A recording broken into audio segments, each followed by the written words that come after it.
upang matugunan ang mga kinakaharap na pagsubok ng mga guro at mag-aaral sa gitna ng kasalukuyang pandemya. Nagsanib tulong sina Congressman Charlie Cojuangco ng unang distrito ng Tarlac, DEPED Region 3 Regional Director Dr. May B. Eclar at Tarlac Schools Division Superintendent Dr. Ronaldo Pozon para sa isang napapanahong proyekto na tinaguriang Project Shine, Aral TarlakHenyo. Ang mga mag-aaral ng Grade 4 at Grade 5, ganon din ang Grades 8 and 9 sa buong probinsya ng Tarlac, kasalukuyang sumasailalim sa radio-based instruction. Katuwang ang himpilang DZTZ 828 kHz AM at RTV Tarlac, Channel 26. Ang Tarlac po nangunguna po ngayon pagdating po sa radio-based instruction. Marami pong humahanga sa atin. I'm very happy this station, itong DCTC, could reach the whole of Region 3. Hindi natin alam, we are contributing. We are creating a very big dent in the history of Philippine education. And I am proud. I am here in Tarlac.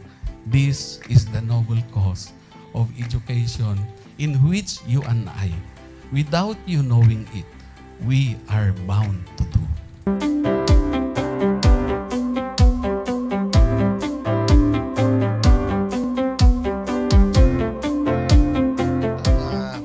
Project natin na Project Shine is a natural consequence dahil sa nangyari sa buong mundo. Let's continue to work together. I think it's very Filipino to practice bayanihan in anything or most of the things that we do. And this is a manifestation of that. No? We have private sector, we have DEPED, we have local government, all working together. And I hope the parents of some of these children, especially the parents that did not graduate from school or hindi nakapag-aral nung sila ay bata, sana naman gamitin na nila itong opportunity na mag-schooling na rin sila kasama ng mga anak nila para mag-bonding pati ang mga magulang sa mga bata. I look at this as doing God's work. Diba? So if you do God's work, it feels right. It's righteous. It's for good, not for evil. Good morning and happy learning, grade 4.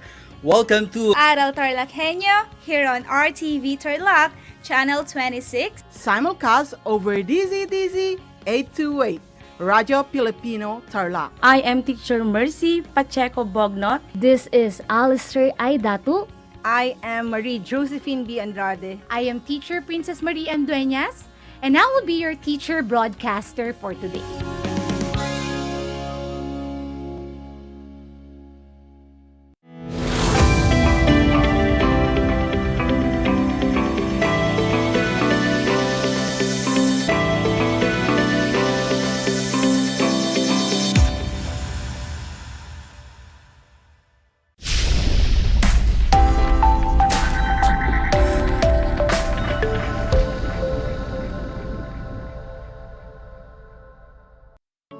Welcome sa ating Project Shine, Aral TarlakHenyo ng SDO Tarlac Province, na kasalukuyang napapanood dito sa RTV Tarlac, Channel 26, at Converge Air Cable 100, at sa bayang napapakinggan sa 828 AM, DCTC, Radio Pilipino Tarlac. Magandang buhay, mabuting tao. Kumusta kayo mga giliw kong tagapakinig? Ang aking pagbati at paghanga sa inyong pagpapahalaga sa edukasyon at pagpupursiging matapos ito nang nagtatagumpay sa kabila ng hamon ng pandemya. Ako nga pala ang inyong guro sa edukasyon sa pagpapakatao, Baitang 8, Ginang Maylin Tagata, sumasahing papawid dito sa bayan ng Pura, lalawigan ng Tarlac, nasasamahan at gagabayan ka sa Most Essential Learning Competency na natutukoy ang magiging epekto sa kilos at pagpapasya ng wasto at hindi wastong pamamahala ng pangunahing emosyon. Natitiyak kong kayo'y handang-handa na mga anak sa ating bagong aralin sa araw na ito. Kaya't maging alerto at listo sa anumang impormasyong magbibigay sa atin ng inspirasyon, pag-asa at aral sa buhay na makatutulong sa pagiging mabuting tao. Ngayon ay makikita sa inyong screen mga anak ang larawan ng self-learning module, learning activity sheets, ng project regalo at learners material na ating gagamitin sa ating talakayan sa edukasyon sa pagpapakatao, baitang 8. Ready na ba kayo? Kung gayon, ihanda na ninyo ang inyong mga sarili at uumpisahan na natin. Sa mga nakaraang talakayan, natuklasan natin na may iba't ibang pamamaraan ng pakikipagkapwa tungo sa pagpapaunlad ng ating pagkatao at pagtamo ng isang mapayapang lipunan. Sa pagkakataong ito naman, pag-uusapan naman natin ang mga paraan upang mapanatili nating mapayapa ang ating ugnayan sa sarili at sa kapwa tungo sa makabuluhang pakikipagkapwa. At magagawa lamang natin ito kung wasto ang pamamahala natin sa ating ipapakitang emosyon sa bawat pagkakataon sa ating buhay. Ang ating paksa ay tungkol sa epekto ng emosyon. Naranasan niyo na bang tumalon dahil sa isang magandang balita? O maiyak dahil sa larawan ng isang batang may kanser? O makapagpasalamat dahil sa galak? Ikaw na sobrang kaba ay hindi mo nasagot ang mga tanong ng iyong guro. Ito ay iilan lamang sa mga pagkakataon na nagpapakita ng paraan ng pagpapahayag ng emosyon. Ang bawat tao ay may iba't ibang sitwasyong hinaharap. May sarili rin siyang paraan kung paano niya ito haharapin at kung ano ang emosyong ipapakita. Ano nga ba ang ibig sabihin ng emosyon o damdamin? Sa Philosophy and Scholar taong 2007, ang damdamin ang pinakamahalagang larangan ng pag-iral ng tao. Ang mga emosyonal na tao tulad ng pagdamdam, paggusto, pagmamahal at pagkapuot ay hindi nababatay sa katuwiran o ano paman. Ang damdamin o emosyon ay kagyat na may kaugnayan. Ito sa mga obhetong tinatawag na mga pagpapahalaga. Kagyat na binibigay ang mga pagpapahalaga sa atin sa mismong pagkilos ng paggusto, ng pinakapangunahing kilos ng pagmamahal at pagkapuot. At sa makatuwid, hindi nangangailangan ng mga ito ng isang kaisipang namamagitan sa kanila. Nadarama muna ang mga pagpapahalaga bago nahuhusgahan ang mga ito. Ngayon ay may ipapakita akong larawan. Nakikita ba ninyo ang mga ito? Maaari din ninyong makita ang mga ito sa inyong self-learning module na nasa pahina 7, gawain 2, suri emosyon. Alam niyo ba kung ano-anong emosyon ang ipinapakita ng mga nasa larawan? Tingnan ninyong mabuti.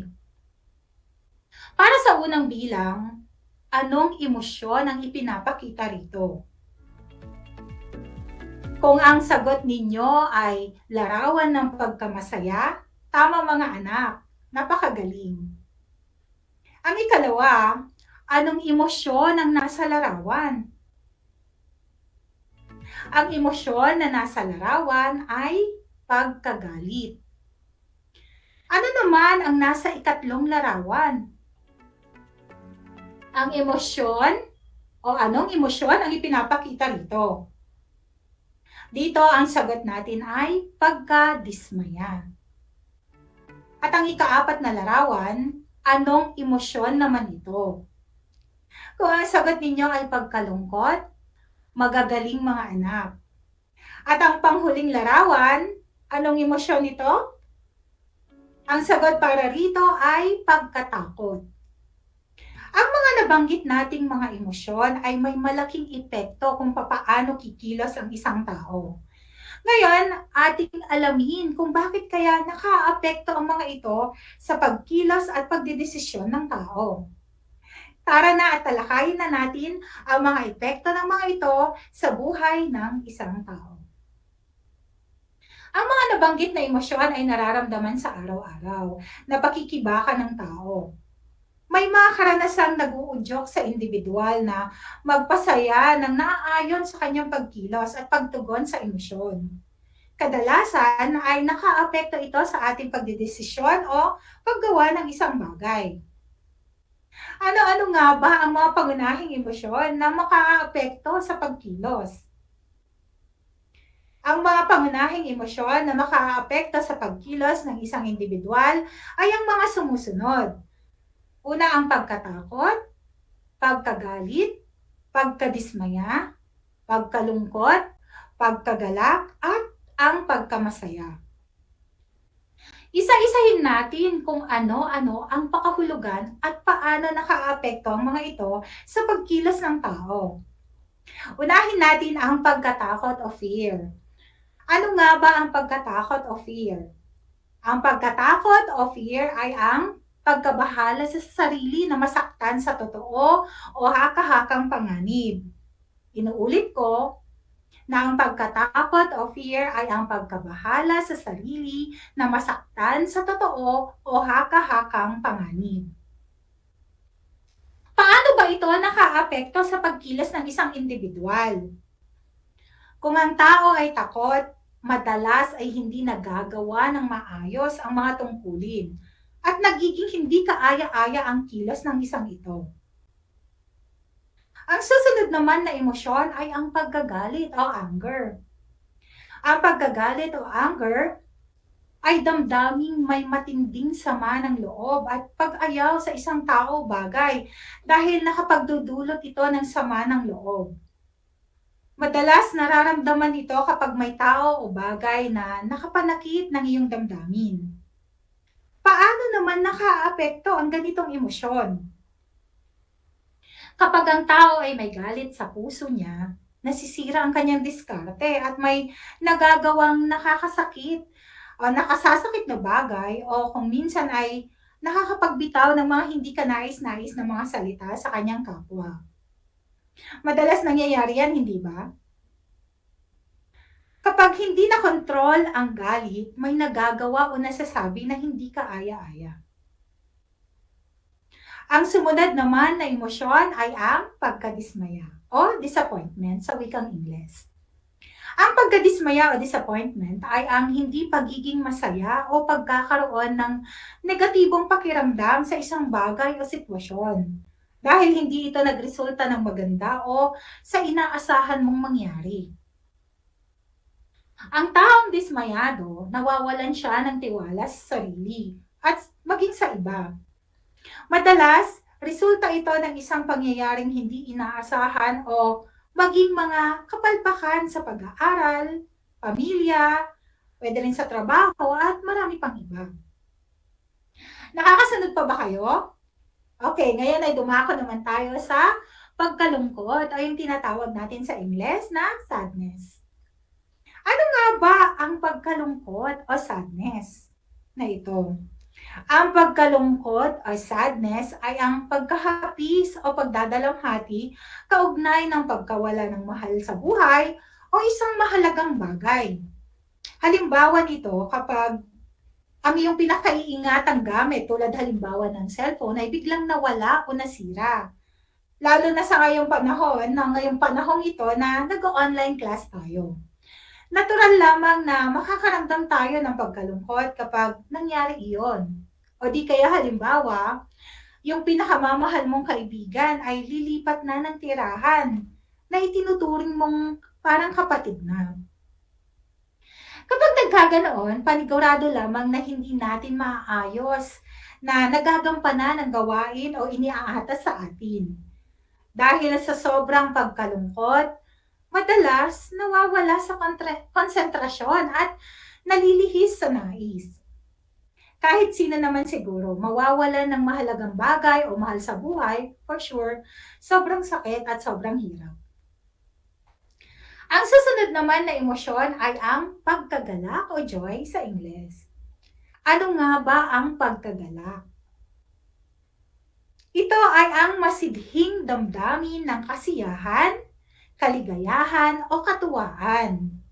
Paano naman ito nakakaapekto sa pagkilos?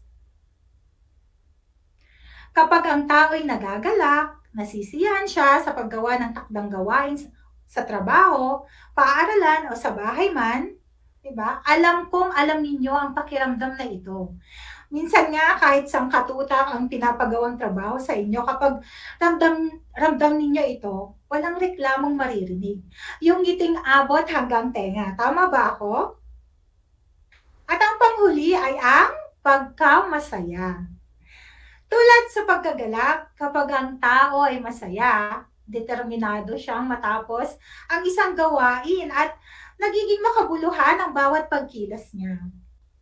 Magagawa niya ang kanyang trabaho ng walang reklamo. Magaan ang kanyang kalooban habang siya ay gumagawa. May katanungan pa ba kayo? Naiintindihan ba kung paano nakaapekto sa pagkilos ang mga pangunahing emosyon na tinalakay natin? Napaisip rin ba kayo kung bakit nakaapekto sa pagkilos at pagdedesisyon ng tao ang kanyang emosyong nararamdaman? Ito ay dahil emosyon ang nakaiimpluwensya sa anumang pagkilos at pagpapalabas ng nararamdaman ng tao. Kadalasan ay hindi nakokontrol ng tao at maaari itong makagawa ng mga bagay na hindi maganda o di kaya ay kabaliktaran. Kung pagbabatayan ang nabanggit na pagpapakahulugan, sinasabing nasisira ang diskarte ng tao kapag nagagalit. Lalo namang hindi na itatama ang isang bagay kapag ang tao ay takot na sumubok na sa isang hamon. Nasisira naman ang tiwala ng tao sa iba kapag dumadanas ng pagkadismaya. Hindi naman nagagawa ng maayos ng tao ang kanyang gampanin kapag malungkot.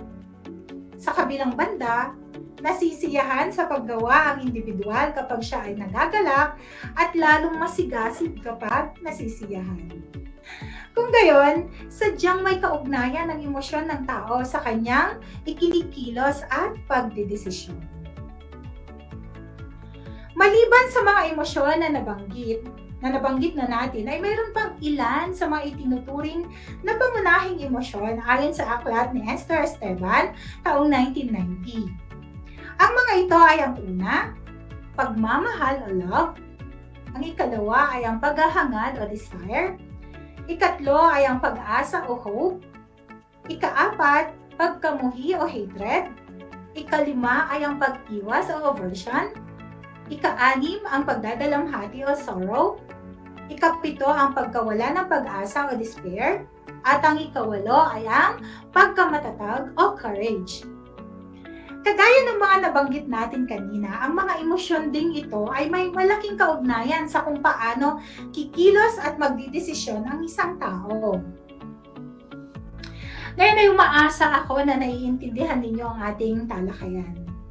Mga anak, mahalagang tandaan ang mga sumusunod na konsepto mula sa ating aralin sa araw na ito.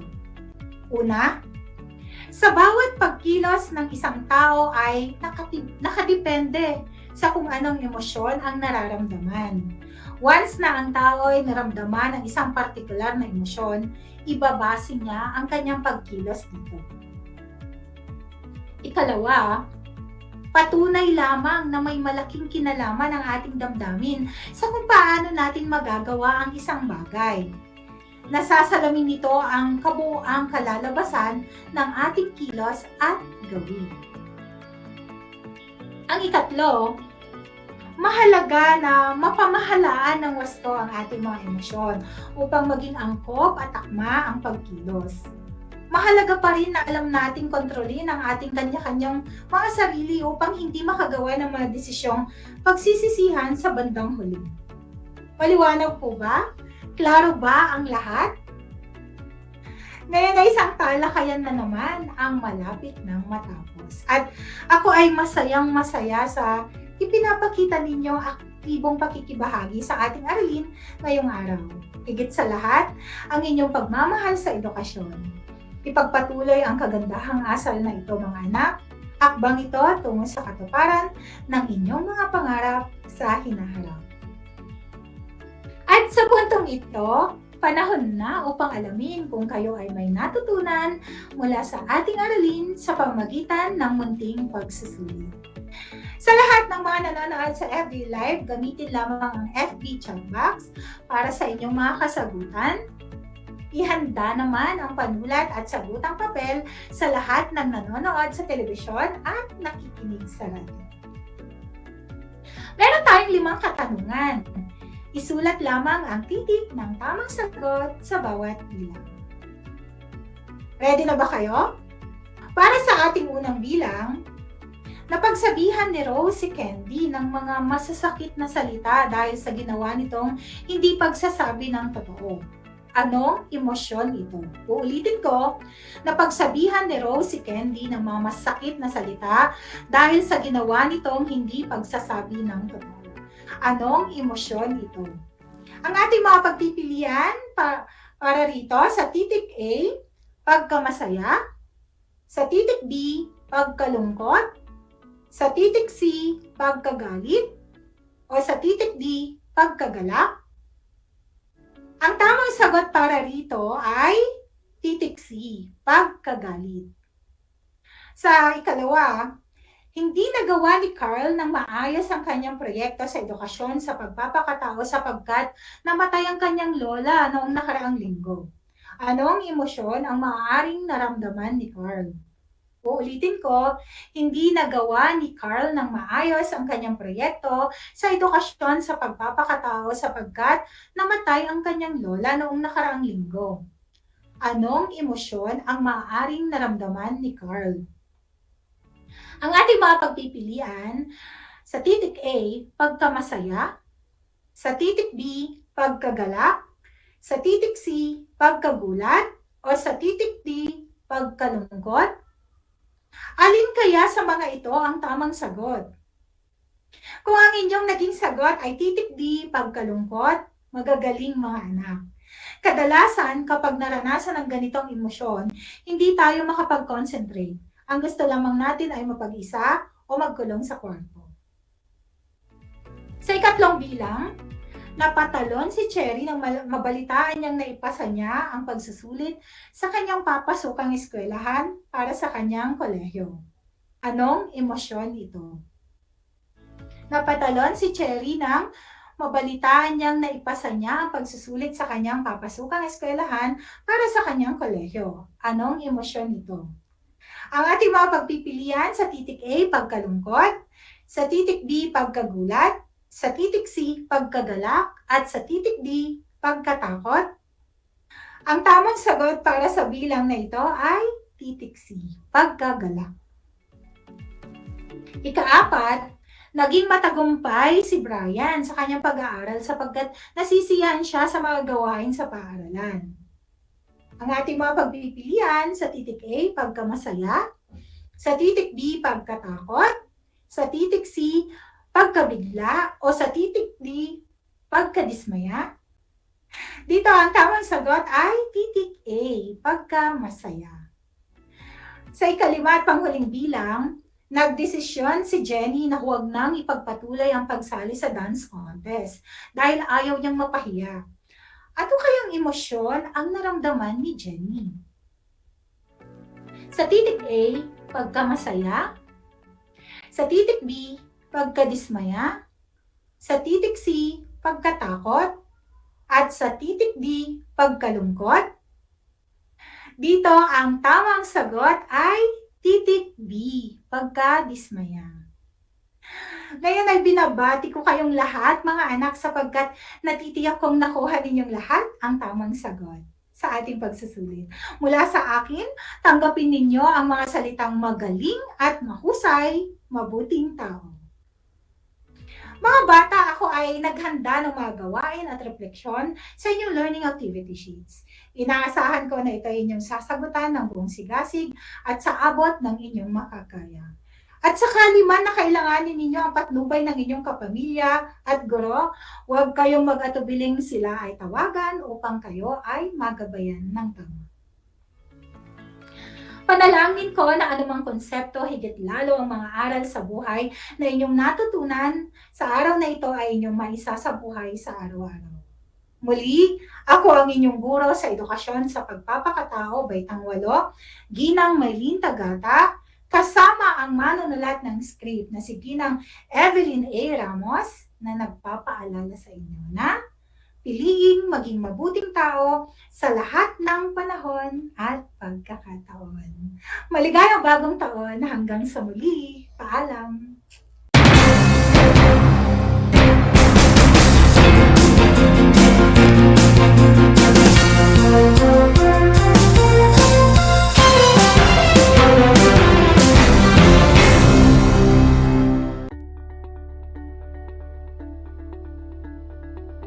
Naalala mo ba yung ECQ, MECQ, GCQ at MGCQ?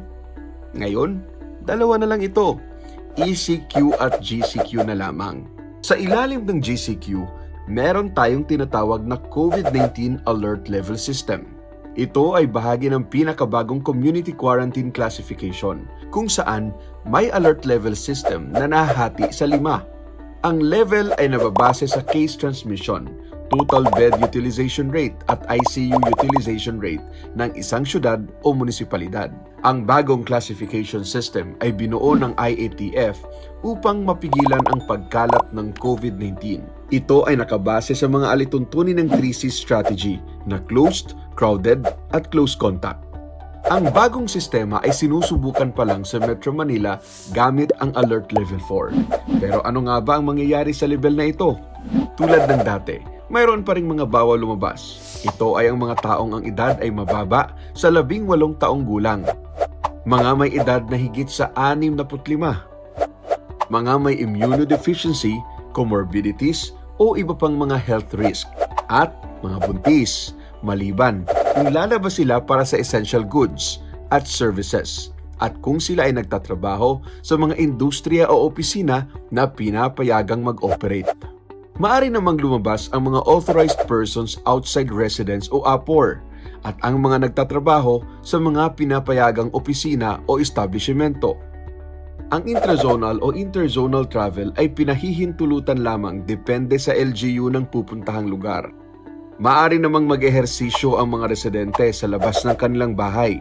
Kailangan lamang tiyakin na hindi sila lalabas sa kanilang barangay o mga subdivision at panatilihin ang pagsunod sa mga minimum public health standards. Sa ilalim ng Alert Level 4, hindi pinapayagan ang mga sumusunod na aktibidad na high risk for transmission.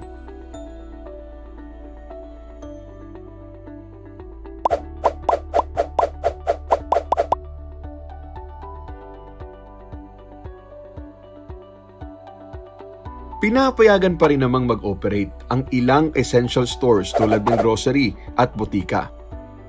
Para sa mga restaurant, maaaring mag-dine-in sa alfresco o outdoor restaurants pero hanggang 30% capacity lamang.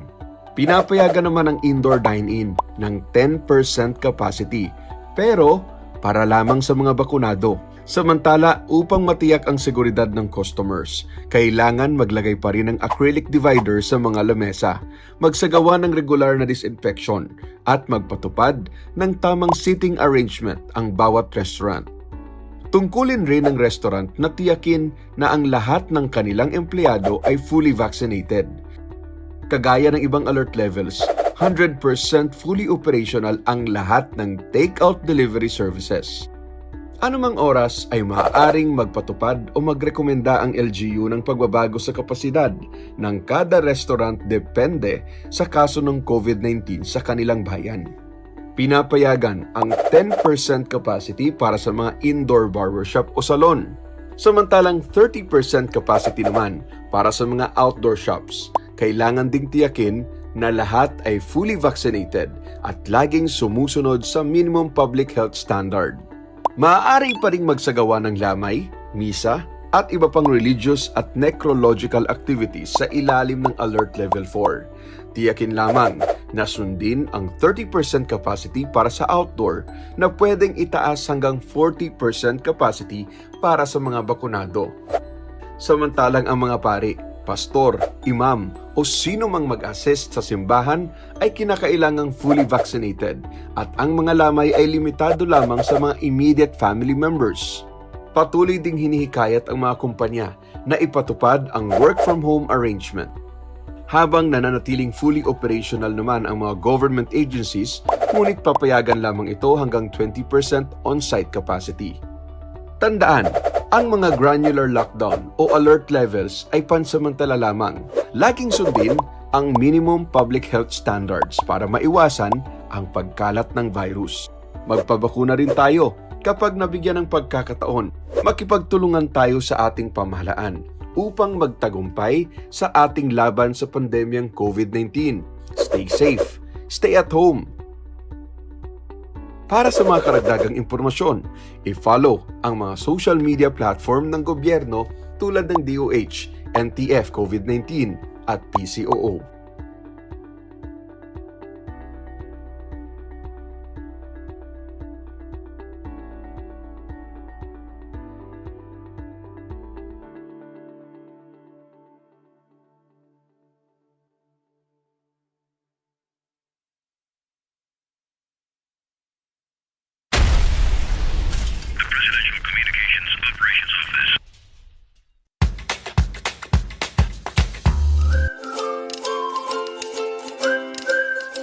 Alam niyo ba na ang jeep ay ang pinakasikat na uri ng transportasyon sa Pilipinas? May nagsasabi na ang pangalang jeep ay hango sa salitang jeepy na ang ibig sabihin ay general purpose or government purpose na naglalarawan ng military jeep na ginamit noong World War II. Pagkatapos ng digmaan, iniwan na ng mga sundalong Amerikano ang libu-libong jeep sa kalsada ng Maynila. Ang matibay at makulay na jeepney nga raw ay truly mestizo dahil sa half local at half foreign na katangian nito. Alam nyo na, yan ang jeepney. How are you today? Hello, everyone. Hello, learners of Tarlac. Good morning, Math Talino Grade 4 learners! Welcome to Aral TarlakHenyo here on RTV Tarlac Channel 26. Simulcast over DCTC Radio Filipino Tarlac. I'm Sir Glenn, your teacher broadcaster. Broadcasting live here at Paniki Tarlac. Remotely here in Concepcion, Tarlac. Live here at Barangay Pedro Elquines, Mayantok, Tarlac. Broadcasting live from Ramos National High School. Your anchor teacher today for grade 9 mathematics. Your partner in education this time of pandemic. Did you know that children learn more when they initiate an activity and are actively engaged in it? This is your science teacher broadcaster, Princess Diana L. Ronquillo for Aral TarlakHenyo. Let's learn science together on Aral TarlakHenyo. Catch us live every Monday to Friday from 8:30 a.m. to 5:30 p.m. Watch Aral TarlakHenyo on RTV Tarlac, Channel 26, simulcast over Radio Filipino, DZTC, 828 kHz, and streamed live on FB page and YouTube channel of RTV Tarlac, Channel 26.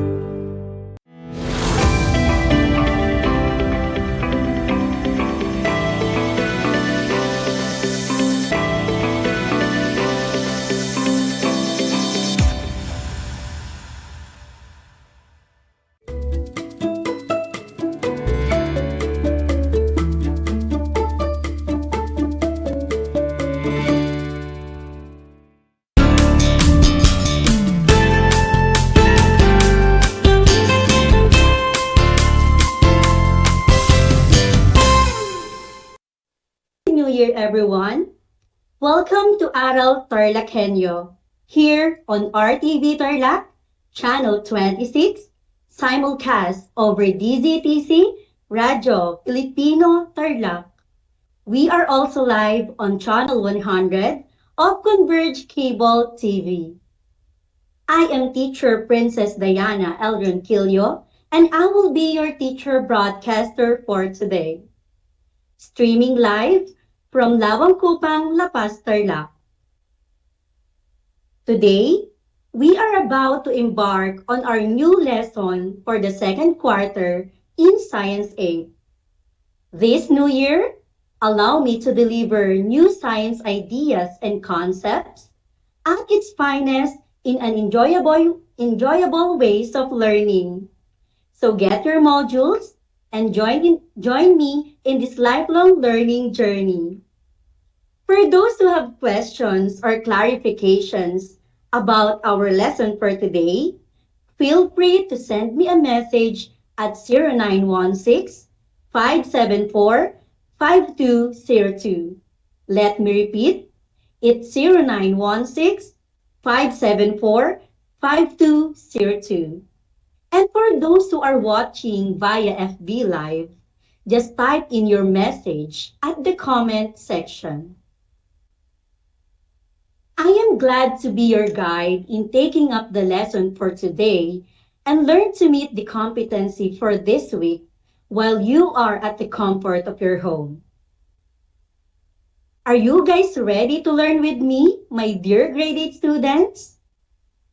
All right, so let's begin. Let's have our 4-item review quiz. I would like to see if you really understand the lesson explained to you by Ma'am Princess Dueñas last session. Can you still remember it? Okay, are you now ready? So if you have your pen and papers with you, let's answer it together. To our listeners, write your answers on your answer sheets, and to our viewers, you may write your answers on the comment section. Let's start. Question number 1. What is an instrument used to measure wind speed?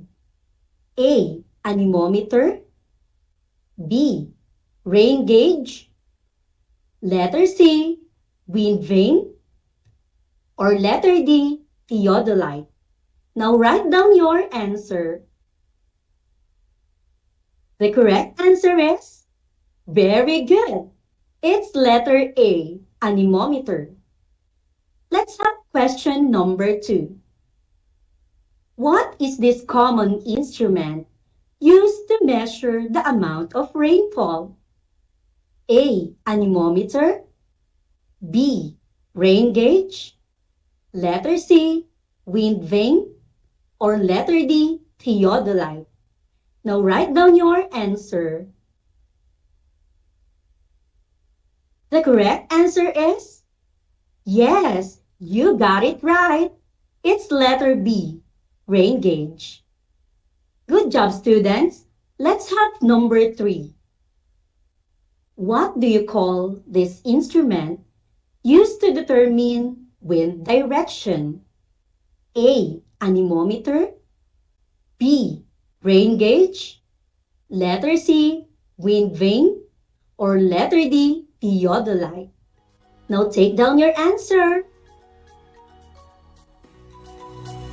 The correct answer is, yes, it's letter C, wind vane. And for our last question, what is an instrument used to track path of the pilot balloon? A. Anemometer. B. Rain gauge. Letter C. Wind vane. And letter D. Theodolite. Now take down your answer. The correct answer is, very good. It's letter D, Theodolite. Congratulations, learners! It seems that you really understand the lesson explained to you by Ma'am Princess Dueñas last meeting. So let's now move on. The most essential learning competency for Quarter 2, Week 6 is to explain how land masses and bodies of water affects typhoon. In this lesson, you were expected to explain how the land masses and bodies of water affects the typhoon. Next, differentiate leeward and windward side. And show appreciation by participating in the activity in preparing oneself from incoming typhoons. I know you are all excited to learn, my dear graded students. But before that, prepare yourselves. Be in a place where you are most comfortable. Prepare your pen and your self-learning modules. Are you now ready to learn? Okay. So in your grade 7, you have learned the concept that help you understand about why the wind blows, why monsoons occur, and what is intertropical convergence zone, or what we call the ITCZ. All of these are associated with understanding the concept of typhoon. In our lesson for today, we will begin by asking, how do landforms and bodies of water affect typhoon? In the previous lesson, you have learned the different categories of tropical cyclone, isn't it? Like super typhoon, severe tropical storm, and tropical depression. Before we proceed to the next lesson, I want you all to observe the following pictures and clip I will be showing to you. What can you see? What was shown in the slide? Will you give examples of land masses and bodies of water that was shown in the slide? Do you think these land masses and bodies of water affect our weather system or even typhoons? Let us clarify to the relationship of our weather with this land formation and bodies of water. As we have discussed, where does typhoon usually form? Yes, in a large body of water like oceans and seas. Are they formed from warm water or cold water? Correct, from warm water.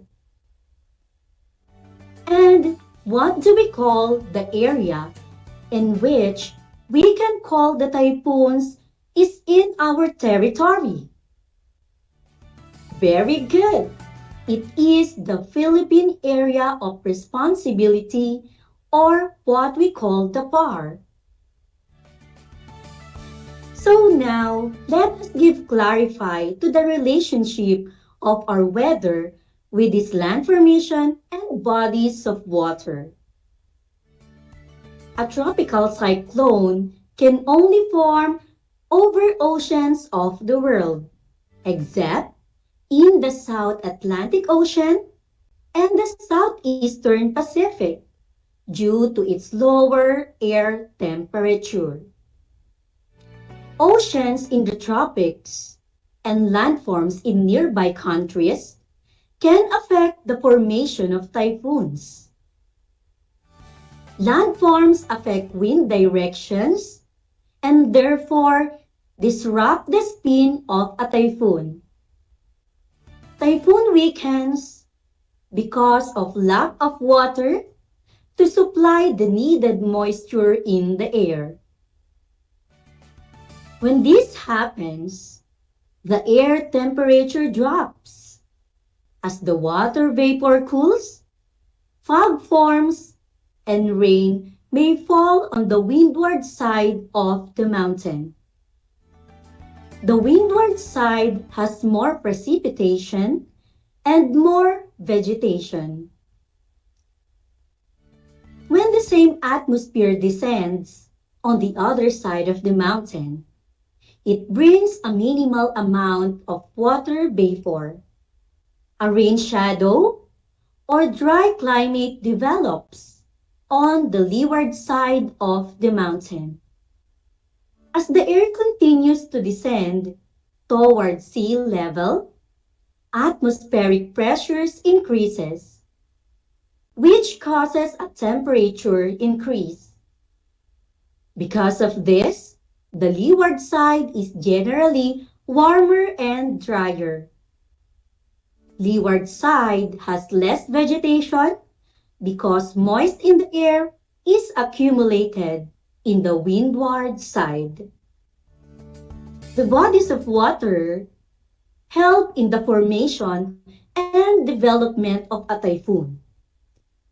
In order for a typhoon to develop, it needs the abundance of warm water, high humidity, optimal location, ocean water with a temperature of 26.5 degrees Celsius, spanning from the surface up to the depth of at least 50 meters or 160 feet, and low vertical wind shear.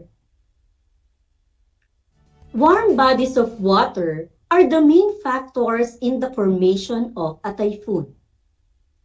The air in the bodies of water is warm due to the evaporation of water. This warm air builds up or increases the wind speed of a typhoon. Typhoon gains energy from warm ocean and loses it over cold water. Are you still with me, my dear graded students? Okay, let's continue. You already learned in grade 7 that warm air rises, causing an area of lower air pressure. Air from the surroundings with higher air pressure pushes it to the low pressure area. As the warm air continues to rise, the surrounding air spins in to take its place. As the warm, moist air rises and cools off, the water in the air condensates and forms clouds. The whole system of the clouds and winds spins together and grows. Do you know that storms that form north of the equator spin counterclockwise, and storms south of the equator spin clockwise? This is because of the Earth's rotation on its axis. Let us analyze a chart of a typhoon pattern named Labuyo, which hits Luzon last August 2013. What do you notice about the wind speed of Typhoon Labuyo? Are they all the same? Correct, they are not all the same. So how did they vary? The wind speed was stronger before it made landfall in the island of Luzon, but then it decreased after pass through Luzon. Good analyzation. What do you think affects the typhoon to increase its wind speed? The typhoon? Yes, the typhoon gained wind speed while it was still at the Philippine Sea. And what made the typhoon decrease its wind speed? Very good. It's because of the land masses. So let us analyze the topography of the areas where Typhoon Labuyo passed. Class, what do you notice about our Kasiguran Aurora? Very good observation. It is by the sea and it has mountains. What about our next place? The Baguio City. Have you been to Baguio City before? How will you describe Baguio City? Correct. It has more mountains. So based on our images, what do you think made the typhoon decrease its energy and wind speed? Yes, It's because of the mountains. So why do you think so? Mountains and hills are two of the common landforms greatly affects the formation of typhoons. Relief or orographic rainfall happens when the air from the ocean flows over the mountain.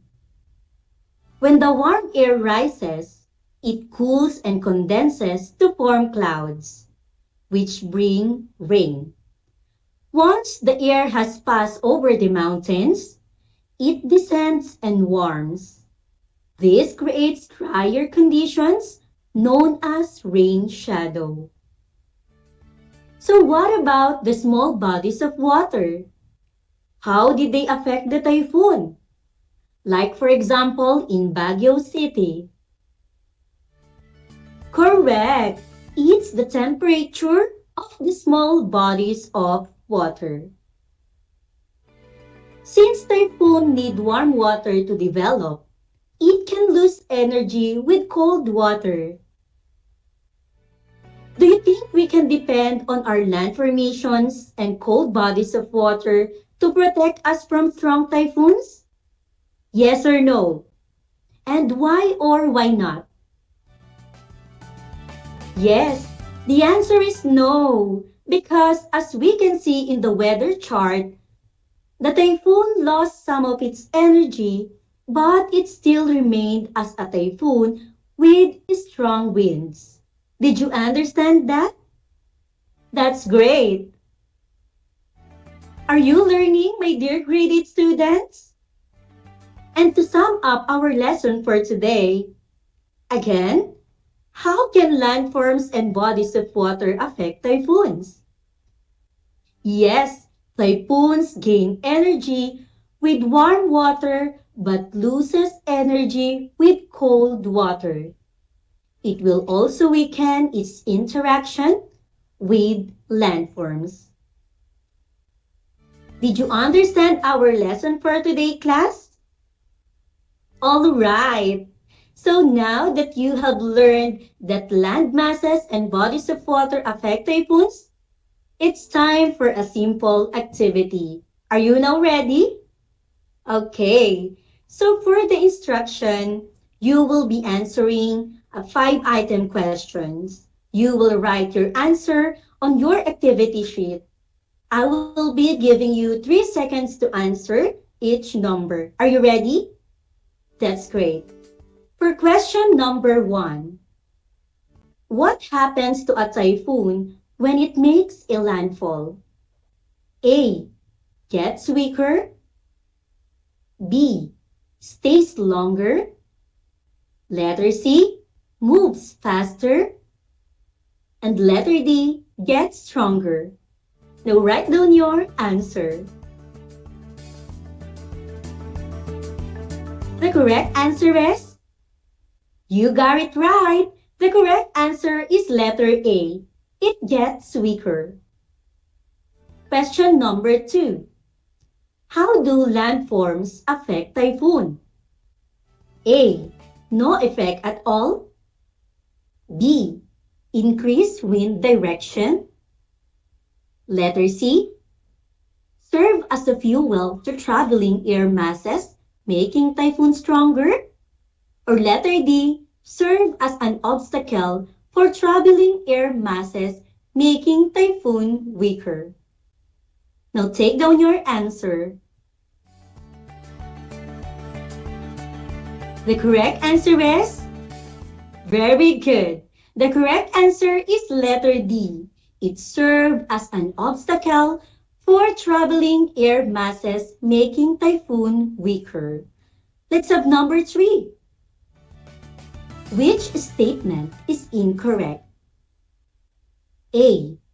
Warm bodies of ocean water are the main source in the formation of typhoon. B.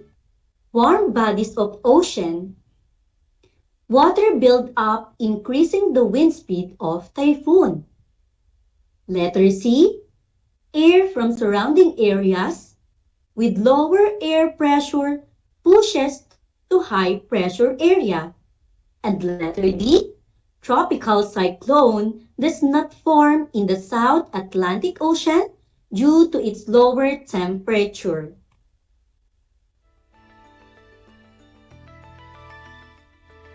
What's the correct answer?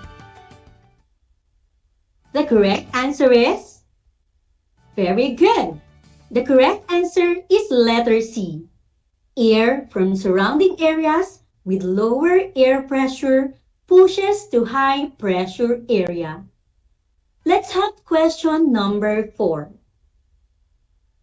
Tropical cyclones are not formed on which part of the Pacific Ocean? Again, tropical cyclones are not formed on which part of the Pacific Ocean? A. Northeastern. Letter B. Northwestern. Letter C. Southeastern. And letter D. Southwestern. Now write down your answer.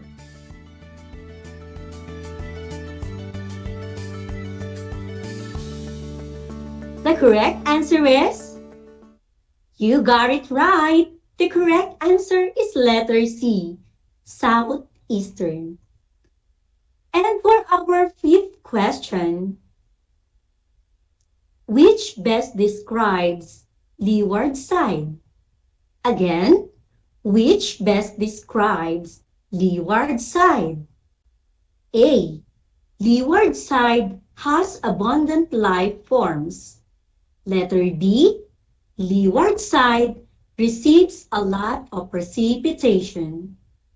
Letter C. Leeward side has plenty of vegetation due to the abundance of precipitation. Letter D. Leeward side has less vegetation because moist in the air is accumulated in the windward side. Again, which best describes leeward side? Now write down your answer.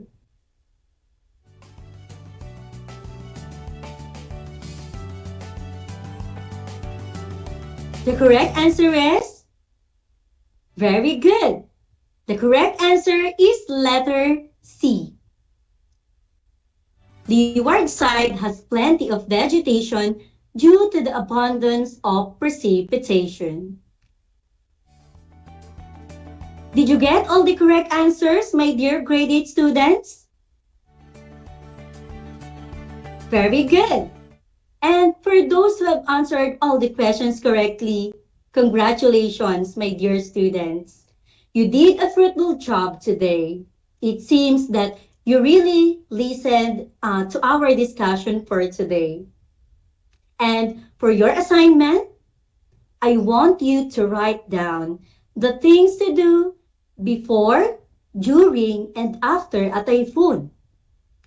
Write your answers in your science activity notebook. Again, for your assignment, I want you to write down the things to do before, during, and after a typhoon. Write your answers in your science activity notebook. Are there no more questions, class? So if there's no more question, we are about to end our session in science for today.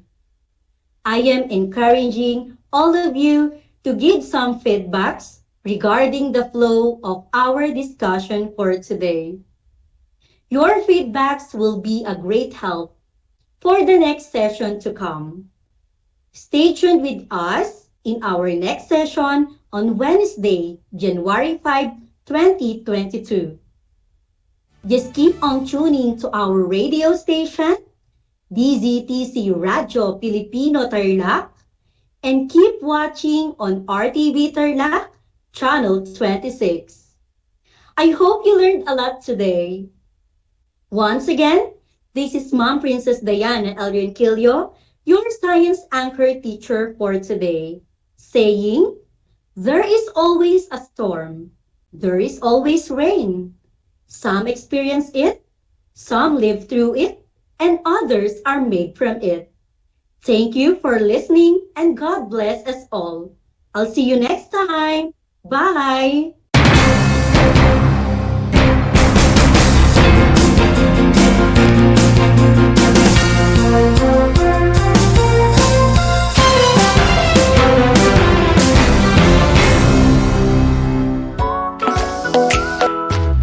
Good morning, grade 5 learners. How are you today? Welcome to Aral TarlakHenyo Here on RTV Tarlac, Channel 26. Simulcast over DCTC, Radyo Pilipino, Tarlac.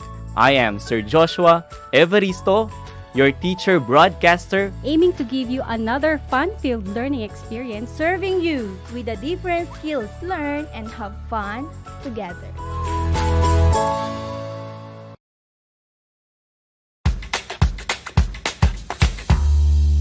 Alam niyo ba na ang whale shark ay hindi isang whale? Ang whale shark o butanding ay kinikilalang world's largest fish at tinatawag gentle giants. May sukat itong 12 meters. Maliliit ang ngipin ng butanding, kaya naman planktons o maliliit na hipon at isda lang ang kaya nilang kainin. Simula noong 2011, marami nang nahumaling mag-whale shark watching sa Oslo, Cebu. Alam niyo na, yan ang whale shark!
Alam niyo ba na ang Pilipinas ay mayroong 7,641 islands? Mula sa bilang na 7,107 islands, nadagdagan ito ng 534 na isla noong 2017. Tanging 2,000 lamang sa mga islang ito ang natitirhan.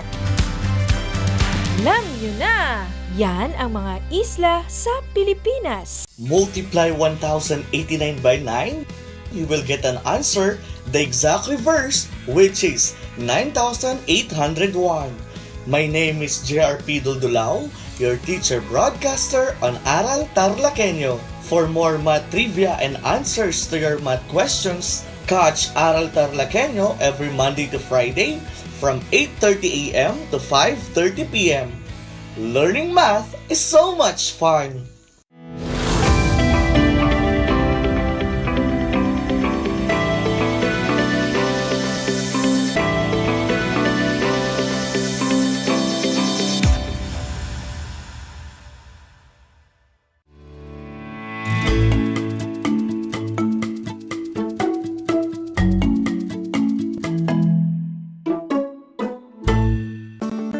Good afternoon, grade 8 learners. Welcome to Aral TarlakHenyo, here on RTV Tarlac, Channel 26, simulcast over DZTC, Radio Filipino Tarlac. And we are also live on Channel 100 of Converge Cable TV. I am Miss Nancy B. Pineda, your teacher broadcaster for grade 8 mathematics. Streaming live from Concepcion, Tarlac.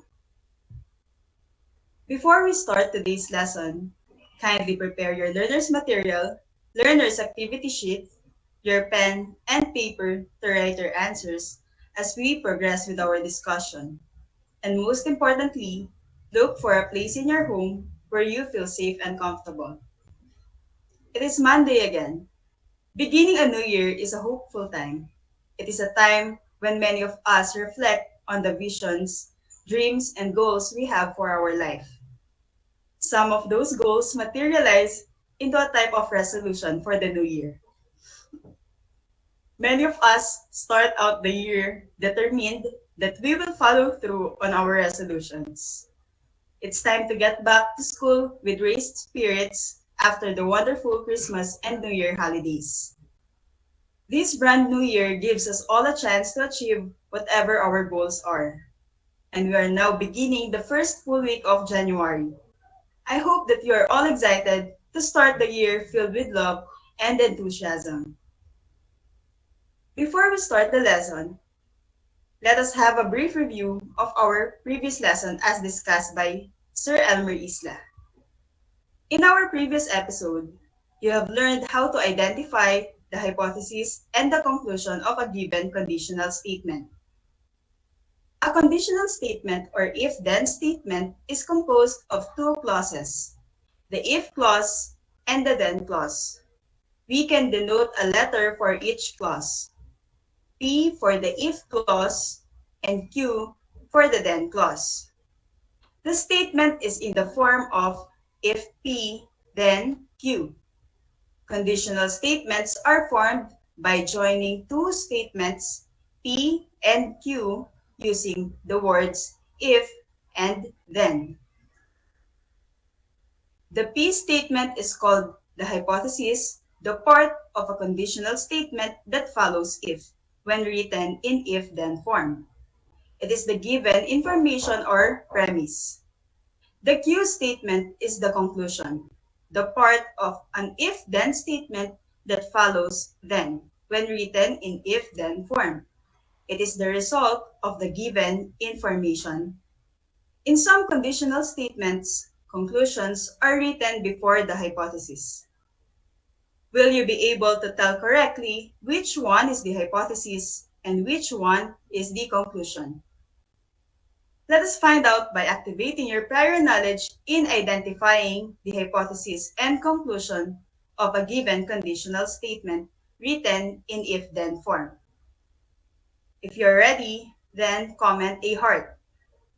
Please be reminded that you may comment or ask questions at the comment section of our Facebook live stream. You may type your name, section, school, and your answer. Or you may write your answers on your notebook. Identify the hypothesis and the conclusion of each statement. I will give you 15 seconds to identify the hypothesis and conclusion of each statement. And if you're watching this through our Facebook Live, you may type your answers on our comment section. Let us start. Number 1, if an animal is a bird, then it has feathers. Identify the hypothesis and conclusion of this statement. Your 15 seconds starts now.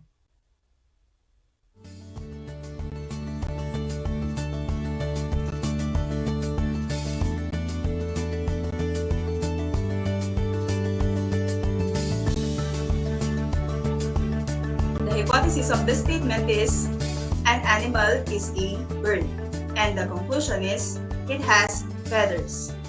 Good job! Let's proceed to example number 2. Some advertisement might say, if you buy our product, then you will be happy.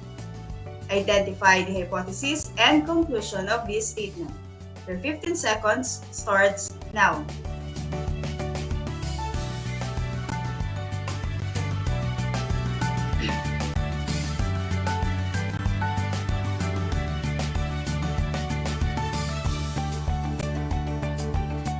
The hypothesis of this statement is, you buy our product. And the conclusion is, you will be happy. Number 3, if I go outside, then I will wear my face mask. Identify the hypothesis and conclusion of this statement. Your 15 seconds starts now.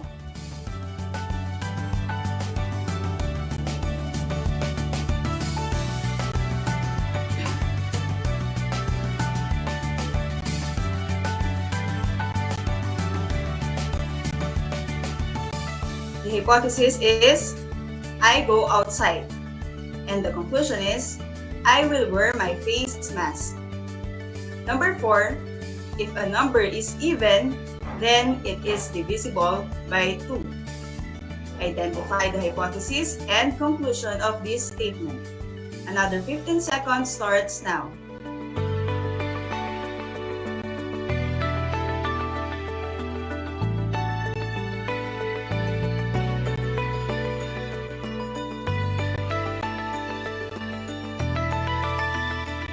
Alright, the hypothesis is a number is even. And the conclusion is it is divisible by 2. And number 5, if a polygon has exactly 4 sides, then it is a quadrilateral. Again, if a polygon has exactly 4 sides, then it is a quadrilateral. Identify the hypothesis and conclusion of this statement. Your 15 seconds starts now.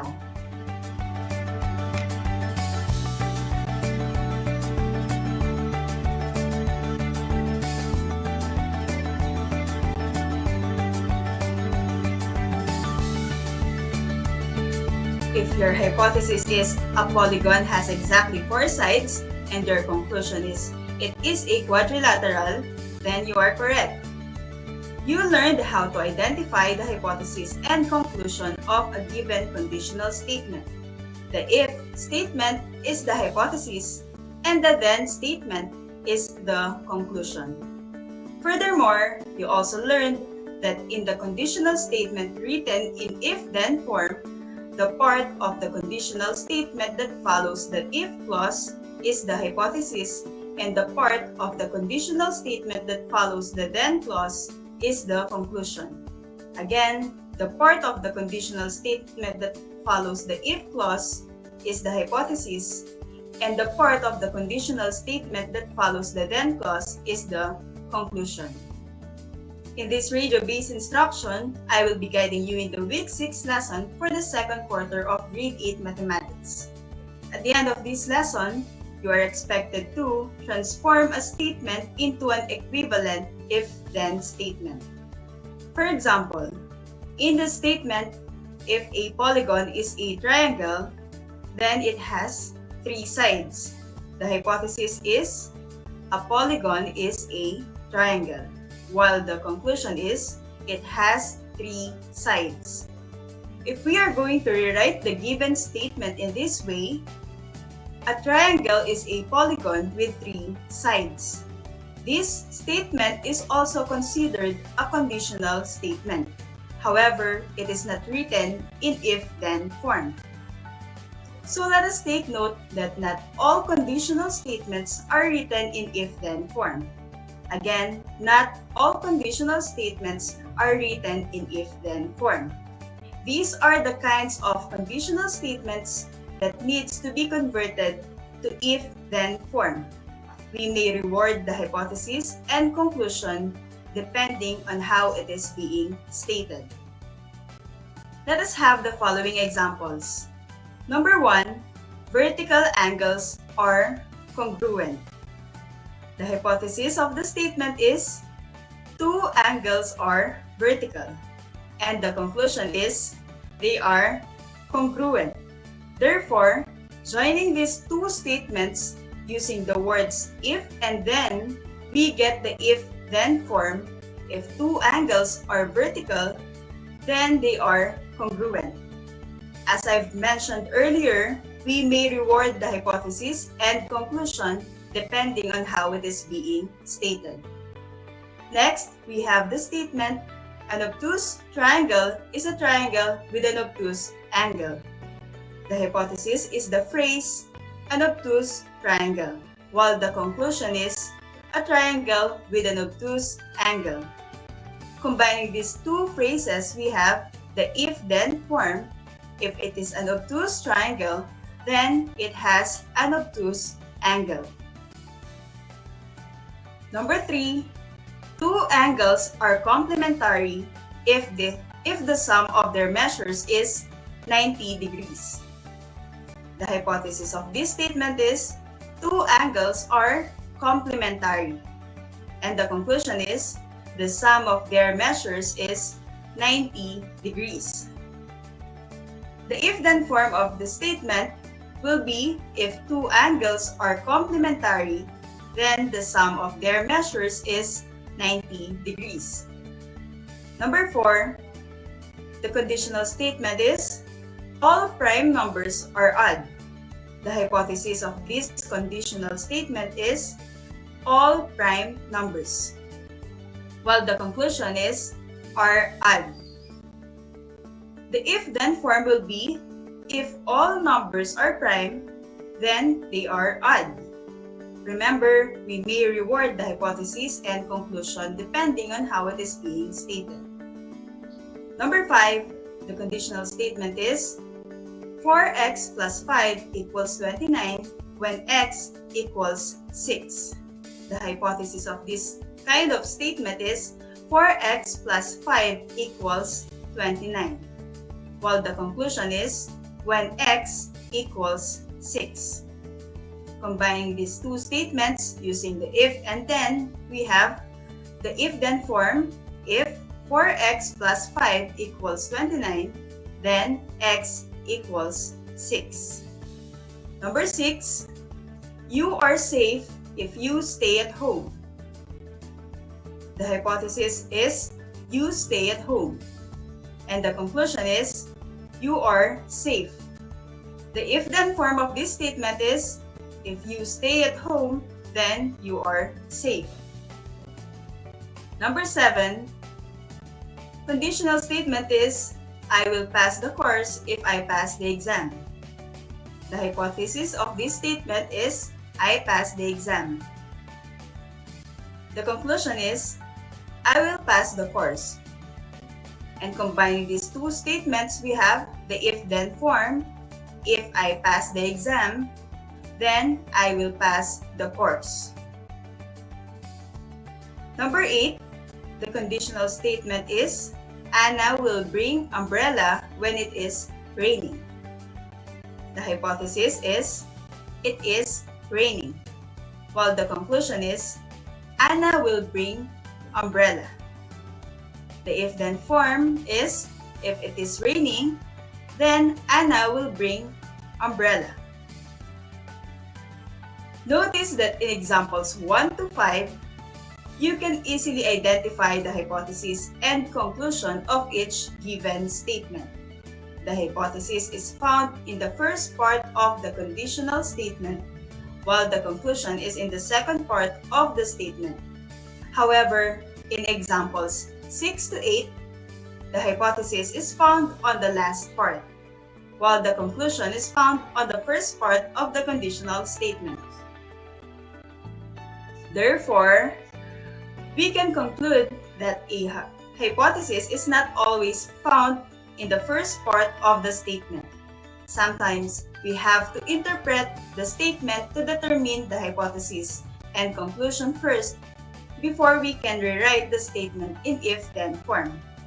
Again, we have to interpret the statement to determine the hypothesis and conclusion first before we can rewrite the statement in if-then form. Now it's your turn. Let us put that understanding to the test by answering the drill 2 on page 23 and 24 of your compendium instructional support. Will you be able to correctly transform a conditional statement into its equivalent if-then form?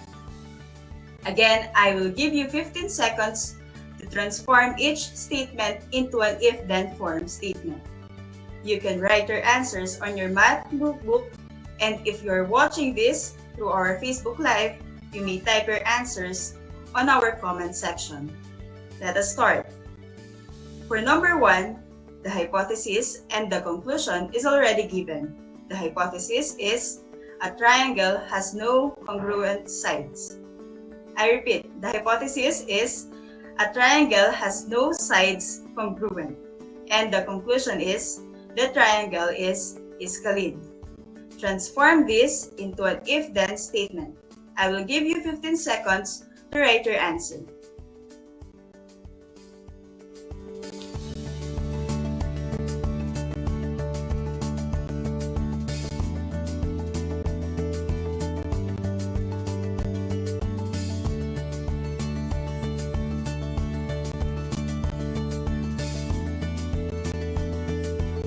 If your answer is, if a triangle has no sides congruent, then it is iscalene, then you are correct. Number 2, the hypothesis is side BR bisects angle ABC. And the conclusion is angle ABR is congruent to angle RBC. Again, the hypothesis is side BR bisects angle ABC. And the conclusion is angle ABR is congruent to angle RBC. What is the if-then form of this statement?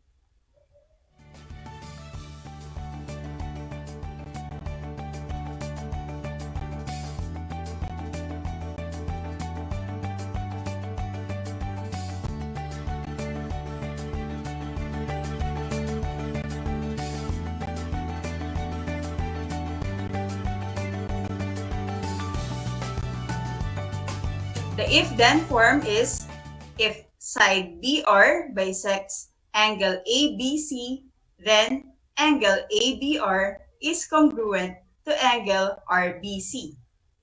Number 3, two perpendicular lines form four right angles. Transform this into its if-then form.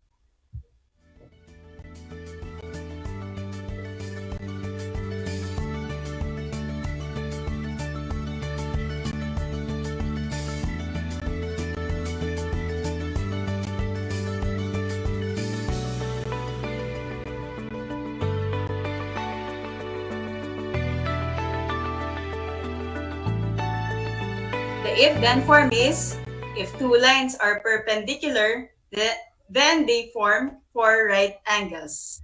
Again, the if-then form is, if two lines are perpendicular, then they form four right angles. Number 4, the measure of an obtuse angle is greater than 90 degrees but less than 180 degrees. I repeat, the measure of an obtuse angle is greater than 90 degrees but less than 180 degrees.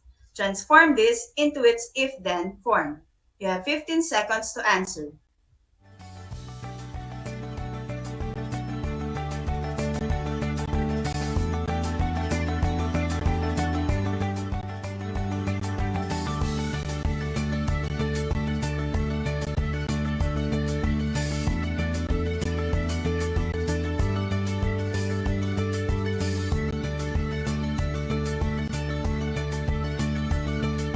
Time is up.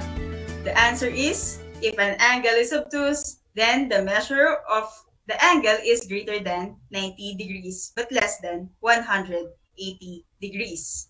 Number 5, congruent angles have the same measure. Transform this into an if-then statement. You have 15 seconds to answer.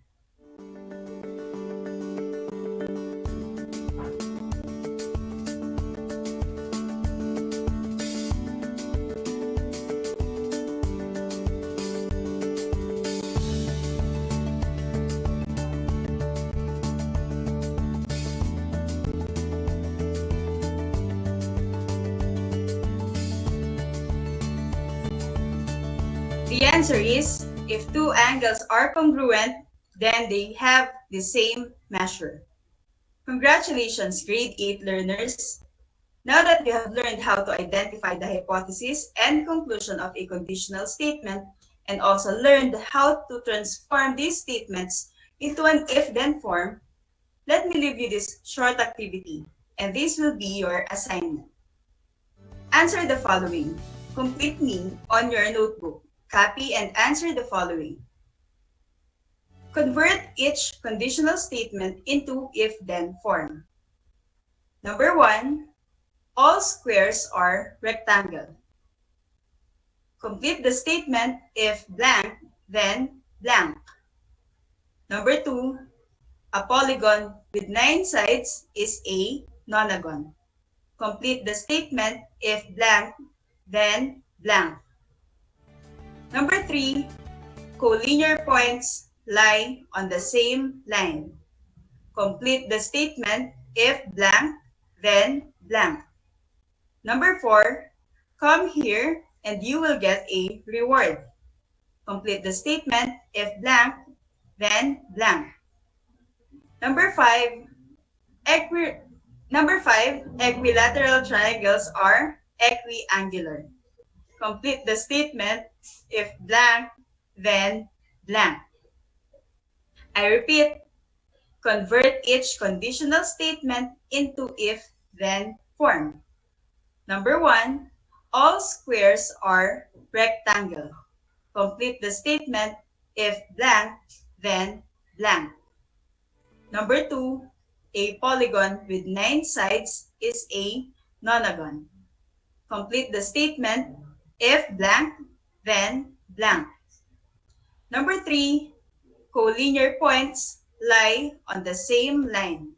Complete the statement if blank, then blank.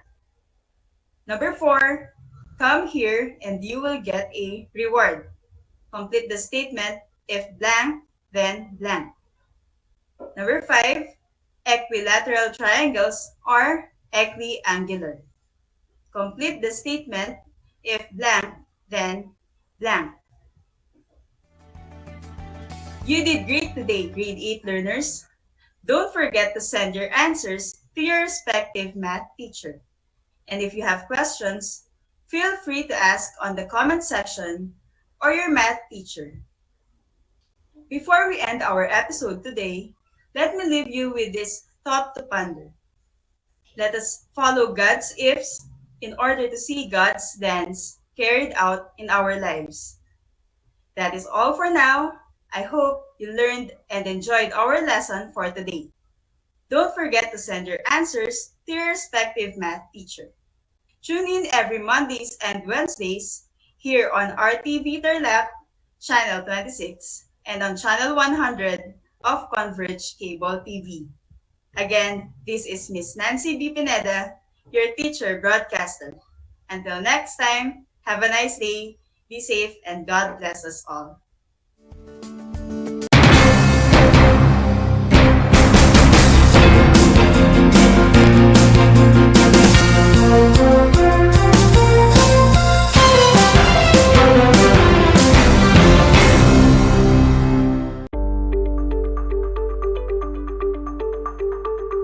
Sa pagnanais na mapigilan ng ating pamahalaan ang pagdami ng bilang ng mga kaso ng COVID-19, binuo ang One Hospital Command Center o OHCC upang mas mabilis na matugunan ang medikal na pangangailangan ng ating mga kababayan. Bukas ang OHCC 24 oras araw-araw. Tumawag lamang sa mga hotline nito sa 0919-977-3333 o 0915-777-7777 o 02-886-50500. Maaari ring i-download ang Pure Force Citizens app sa Android o iOS upang mabilis na matugunan ang sinumang nangangailangan. Layon din ng OHCC na maiwasang mapuno ang kapasidad ng bawat ospital. Kaya't kung ikaw ay kinakailangang tumawag sa OHCC, mabibigyan ka ng libreng preliminary consultation. Para sa mga nangangailangan ng emergency quick response, makikipag-ugnayan ang OHCC sa DOH Bed Tracker at sa mga ospital upang makahanap agad ng pinakamalapit na bakanteng ospital. Ang transportasyon o ambulansya naman ng ospital na inirefer ng OHCC sa pasyente ang siyang susundo sa bahay nito. Kaya't kapag ikaw ay nakakaranas ng anumang sintomas ng COVID-19 o nangangailangan ng agarang tulong medikal, tumawag lamang sa OHCC at handa silang tumulong sa lahat ng oras.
niyo ba na ang kinikilalang Guinness Book of World Records holder bilang pinakamaliit na commercially harvested fish ay isang sinarapan? Ito ay matatagpuan lamang sa Pilipinas, sa Lake Buhi sa Bicol River. Isa itong uri ng goby na may transparent na katawan na may sukat na 12.5 mm. Alam mo na, yan ang sinarapan. Kumusta mga giliw kong tagapakinig? Nagbabalik ang inyong paaralang panghimpapawid, Aral TarlakHenyo, sa RTV Tarlac, Channel 26, at sa bayang naririnig sa DZTC 828, Radyo Pilipino Tarlac. tayo rin ay napapanood sa FB Live ng RTV Tarlac Channel 26. Sumasahimpapawid mula sa bayan ng Pura Tarlac, mula sa bayan ng San Clemente. Mula rito, sa Purok Elementary School, Pura Tarlac. sa bayan ng Kapas Tarlac. ako, ang inyong guro, na maghahatid sa inyo ng makabuluhang pagtalakay sa ating aralin. Ang Tagalog ay ang wika ng mga taga-Quezon, Batangas, Bulacan at ng iba pang katutubong nagsasalita nito. Ang Filipino ay ang pambansang wika batay sa tanaghana ng 1987 Constitution. Tara na at matuto ng salitang Filipino. Manood at makinig ng Aral TarlakHenyo sa RTV Tarlac, Channel 26 at sa bayang naririnig sa Radyo Pilipino, DZTZ 828 at napapanood din live sa FB page at YouTube channel ng RTV Tarlac, Channel 26. Manood at matuto ng ating mga aralin sa Filipino. Dito lang yan sa Aral TarlakHenyo. Ako si Ma'am Crystal May Aquino, ang inyong teacher broadcaster sa Filipino.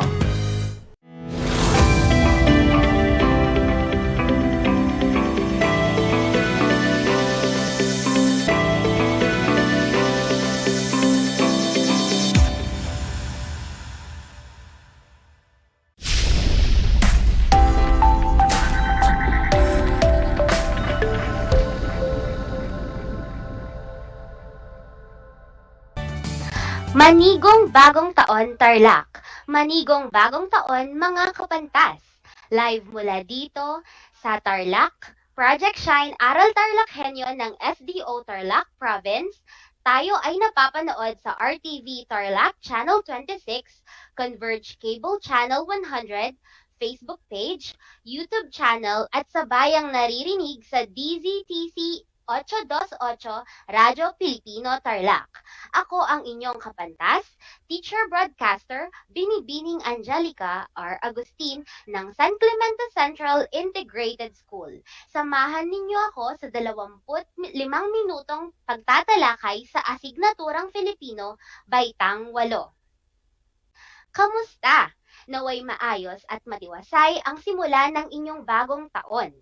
Labis kong ikinagagalak na kayo'y lubos na nagpapatuloy at nagsisikap sa kabila ng pandemya. Tandaan, ang inyong pagsisikap at pagtsatsaga ngayon ay magbubunga ng maganda balang araw. Alam kong sabik na kayong matuto ng panibagong aralin. Kaya naman, bago tayo magsimula, narito ang aking ilang mga paalala. Una, ihanda ang ating kaisipan at ang mga kagamitan para sa ating pag-aaral kagaya ng kwaderno, panulat at learning activity sheet o gawaing pagkatuto sa Filipino 8. Ikalawa, maging masigla sa pagsagot at paggawa gamit ang inyong learning materials. Ikatlo, siguraduhin kayo'y nasa komportableng lugar sa kasalukuyan at malino na naririnig ang ating broadcast. Panghuli, kung kayo'y may katanungan, maaari ninyong ipadala ang inyong mensahe sa ating Facebook page ng RTV Tarlac Channel 26 o isend sa aking numero na 0995-395-0016 upang aking matugunan ang inyong mga tanong ng buong pagsisikap pagkatapos ng ating pagtatalakay. Uulitin kong banggitin ang aking numero 0995-395-0016. Mukhang ang lahat ay handa na. Samahan ninyo akong magbalik-tanaw sa aralin na tinalakay ni Binibining Maria Teresa Espiritu. Natatandaan niyo pa ba ang inyong tinalakay? Tama! Ito ang sanaysay. Ano nga ba ulit ang sanaysay? Ang sanaysay ay paglalahad ng sariling opinyon o kuro-kuro ng sumulat tungkol sa isang bagay. Ang sanaysay ay hango sa Pranses na essayer na ang ibig sabihin ay subukin o tangkain. Sa mga nakaantabay sa ating Facebook page ay maaari ninyong i-type ang inyong sagot sa ating chat box. At sa mga nanonood sa RTV Tarlac Channel 26 at nakikinig sa DZTC 828 Radyo Pilipino Tarlac, ihanda ang inyong kwaderno at panulat at ating sagutan ang sumusunod na gawain. Sa nakaraang pagtatalakay ay nabasa natin ang isang sanaysay na isinulat ni Ponciano Pineda. Ito ay kanyang pinamagatang Amerikanisasyon ng isang Pilipino. Kung talagang natatandaan mo pa ito, narito ang isang gawain para sa iyo. Balikan natin. Basahin ang mga sumusunod na linya mula sa Amerikanisasyon ng isang Pilipino. Piliin ang titik ng angkop na pahayag upang makumpleto ang pangungusap. Una, ang de-Amerikanisasyon ng mga Pilipino ay isa sa pinakamalaking tungkuling dapat nating gampanan sa letrang A, hinaharap, B, darating na taon, C, kasalukuyan, o letrang D, lalong madaling panahon.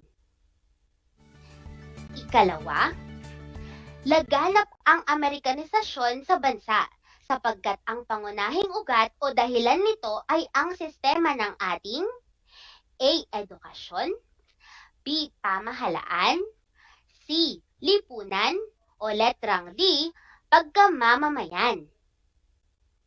Ikatlo, ang lahat ng ating pagsisikap na maging tunay na Republikang Pilipino ay mabibigo habang A, ang sistema ng ating pamahalaan ay demokrasya.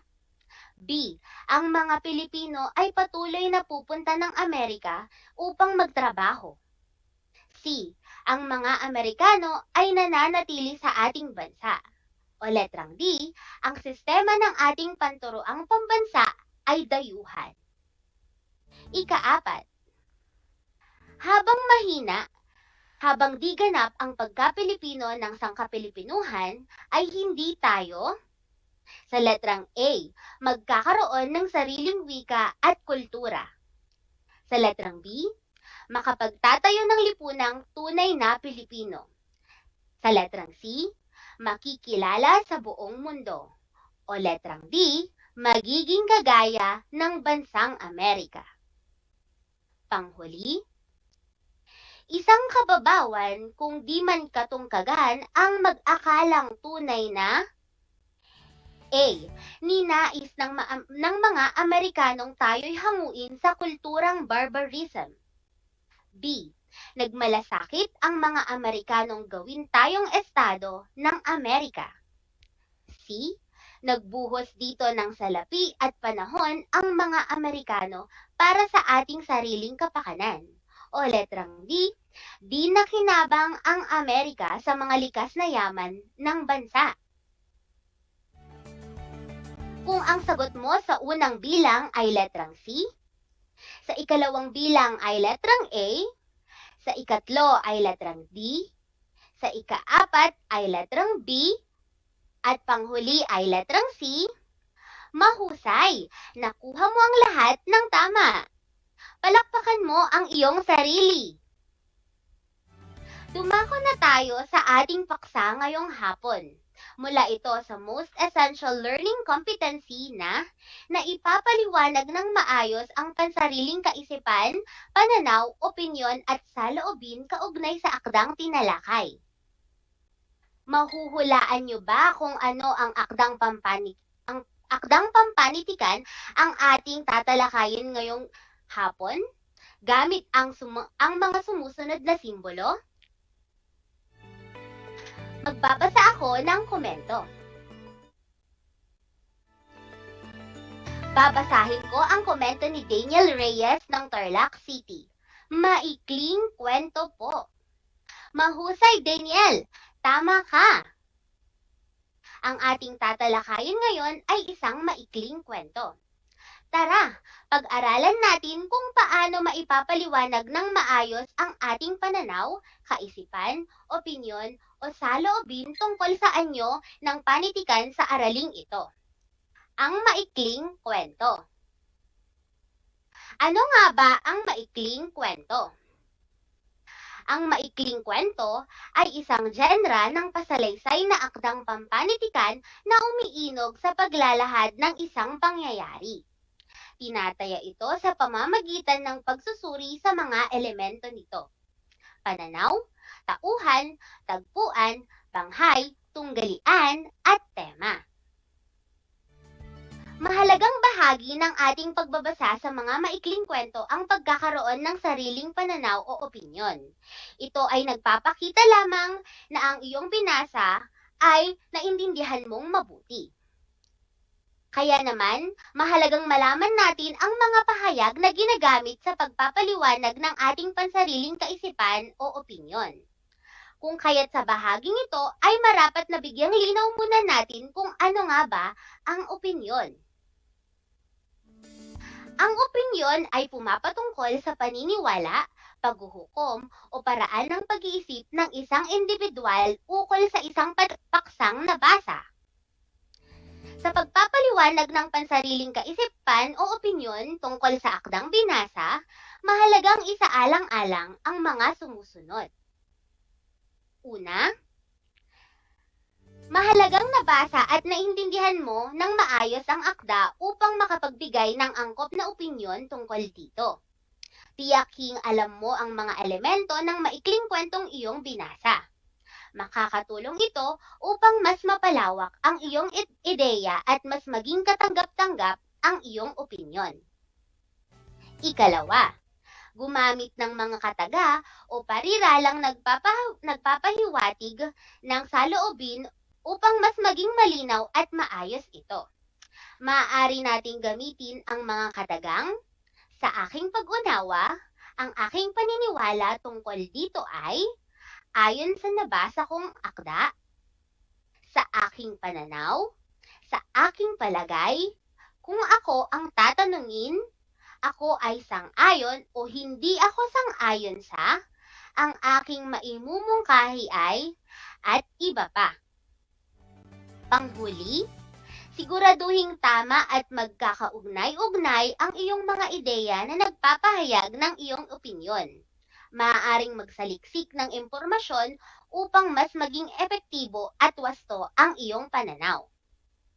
Upang maisagawa natin ang araling ito, narito ang buod ng isang maikling kwento na isinulat ni Efren R. Abueg at pagkatapos humanda sa mga ilang katanungan.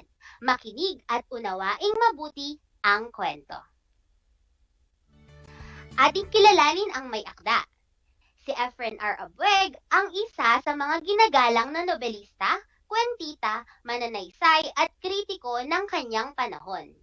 Kabilang sa kanyang mga aklat ang Bugso, ang kanyang kauna-unahang koleksyon ng mga kwento. Siya ay nakatanggap ng maraming parangal gaya ng Palangka Memorial Awards for Literature sa maraming taon. Narito ang isa sa kanyang mga akda. Ito ay pinamagatang Ang Saranggola.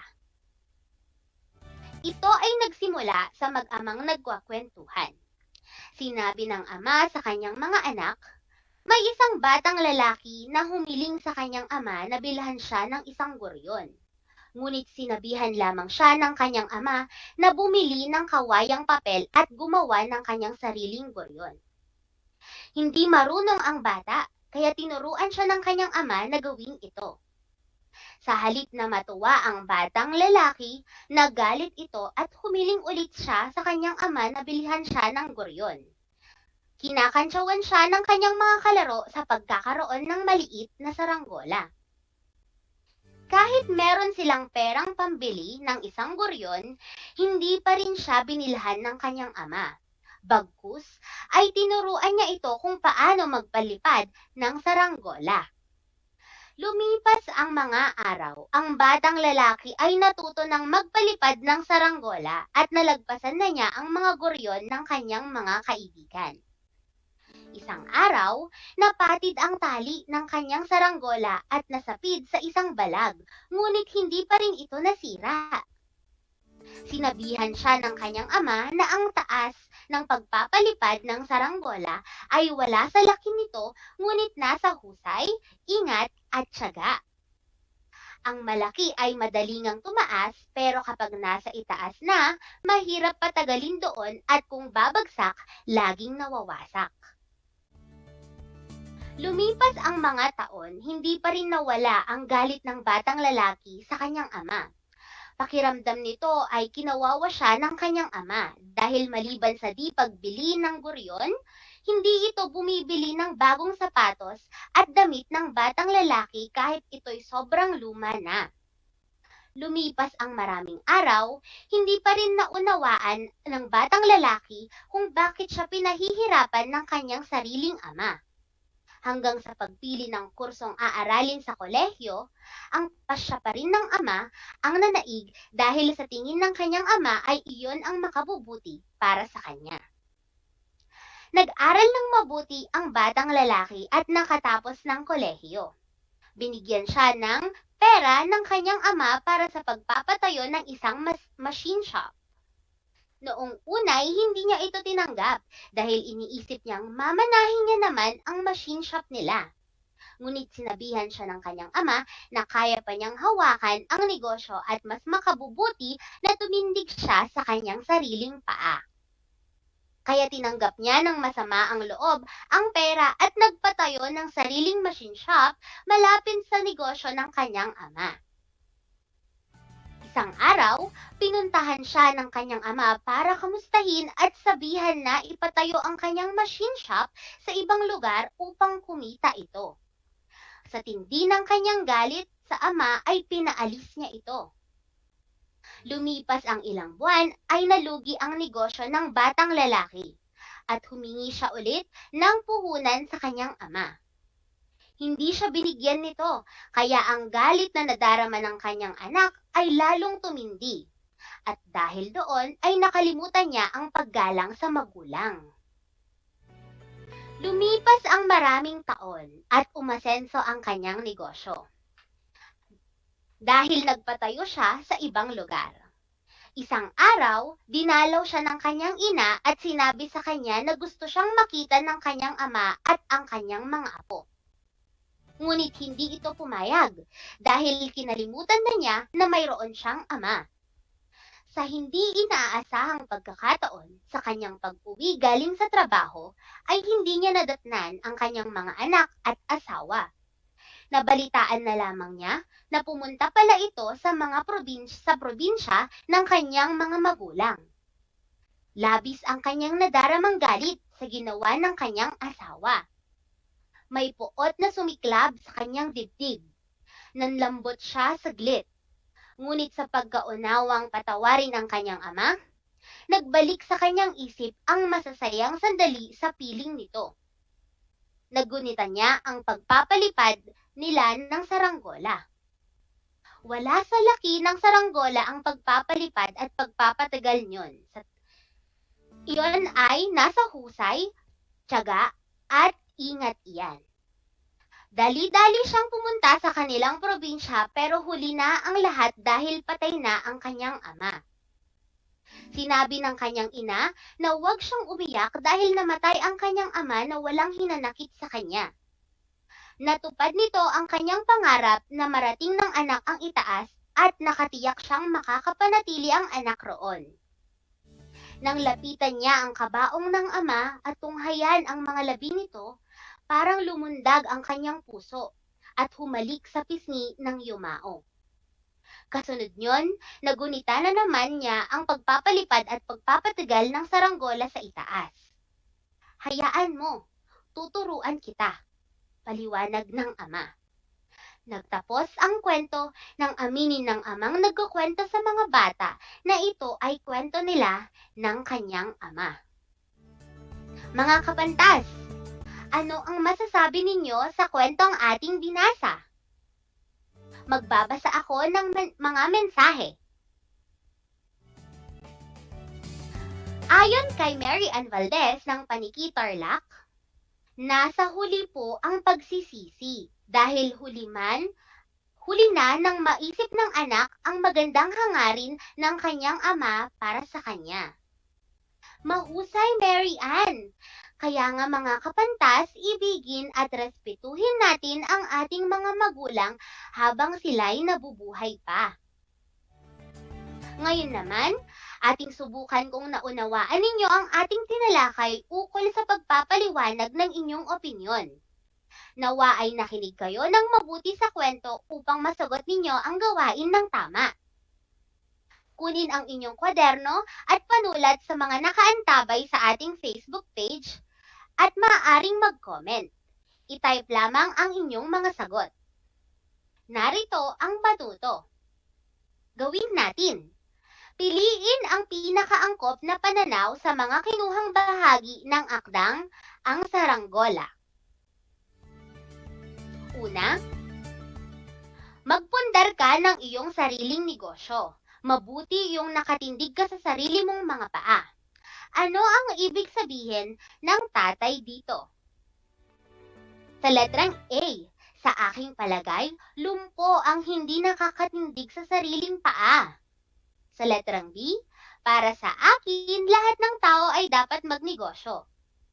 Sa letrang C, hindi ako sang-ayon na tumindig ang lahat sa sariling paa kung may dedependehan ka naman. O letrang D, sa aking pag-unawa, kung alam ng isang tao ang hirap kung paano maging matagumpay, papahalagahan niya ito. Ikalawa, ang taas at tagal ng pagpapalipad ng saranggola ay nasa husay, ingat at tiyaga. Ang malaki ay madaling ang tumaas, pero kapag nasa itaas na, mahirap patagalin doon at kung bumagsak, laging nawawasak. Ano ang nais iparating ng ama dito? Para sa akin, maganda ang may malaking saranggola. Sa letrang B, naniniwala akong mananatili sa taas ang saranggola kung mahangin. Sa letrang C, sa aking palagay, ang tunay na tagumpay sa buhay ay makakamit hindi sa pagkakaroon ng mga materyal na bagay, kundi sa pamamagitan ng husay, disiplina at tiyaga. O letrang B, ako ay naniniwala na mahal ang malaking saranggola kaya maliit na lang ang bibilhin ko. Ikatlo, anak ako ng tanging may-ari ng estasyon ng gasolina at machine shop sa bayan natin.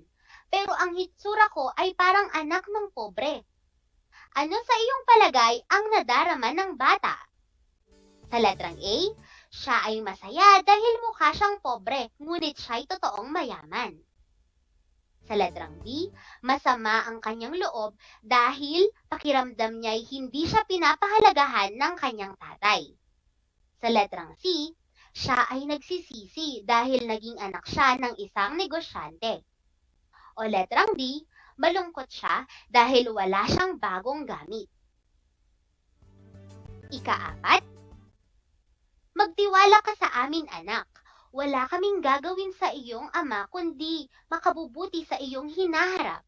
Ano ang nais iparating ng ina dito? Sa letrang A, sa aking palagay, walang magulang ang gustong ipahamak ang anak. Mahal na mahal nito ang kanilang anak. Sa letrang B, para sa akin, mahirap magtiwala sa tao, kahit sa pamilya mo.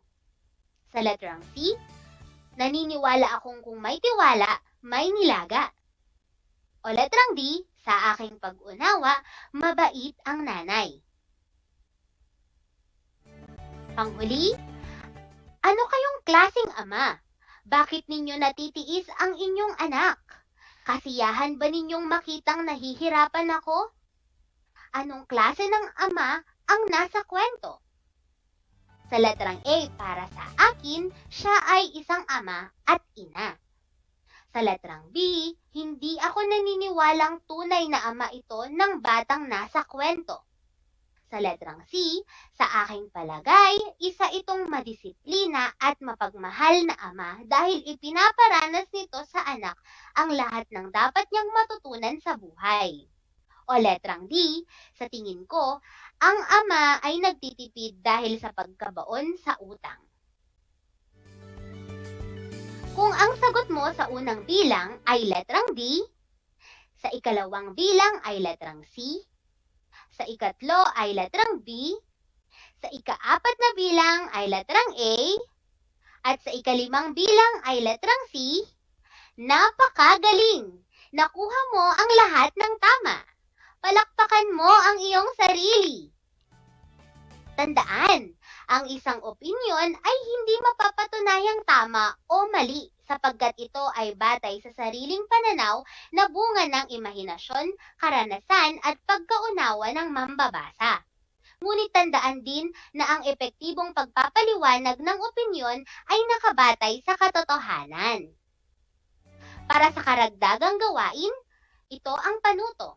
Magbasa ng mga akda na tumatalakay o naglalarawan sa pamilyang Pilipino. I-record ang sarili habang ipinapaliwanag ng maayos ang iyong saloobin tungkol dito. Iugnay ang iyong karanasan sa sariling pamilya. Siguraduhin na isaalang-alang ang mga dapat gawin upang maipaliwanag ng maayos ang iyong saloobin. Isumite ito sa inyong guro. Narito ang rubrics para sa inyong pagpapaliwanag. Una, kalidad ng pagpapaliwanag, sapat at makabuluhan. Ikalawa, pagsasalita at pagbigkas, napakahusay, mahusay, di gaanong mahusay, may malaking kakulangan at mag-ensayo pa. Kabuuan, 20 puntos. Mga kapantas, nawa ay marami kayong natutunan sa araling ating tinalakay. Kung kayo'y may katanungan, mag-message sa ating Facebook page at ilagay lamang ang code na #kapantas. Tanong, pangalan, baitang, paaralan at ito ay aking tutugunan. Laging isa-isip at isa-puso na kahit may pandemya sa panahong ito, palakasin ang katawan at maging sabik sa pagtuklas ng karunungan. Laging tandaan, walang ligaya sa lupa na hindi dinilig ng luha. Ang pag-aaral ng mabuti ang susi sa maganda nating kinabukasan. Muli, ako si Binibining Angelica R. Agustin, ang inyong guro sa Filipino 8, Baitang 8. Mga kapantas, hanggang sa muli!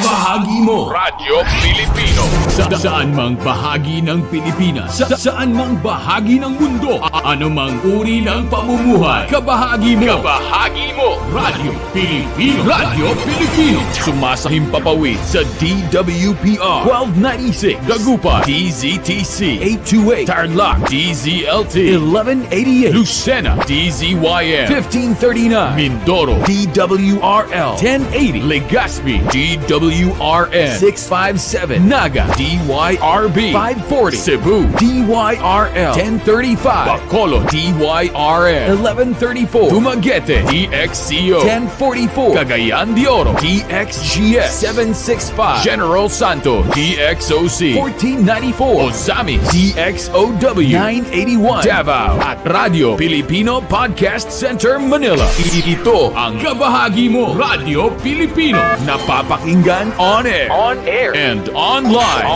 sa buong mundo sa pamamagitan ng www.radiopilipino.com. Radiopilipino.com. Impormasyong may kalidad at serbisyong may halaga. Kasama, katuwang, kapinoy. Kabahagi mo. Radyo Pilipino. Radyo Pilipino.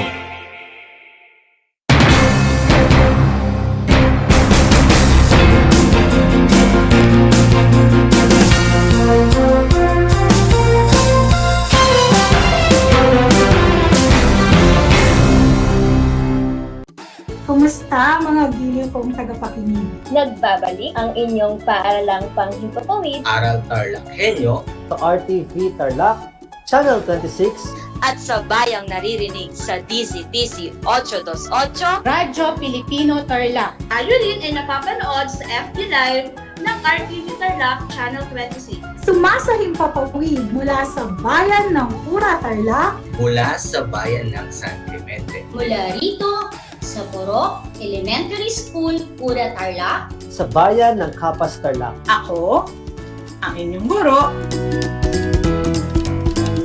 na maghahatid sa inyo ng makabuluhang pagtalakay sa ating aralin.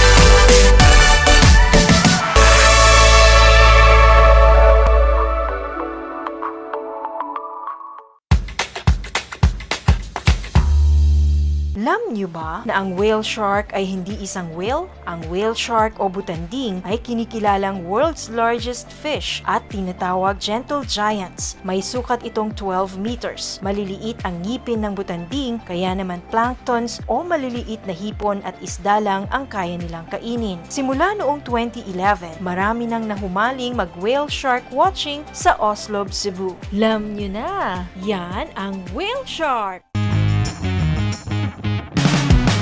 I'm back! This is Sir Z, your teacher broadcaster. Magandang araw mga kapantas!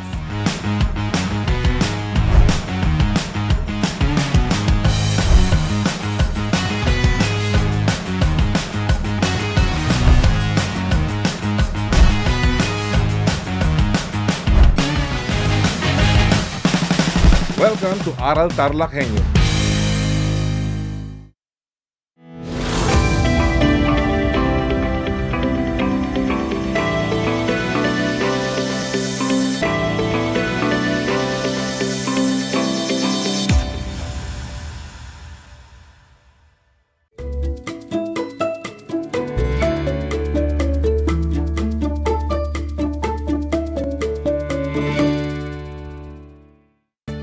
Welcome sa ating Project Shine Aral TarlakHenyo ng SDO Tarlac Province na kasalukuyang napapanood dito sa RTV Tarlac Channel 26 at Converge Air Cable 100 at sa bayang napapakinggan sa 828 AM DZTC Radyo Pilipino Tarlac.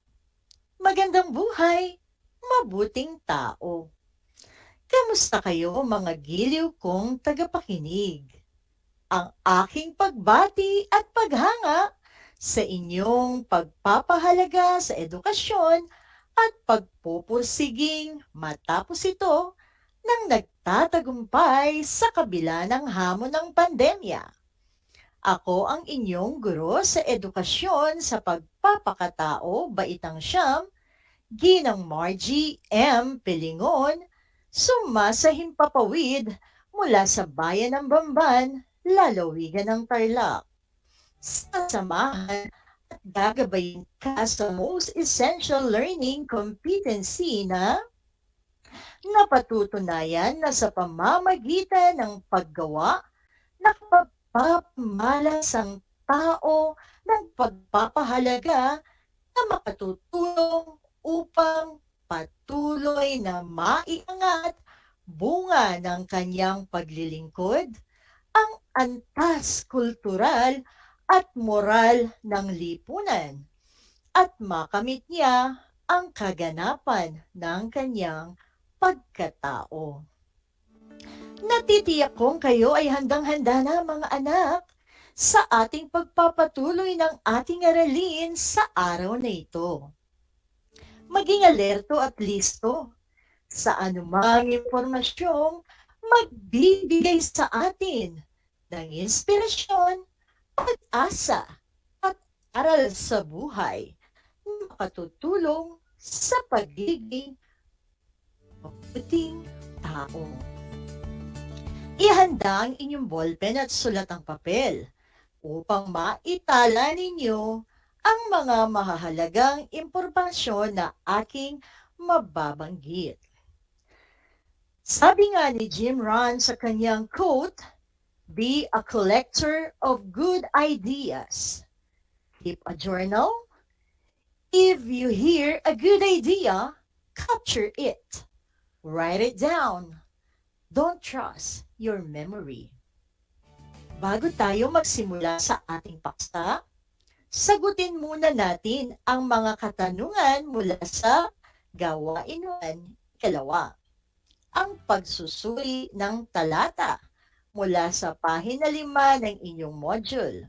Module 3, ang paggawa bilang paglilingkod at pagtaguyod ng dignidad ng tao. Basahin at unawain ang talata ukol sa mga makabagong bayani. Ang mga frontliners. Sagutin ang mga gabay na tanong pagkatapos. Para sa unang tanong, paano na ipapamalas ng mga frontliners ang mga pagpapahalaga niya sa paggawa at paglilingkod sa kapwa at lipunan? Ikalawa, ano ang nagpapatatag sa mga frontliners upang ipagpatuloy ang pagtupad sa kanilang tungkulin? At ang huling katanungan, naiangat ba ng mga pagpapahalagang ito ang kaganapan ng kanilang pagkatao? Ang mga frontliners tulad ng doktor, nurse, sundalo, o anumang propesyon sa panahong kasalukuyan ay napapagtagumpayan nila ng mahusay ang kanilang tungkulin na makatulong sa kaniyang kapwa dahil sa busilak na pagmamahal na kahit sino man ay hindi kayang higitan ng kanilang serbisyo at pagsasakripisyo. Matiyak lamang nila na ligtas ang bawat Pilipino. Nagpapamala sa mga frontliners ng kabayanihan tulad ng patuloy na tumutulong sa paglutas ng ating suliranin sa ating kalusugan, lalo na sa panahon natin ngayon dulot ng COVID-19 pandemic, sapagkat sila ay may kakayahan na gamitin ang paggawa sa mga nangangailangan. Lumalaban sila sa sariling pangamba at pangungulila sa sariling pamilya. Narinig niyo na ba ang kantang may pamagat na pananagutan? Marahil marami sa inyo ang nakarinig na sa awiting ito na siya namang inawit ng ating mga sikat na singers tulad nila Gary Valenciano at Jamie Rivera. Pakinggan ninyong mabuti ang ilang linya ng awit na ito at pagkatapos ay ating pagnilayan kung ano ang mensahe na hatid nito sa atin. Pagtiyagaan na ninyong boses ko, ha? Walang sino man ang nabubuhay para sa sarili lamang. Walang sino man ang namamatay para sa sarili lamang. Tayong lahat ay may pananagutan sa isa't isa. Tayong lahat ay tinipo ng Diyos na kapiling niya. Nagustuhan ba ninyo yung ilang portion sa awitin ng pananagutan? Ano ang mensahe ng awiting ito? Simple lang, di ba? Tayong lahat ay tao na nilikha ng Diyos upang maglingkod sa kapwa. Naipamalas ito ng ating mga frontliners at ang mga iba pang pangkat o grupo ng mga pribadong organisasyon. Tayong lahat ay magpakita ng malasakit tulad ng pagtulong sa ating mga kababayan na sinalanta ng bagyo. Malayo man sila sa atin, nararapat lamang na tayo ay makipagbayanihan sa paghahatid ng tulong pinansyal o iba pa. Ngayon, bilang pagsisimula sa ating paglalakbay tungo sa karunungan, nais kong hawakan ninyong mabuti ang inyong module at buksan ito sa pahina 7 upang ating pag-aralan ang subheto at obheto ng paggawa o ang tinatawag nilang subject and goal of labor. Una, ang obheto ng paggawa ay ang kalipunan ng mga gawain, resources, instrument at teknolohiya na ginagamit ng tao upang makalikha ng mga produkto. Ikalawa, nilikha ang teknolohiya upang maging perpekto ang gawain ng tao. Ito rin ang dahilan kung bakit patuloy ang tao sa paglikha ng mga teknolohiya na patuloy na makatutulong upang maging mas madali ang paggawa ng tao. Upang mas maunawaan ang mga kahulugang ito, meron akong ibabahagi sa inyo ng mga larawan bilang halimbawa ng kalipunan ng mga gawain, resources, instrumento at teknolohiya. Ano ang makikita sa ating screen? Makikita ang magandang ugnayan ng guro sa kanyang mag-aaral. Makikita rin ang magandang ugnayan ng amo o boss sa kanyang mga manggagawa. At makikita rin natin ang ugnayan ng mga tao sa iba't ibang sangay ng pamahalaan tulad ng Department of Labor and Employment or DOLE na siyang tumutugon sa mga trabaho na maaaring pasukan ng isang manggagawa dito sa ating bansa o sa ibang lugar. Nandyan rin ang Philippine Overseas and Employment Agency or POEA na tumutulong sa paglutas ng suliranin ng mga manggagawang Pilipino na nagtatrabaho sa iba't ibang bansa. Makikita rin dito ang ugnayan ng mga tao sa inang kalikasan at kung paano nila ito pinapahalagahan tulad ng paglilinis at pagtatanim ng mga puno.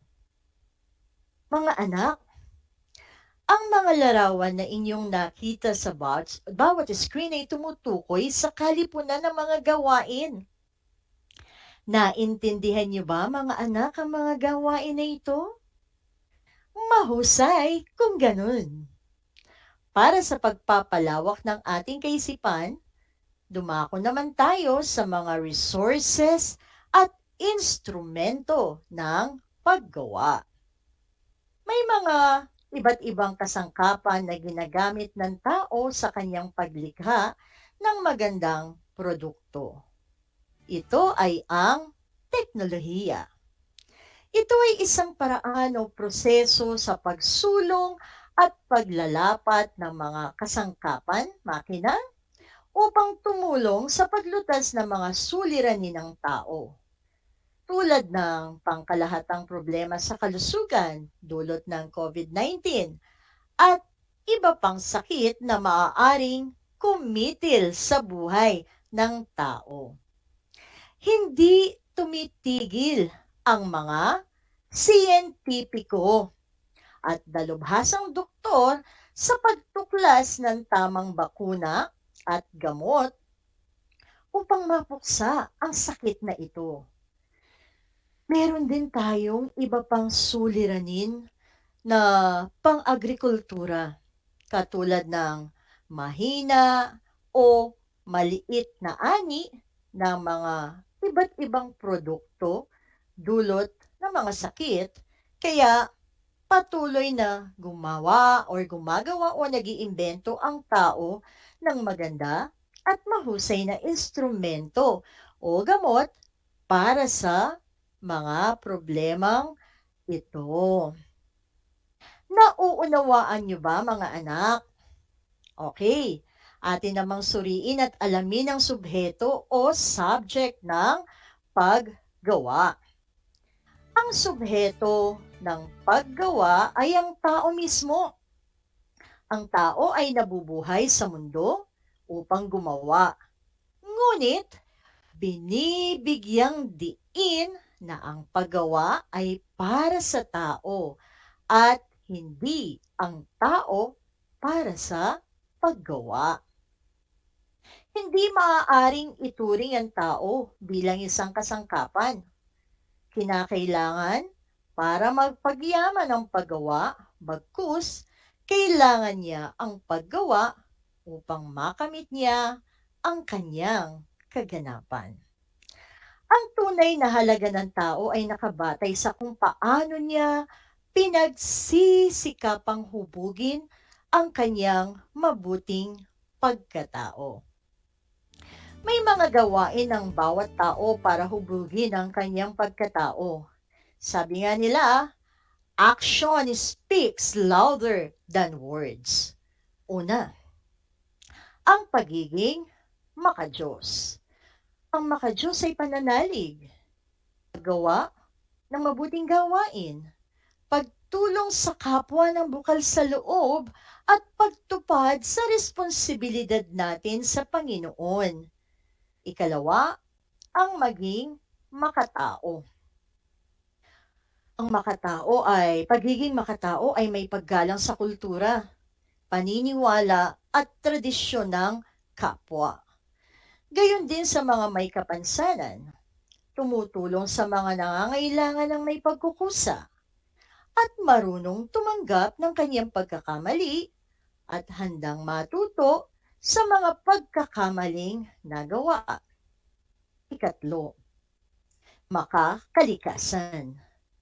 Ang makakalikasan ay isang gawain na nagpapakita ng may pagmamahal at malasakit sa ating inang kalikasan. May tamang paggamit ng mga resources o kagamitan at ang pangangalaga sa mga ito tulad ng mga pasilidad o instrumento na nasa paaralan, paglilinis sa lugar na pinagtrabahuan at ang pagiging masinop sa mga gawain. Huwag din nating kalimutan ang pagiging makabansa. Ang pagiging isang makabansa ay nagpapakita ng pagiging Pilipino tulad ng paggalang sa watawat at pag-awit sa ating lupang hinirang. May pagsunod at paggalang sa mga alituntunin o patakaran ng kanyang paaralan, barangay at bansa. Tumutulong din sa kapwa upang ipaunawa ang mga kahalagahan ng mga lingwahe at mapukaw ang interes ng mga ito. Kaya mahalagang tandaan, mga anak, ang mga sumusunod na konsepto mula sa ating aralin ngayong araw. Una, ang paggawa ay para sa tao at hindi ang tao para sa paggawa. Ipinapahiwatig nito na tayo, ang mga tao, ay nabubuhay dito sa mundo upang gumawa Dahil tayo ay bukod tanging nilikha ng Diyos. Pangalawa, tayo lamang ang may mas kakayahan na umunawa at gumawa ng katangi-tanging gawain tulad ng pagtulong sa ating kapwa, lalong-lalo na sa mga panahon ng kalamidad at iba pa. Pangatlo, ang tao ay hindi dapat magpasailalim sa paggawa dahil sino mang magturing sa tao bilang kasangkapan ay sumisira sa istensya ng paggawa. Sa puntong ito, panahon na upang alamin kung kayo ay may natutunan mula sa ating aralin sa pamamagitan ng munting pagsusulit. Sa lahat ng nanonood sa FB Live, gamitin ang FB chat box para sa inyong mga kasagutan. Ihanda naman ang panulat at sagutang papel sa lahat ng mga nanonood sa telebisyon at nakikinig sa radyo. Para sa ating panuto, suriin ang mga sumusunod na pangungusap, isulat ang titik ng tamang sagot. Para sa unang bilang, ang mga tao ay nabubuhay dito sa mundo upang A. Gumawa dahil tayo ay bukod tanging nilikha ng Diyos at may mas kakayahan na umunawa at gumawa ng katangi-tanging gawain. B. Ipagsawalang bahala ang nakikitang suliranin ng mga taong nangangailangan ng tulong.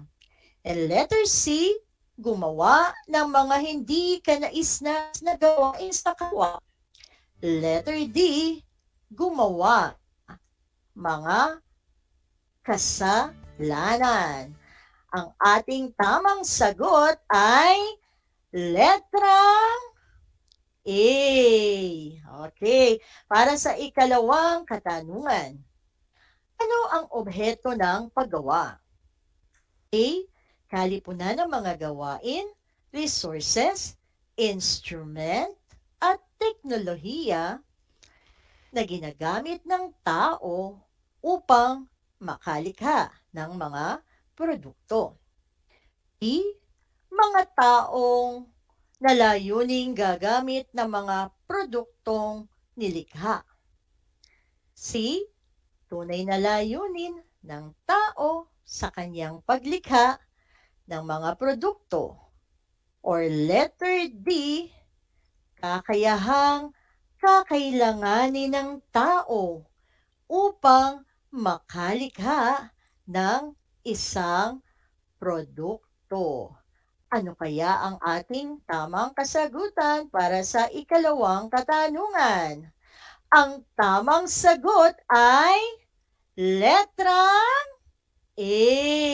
Galing naman. Alam ko, nakadalawa na kayong tamang sagot. At para sa ikatlong katanungan, bilang isang mag-aaral, saan mo makikita ang tunay na halaga ng paggawa? A. Sa proseso na pinagdaanan bago malikha ang isang produkto. B. Sa kalidad ng produkto na nilikha ng tao. C. Sa haba ng panahon na ginugol upang malikha ang isang produkto. Or letter D. Sa katotohanan na ang gumawa o lumikha ng produkto ay tao. Ang ating tamang sagot ay letrang D. Okay, at para sa ating ikaapat na katanungan, ano ang nagiging epekto sa pagiging produktibo ng tao sa paggawa ng pag-unlad ng agham at teknolohiya? A. Hindi nagkakaroon ng pagkakataon ng tao na maggamit ang kanyang pagkamalikhain. B. Mas nababawasan ang halaga ng isang produkto dahil hindi nahawakan ng tao. C. Nagkakaroon ng katuwang ang tao sa mabilis na paglikha ng maraming produkto. Or letter D. Nababago ang kahulugan ng tunay na paggawa. Para sa ating tamang sagot ay letrang C. At para sa ating ikalimang katanungan, ang mga sumusunod na sitwasyon ang nagpapakita ng tunay na gumagawa maliban sa isa. A. Si Mang Joel ay matagal na karpentero. Nakilala siya sa kanilang komunidad dahil sa kanyang pulidong trabaho. Hindi lamang siya umaasa sa disenyo ng arkitekto o inhinyero, kundi nagbibigay din siya ng mungkahi sa mga ito kung paano mas mapatitibay at mapagaganda ang pagkakagawa ng isang bahay. B. Si Henry ay isang kilalang pintor. Ang kanyang panahon ay kanyang inilaan sa loob ng isang silid para sa buong maghapong pagtatapos ng isang obra. C. Si Renato ay isang batang nagpupunta sa mga bahay upang kumolekta ng mga basura. Umaasa lamang siya sa kaunting barya na ibibigay ng kanyang mga kapitbahay upang may maipambaon sa paaralan dahil gusto niyang makatapos. Or letter D. Mula pagkabata, si Anthony ay napilitang tumira sa isang malaking pabrika bilang trabahador. Iniwan na siya ng kanyang mga magulang sa lugar na ito dahil mayroon siyang naiwang utang at hindi nabayaran. Bilang kapalit, si Anthony ay magtatrabaho dito ng ilang taon. Ang tamang sagot para sa ikalimang katanungan ay letrang D. Pinabati ko kayo mga anak sapagkat natitiyak kong nakuha ninyo lahat ang tamang sagot sa ating pagsusulit. Kaya mula sa akin ay tanggapin ninyo ang mga salitang magaling at mahusay, mabuting tao.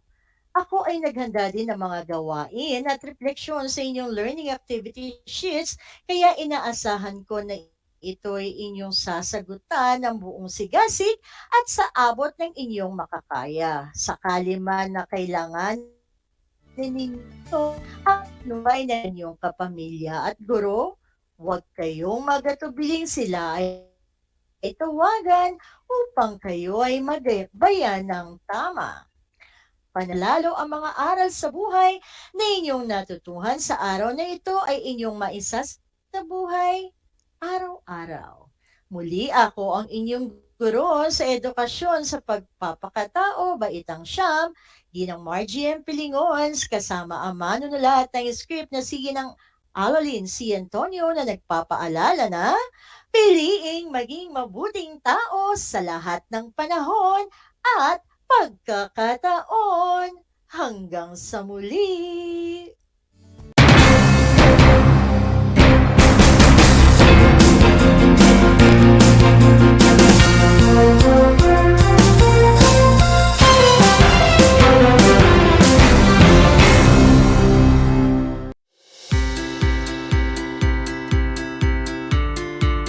Upang matugunan ang mga kinakaharap na pagsubok ng mga guro at mag-aaral sa gitna ng kasalukuyang pandemya, nagsanib tulong sina Congressman Charlie Cojuangco ng unang distrito ng Tarlac, DEPED Region 3 Regional Director Dr. May B. Eclar at Tarlac Schools Division Superintendent Dr. Ronaldo Pozon para sa isang napapanahong proyekto na tinaguriang Project Shine, Aral TarlakHenyo. Ang mga mag-aaral ng Grade 4 at Grade 5, ganon din ang Grades 8 and 9 sa buong probinsya ng Tarlac, kasalukuyang sumasailalim sa radio-based instruction. Katuwang ang himpilang DZTZ 828 kHz AM at RTV Tarlac, Channel 26. Ang Tarlac po nangunguna po ngayon pagdating po sa radio-based instruction. Marami pong humahanga sa atin. I'm very happy this station, itong DCTC, could reach the whole of Region 3. Hindi natin alam, we are contributing. We are creating a very big dent in the history of Philippine education. And I am proud. I am here in Tarlac This is the noble cause of education in which you and I, without you knowing it, we are bound to do.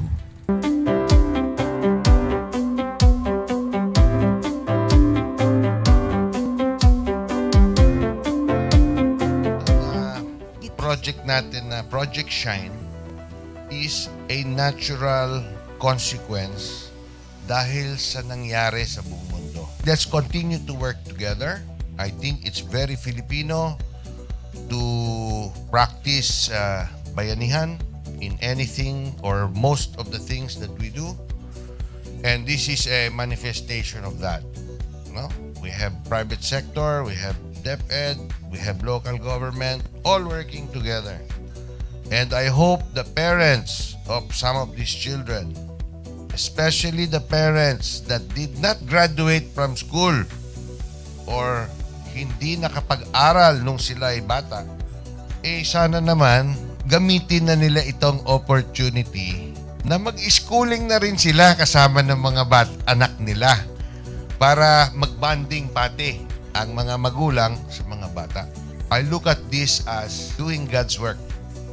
Diba?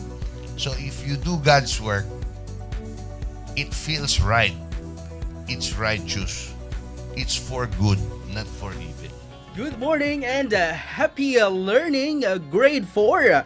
Welcome to Aral TarlakHenyo here on RTV Tarlac, Channel 26. Simulcast over DZTC 828.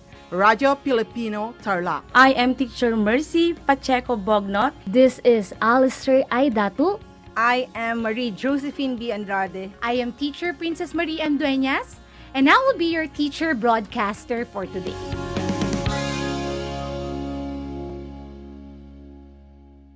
Did you know that children learn more when they initiate an activity and are actively engaged in it? This is your science teacher broadcaster, Princess Diana L. Ronquillo for Aral TarlakHenyo. Let's learn science together on Aral TarlakHenyo.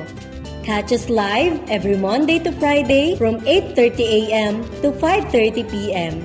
Watch Aral TarlakHenyo on RTV Tarlac, Channel 26, simulcast over Radio Filipino, DZTC 828 kHz, and streamed live on FB page and YouTube channel of RTV Tarlac, Channel 26.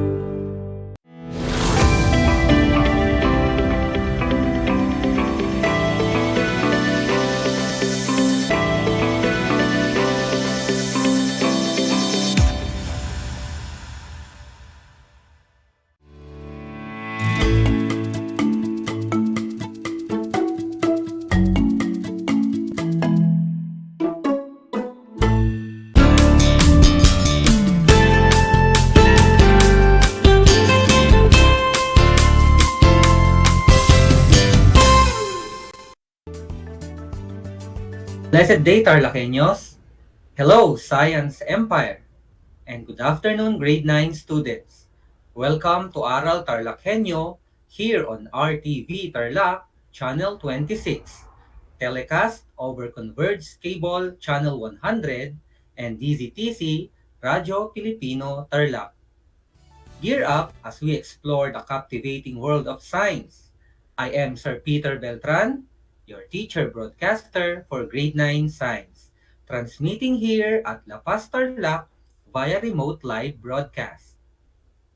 If you have questions with regards to our topic, feel free to send me your inquiries and concern at 0918-468-4535. I repeat, that's 0918-468-4535. At the end of our broadcast, I will try my best to answer all your questions right after this session. You may also contact your science teacher for further assistance and do not hesitate to ask help from them or to your parents. Hello, young scientists! It's a new year, so let's have fun in learning. Let's start the year right by nurturing our curiosity through learning science. Be inspired and write on your heart that every day is the best day in the year. Let's be thankful for the wonderful things that we have. At this point in time, I want you to find a place where you are secure and comfortable while watching or listening to our lesson. Kindly prepare your pen and paper so you could take note of the important details of our lesson that I will discuss later. Please see to it that you have with you your compendium of notes and your learning activity sheets. Be ready in taking part in an hour of significant learning session. So, focus your mind and be at your best in analyzing and understanding our lesson for today. Ready, guys? Alright, let's put in our mind that every day we can learn, we can do, and we can achieve our goals through learning science. In today's lesson, for week 6 on your most essential learning competencies, you are expected to define organic compounds, especially alkanes and alcohols, and also recognize their uses. Use safely materials with ingredients of organic compounds that can be found in the house. And last, value the importance of hydrocarbons in everyday life by giving examples and how to use it cautiously. Before we start our new lesson, let us have first a review of the previous topic made by teacher Ernalyn Lagman about the structure of hydrocarbons, which affects the type of structure it forms. I'll give you 3 seconds to choose the letter of the correct answer. Then type in your answers on our chat box. Ready now? Let's begin. For number 1, which of the following statement best describes organic compound? Letter A. Organic compounds are composed mainly of carbon and hydrogen. Letter B. Organic compounds are compounds that contain carbon atoms only. Letter C. Organic compounds are compounds that are produced by living things. And letter D. Organic compounds are compounds that contain carbon and oxygen only. Time starts. 1, 2, 3. The correct answer is letter A. Number 2. How do carbon atoms form many organic compounds? Letter A.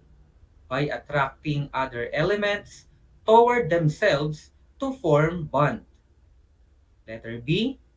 By sharing their electrons with other metal and non-metal elements. Letter C. Transferring their electrons to the atoms of surrounding elements. And letter D. By forming mainly bonds with other carbon atoms and other elements. 1, 2, 3. The correct answer is letter D. Next, number 3. Why are carbon atoms able to form many organic compounds? Letter A. Carbon atoms attract electrons from other atoms. Letter B. Carbon atoms have strong attraction to other elements. Letter C. Carbon atoms can form many types of bonds with other carbon. And letter D. None of the above. 1, 2, 3. The correct answer is letter C. For number 4, how many numbers of bonds the carbon atom can form? A. 1, B. 2, C. 3, and letter D. 4. 1, 2, 3. The correct answer is letter D. And last, number 5, which of the following components makes the carbon atom a unique one? Letter A, valence electron. B, bond. Letter C, strength. And letter D, all of the above. 1, 2, 3. The correct answer is, alright, letter D. Did you get all the correct answers? Excellent! Now, to establish your understanding about the general classes and uses of organic compounds, try to arrange the scrambled letters to form the term that is being described in each statement. I'll give you again 3 seconds to answer. Ready? Let's go! Number 1, GORNCAI. Our clue for the first item is that these are carbon-based compounds. 1, 2, 3. The correct answer is organic. Number 2, AVLENEC space EETONSLCR. Our clue for the second item is that this is an outer shell electron that is associated with an atom. 1, 2, 3. The correct answer is valence electron. Number 3, TEAOCVLN space DNOB. Our clue for the third item is about the type of chemical bond formed by sharing of electrons between atoms of non-metallic elements. 1, 2, 3. The correct answer is covalent bond. Number 4, OCHYBRRAOND. Our clue for the fourth item is about the specific group of organic compounds which contain carbon and hydrogen only. 1, 2, 3.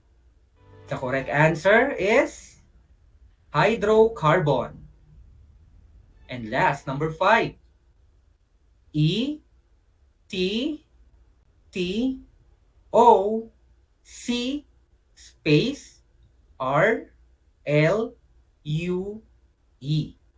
Our clue for the last and fifth item states that an atom either loses or gains electrons to achieve the 8 electrons in the outermost orbital. 1, 2, 3. The correct answer we need is octet rule. Did you get perfect score on our simple activity? Very good, learners.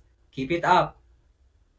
Now, as key points for our lesson, we should understand that an organic compound is any member of a large class of gaseous, liquid, or solid chemical compounds whose molecules contain carbon.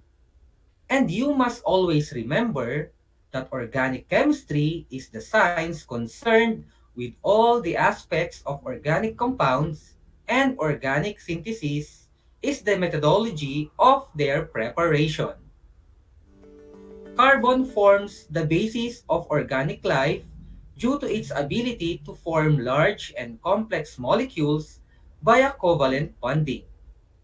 Carbon atoms can form 4 covalent bonds, with bonds between carbon atoms being particularly stable.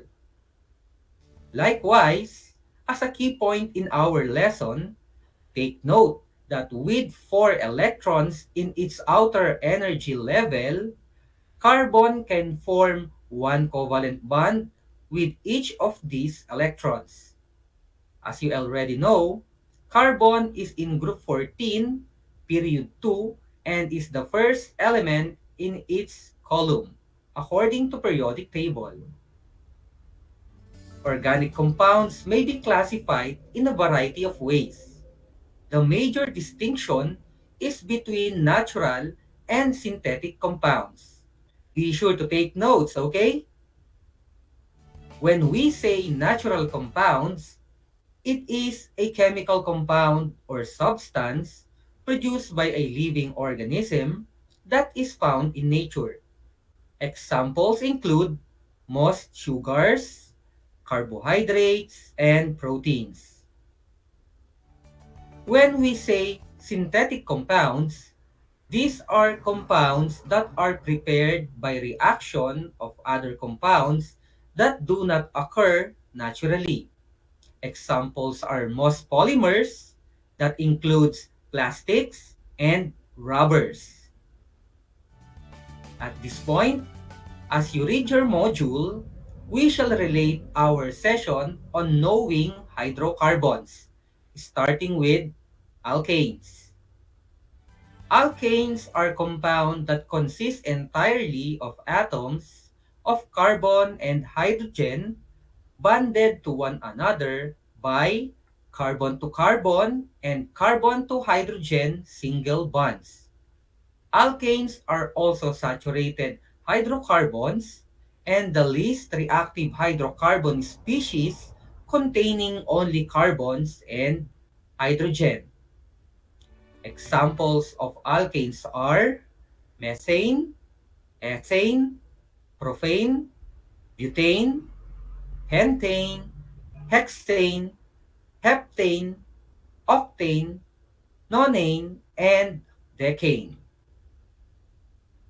Knowing the property of alkane gas, we can easily determine why it is used as a fuel. Can you agree with me? If so, then let us clarify the reason why it is used as fuel for machines. The main reason is it is because there is evolution of large amount of heat during combustion, conduction, neutralization, and absorption. The purpose is to obtain as much heat as possible from given mass of fuel. Besides that, you may take note that some alkanes are used as solvent, lubricant, and wax, as long as they are in solid forms. But what do you think will happen if one hydrogen atom of alkane is replaced by an organic group called hydroxide? Want to have some fun? While answering, then try to guess this riddle for you to correctly answer my question. This is the riddle. In liquid state, I easily evaporate. Cleaning you was part of my daily task, but it's only when you ask. I am very important nowadays, so don't forget to bring me and never make haste. The answer that we are looking for is alcohol.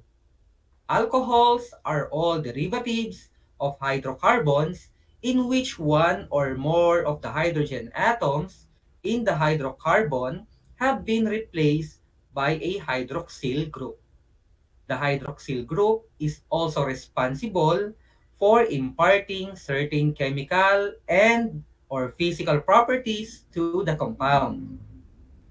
As we all know, alcohol has many forms that we use for disinfecting, but it is also used as an ingredient in alcoholic beverages like wine and beer. Ethanol mixed with methanol produces methylated spirit, which is a poisonous substance that is unfit for human consumption. Methylated spirit is combustible and it can be used in lamps and stoves, specifically those made for camping. If we consider using alcohol as fuel, we consider ethanol that burns cleanly to form carbon dioxide and water. Using ethanol as fuel does not contribute much to pollution.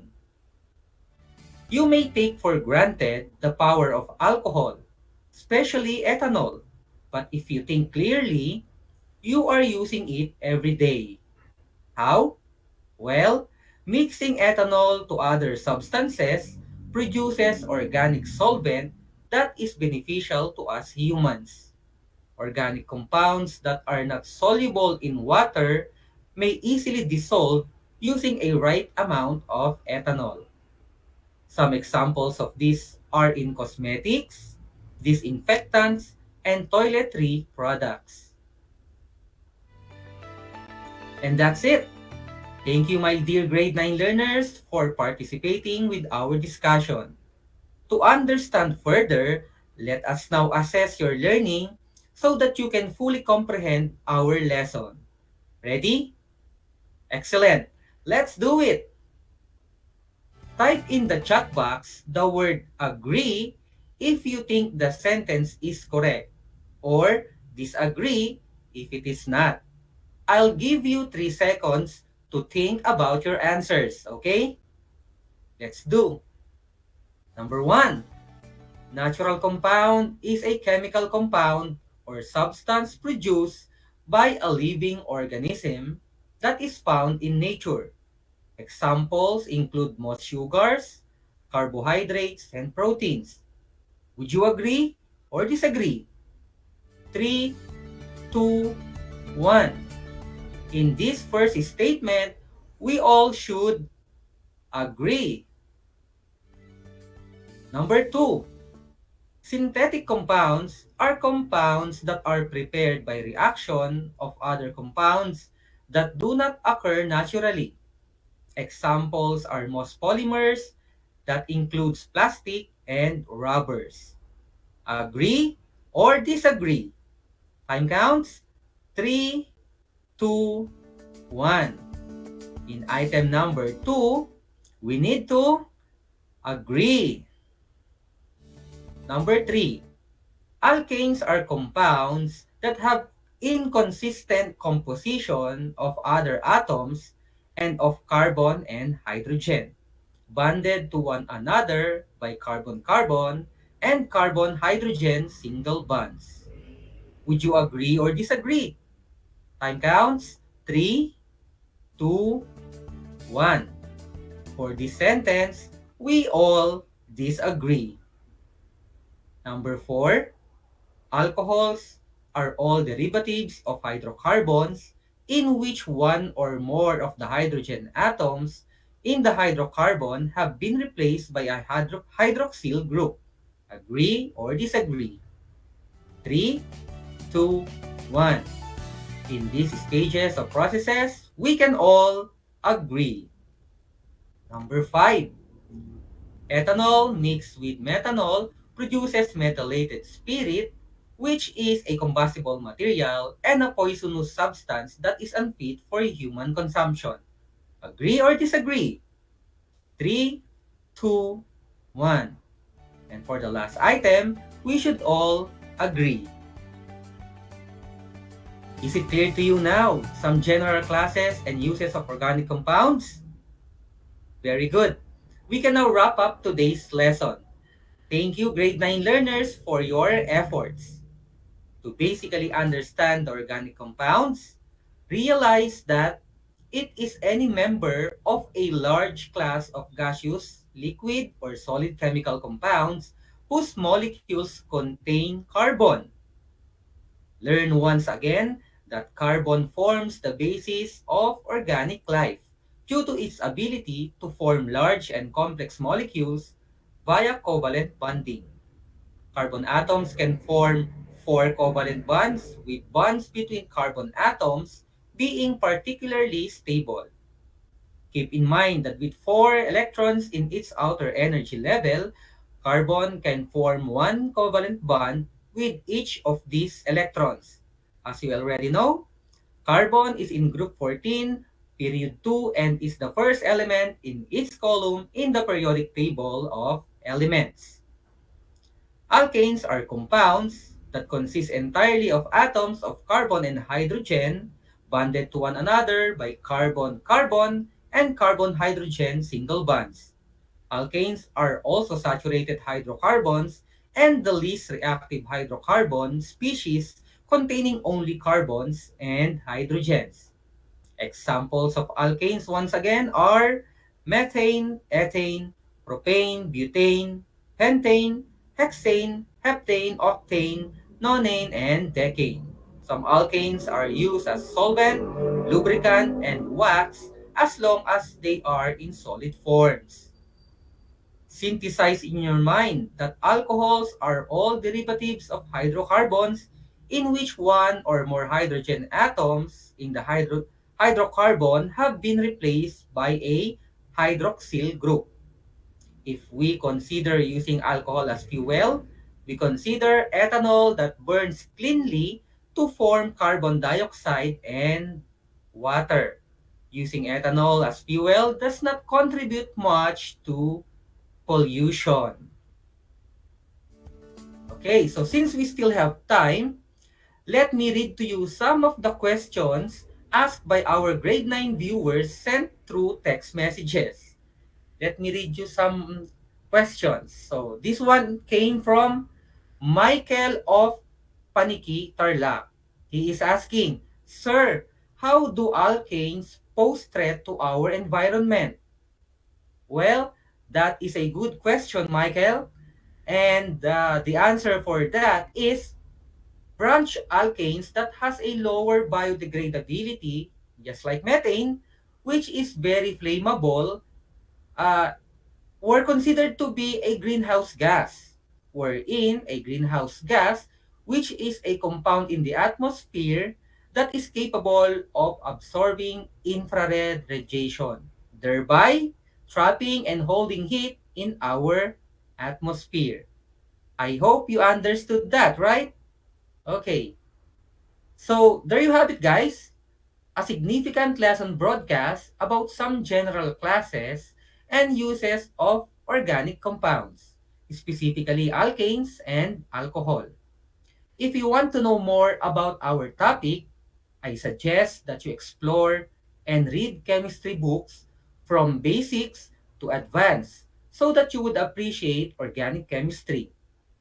Add a little bit of inquisitiveness, patience, deeper understanding, and hard work, and I'm sure you can learn a lot more and may find useful application on this matter. I hope you enjoyed today's lesson, and thank you for your participation. Before we end our session, kindly write your assignment. Your assignment is to cite some useful examples of aldehydes, ketones, ethers, and esters. Write that on your activity notebook, okay? So, just keep on tuning to our radio TV station, DZTC Radio Filipino Tarlac, and keep watching on RTV Tarlac Channel 26 and Converge Cable Channel 100 for your new learning experience. Don't forget to like and share RTV Tarlac Project Shine Aral TarlakHenyo Facebook page. That is all for today. In this time of pandemic, always follow health protocols. Be a blessing to anyone and everyone. Get vaccinated. Once again, I'm Sir Peter Beltran, your teacher broadcaster saying, the great aim of education is not knowledge, but action. Adios, until next time!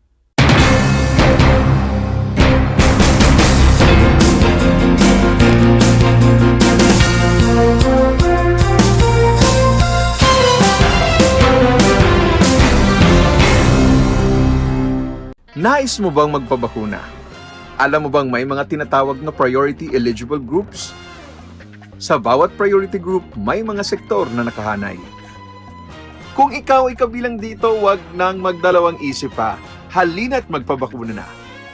Simula Hunyo, sisimula na ang pag-roll out ng mga bakuna sa A5 group o ang mga nabibilang sa indigent population. Ito ay ang mga kabilang sa mahihirap na populasyon base sa listahan ng National Household Targeting System for Poverty Reduction o NHTSPR o iba pang verification mechanisms ng local government units.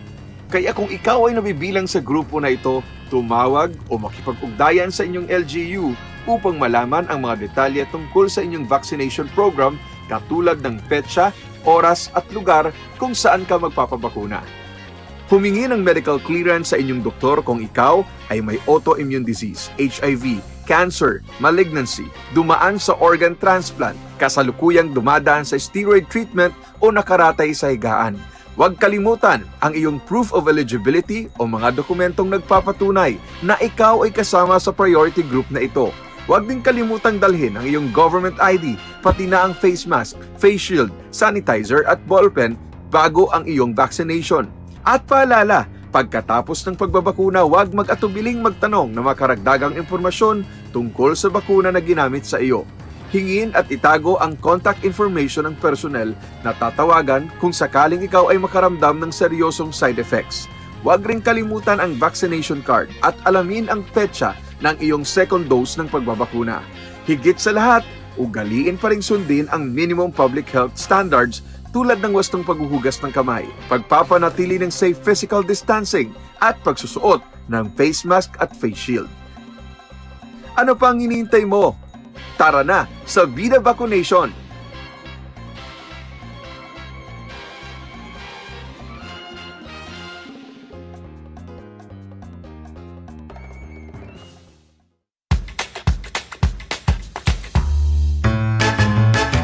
Alam niyo ba na ang salitang yoyo at ang makabagong bersyon nito ay naimbento ng isang Pilipinong nagngangalang Pedro Flores?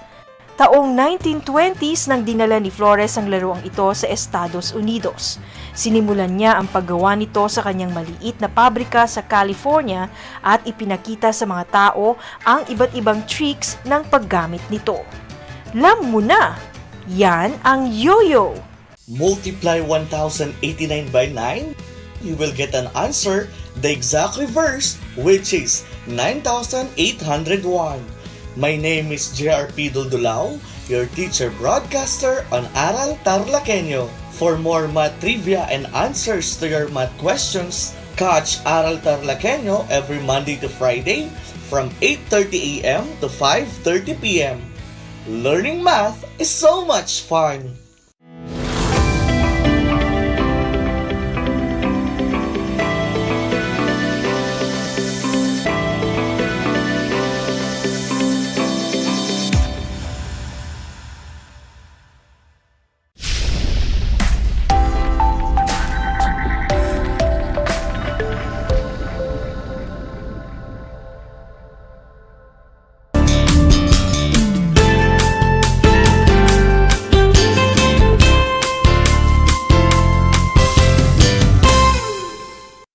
Listeners, welcome to Aral TarlakHenyo here on RTV Tarlac, Channel 26, simulcast over DZTC Radyo Pilipino Tarlac.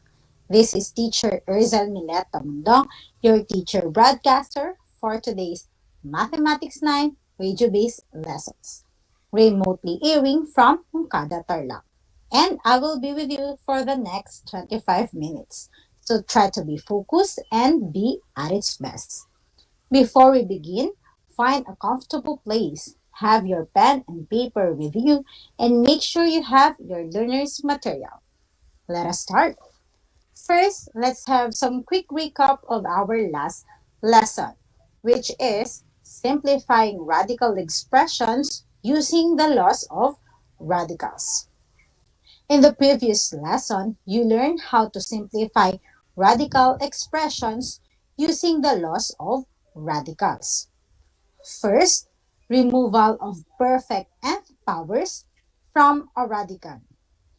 Any radical of order n should be simplified by removing all perfect nth powers from under the radical sign using the rule nth root of AB equals nth root of A times nth root of B.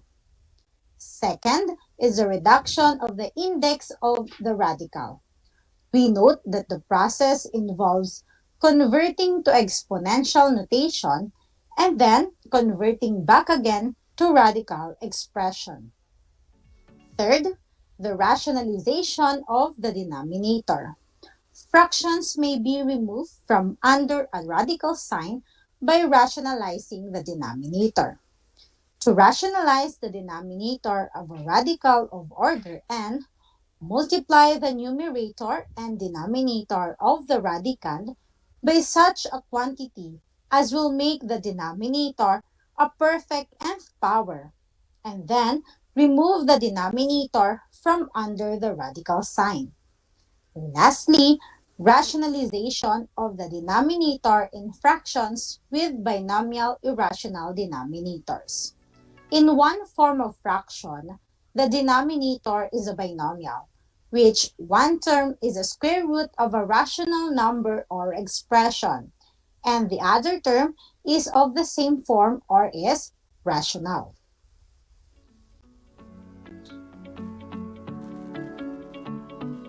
Let's answer some radicals to determine if you still remember what was discussed last time. Please open your module on Lesson 8 at page 1 and let us look at Activity 1.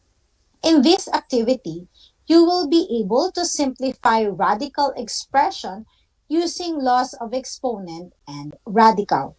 This activity will help you attain mastery of your previous lessons. Let's have question number 1. What is the simplified form of 3 raised to 0 times 2 raised to negative 3 times quantity 100x squared raised to 0? Again, what is the simplified form of 3 raised to 0 times 2 raised to negative 3 times quantity 100x squared raised to 0? The choices are letter A, 1 over 8. Letter B, 3x squared. Letter C, 2x. Letter D, 1/3.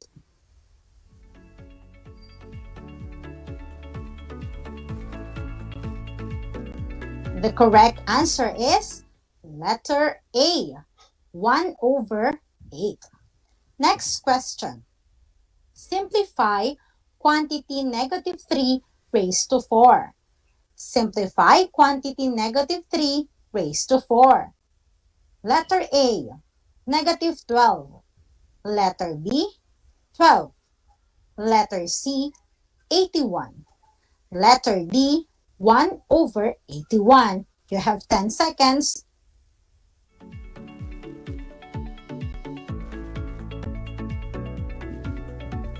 And the correct answer is letter C, 81. Did you get the same answer? That's good. Question number 3.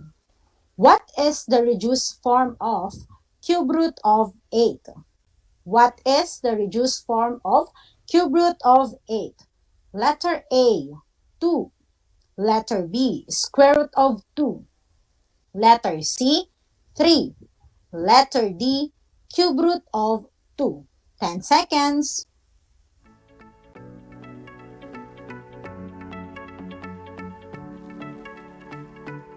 What is your answer? All right, the answer is letter A, 2. Question number 4. What is the simplest form of square root of 18a raised to 4? Again, what is the simplest form of square root of 18a raised to 4? Letter A, 4a squared square root of 2. Letter B, 3a squared square root of 2. Letter C, 2a squared square root of 2. Or letter D, a squared square root of 2. 10 seconds.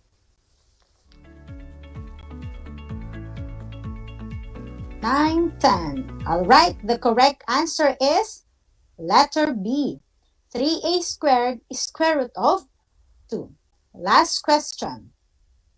Which of the following is not a true characteristic of a radical in simplest form? Again, Which of the following is not a true characteristic of a radical in simplest form? Letter A. No fraction as radicand. B. No radicand with variables. Letter C. No radical appears in the denominator of a fraction. Or letter D. No radicand has perfect nth power factors other than 1. 10 seconds.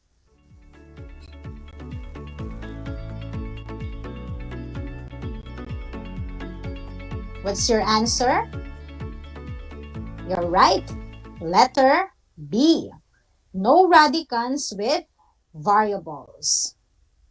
Now, how did you answer the given activity? That's nice. What mathematical concepts are important in simplifying radical expressions? Very good. Applying the laws of exponents and radicals will really help you in simplifying radical expressions. Any difficulty? Good job for those who do not have. But for those who are still confused, you may review the previous lesson and answer more activities. As the saying goes, practice makes perfect.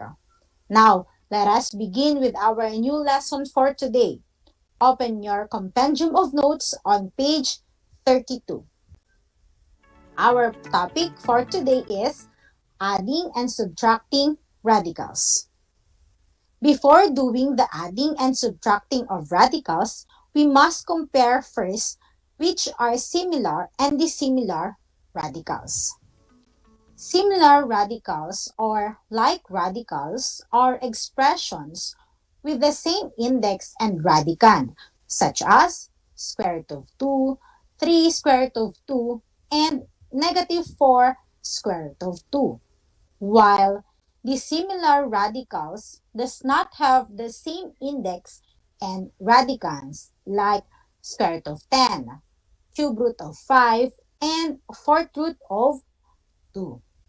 Now, you learn about similar radicals. With that, you can only add or subtract radicals which are similar. Here are the steps required for adding and subtracting radical expressions. Step 1. Simplify each radical if needed. Step 2. Add or subtract the coefficients of the radicals having the same radicand and index. We'll have some examples and apply these steps. Let us look at the first illustrative example. Add 2 square root of 3 plus 3 square root of 3. Step 1. Simplify each radical if needed. Since each radical is already in their simplest form, we will now proceed with step 2, which is adding or subtracting the coefficients of the radicals having the same radicand and index. Let's look at the radicals. They have the same radicand, which is 3, and same index, which is 2. Now add their coefficients. 2 plus 3 equals 5. Then affix their common radical.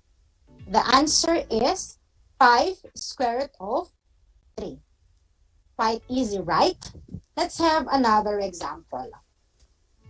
Subtract 9 square root of 5 minus 2 square root of 5 minus 4 square root of 3 minus square root of 3.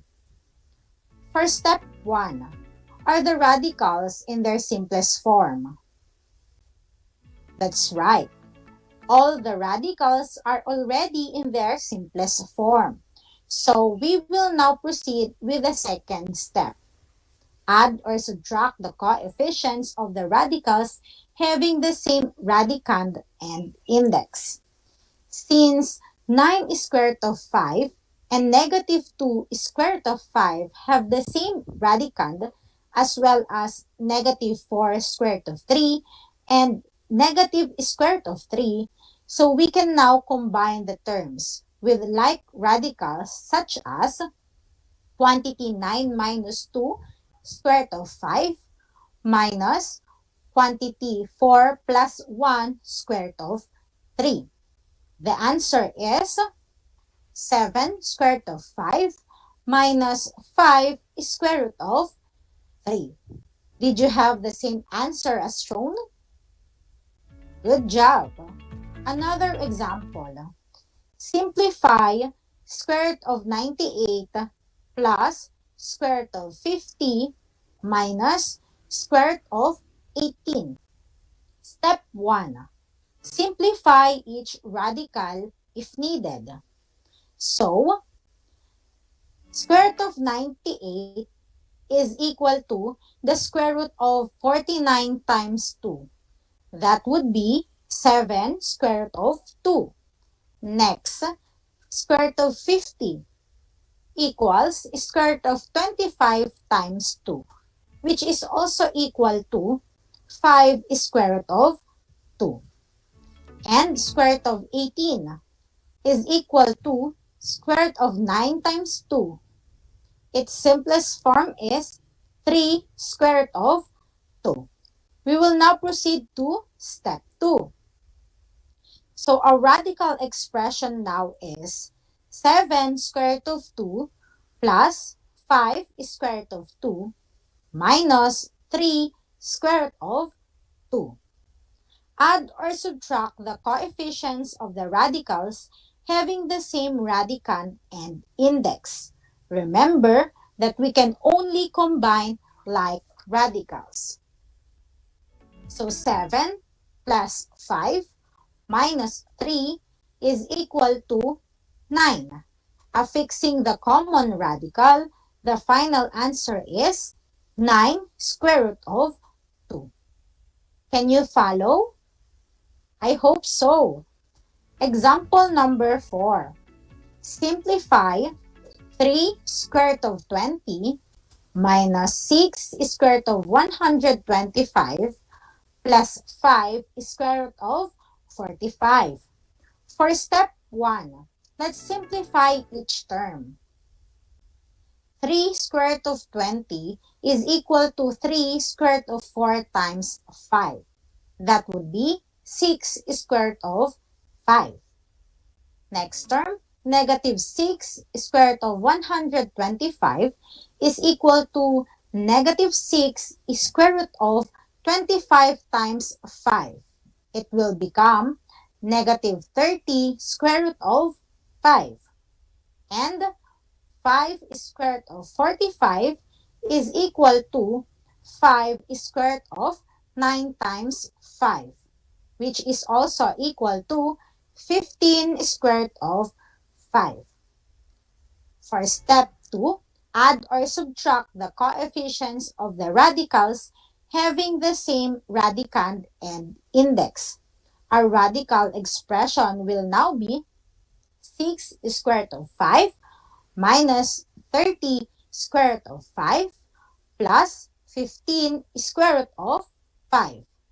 Then, 6 minus 30 plus 15 is equal to negative 9. Affixing the common radicals, the final answer now is negative 9 square root of 5. Are you still with me? Alright, I will give you 5 seconds to stretch out your arms a bit. 5, 4, 3, 2, 1. Alright, let's have example number 5. Simplify cube root of 3b cube minus 3b cube root of 24 plus 2 cube root of 81b cube. Step 1. We have to make sure that each term is in its simplest form. Let's begin with the first term. Cube root of 3b cube is equal to b cube root of 3. Proceeding to the next term, negative 3b cube root of 24. That is equal to negative 3b cube root of 8 times 3. and its simplest form is negative 6b cube root of 3. The last term, 2 cube root of 81b cubed is equal to 2b cube root of 27 times 3, which is equal to 6b cube root of 3. Now that they are in their simplest form, proceed to step 2. Add or subtract the coefficients of the radicals having the same radicand and index. That would be 1 minus 6 plus 6 b cube root of 3. The answer is b cube root of 3. To our grade 9 students, I admire you for being good listeners. Now, let us have a recap of today's lesson. Similar radicals have the same index and radicand, while dissimilar radicals does not have the same index and radicand. We also have 2 steps in adding and subtracting radicals. Step 1, simplify each radical if needed. Step 2, add or subtract the coefficients of the radicals having the same radicand and index. Now that we have discussed adding and subtracting radical expressions, it's your turn to apply them by answering the activity. Let's have an activity to know if you really understand our lesson for today. Turn your instructional support on page 21. Our activity is entitled, Why Didn't the Teddy Bear Eat His Lunch? We are going to simplify each radical. Then place the letter from each problem above the correct answer to complete the sentence. For letter S, simplify 2 square root of 8 minus square root of 8. Again, simplify 2 square root of 8 minus square root of 8.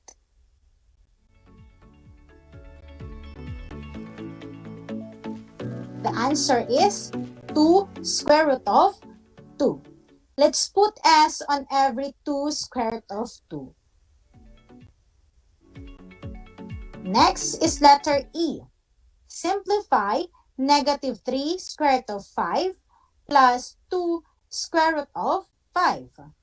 Simplify negative 3 square root of 5 plus 2 square root of 5.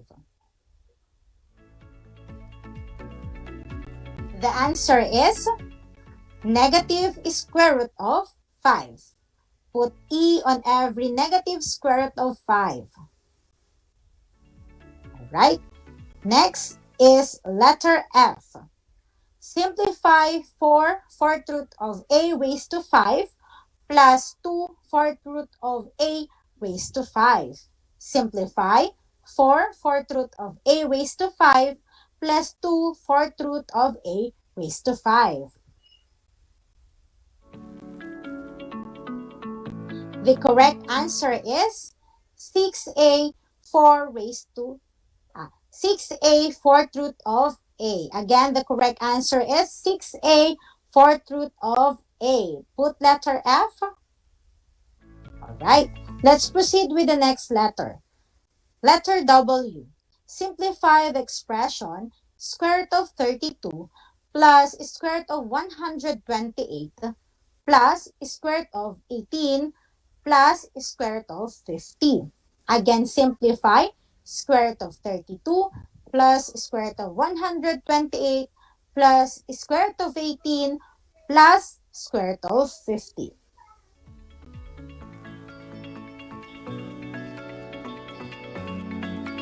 What is your answer? That's correct. The answer is 20 square root of 2. Place letter W. Alright, we're almost there. For letter B, simplify the expression negative 5 square root of 3 minus 3 square root of 3. Simplify negative 5 square root of 3 minus 3 square root of 3. The answer is negative 8 square root of 3. Let's put b on every negative 8 square root of 3. Let's proceed with letter U. Simplify 4 square root of a plus square root of a. Simplify 4 square root of a plus square root of a. If your answer is 5 square root of a, then you are correct. We're almost there. Can you already guess the sentence? All right, we'll see if you are right by answering the next letter. Letter H. 3b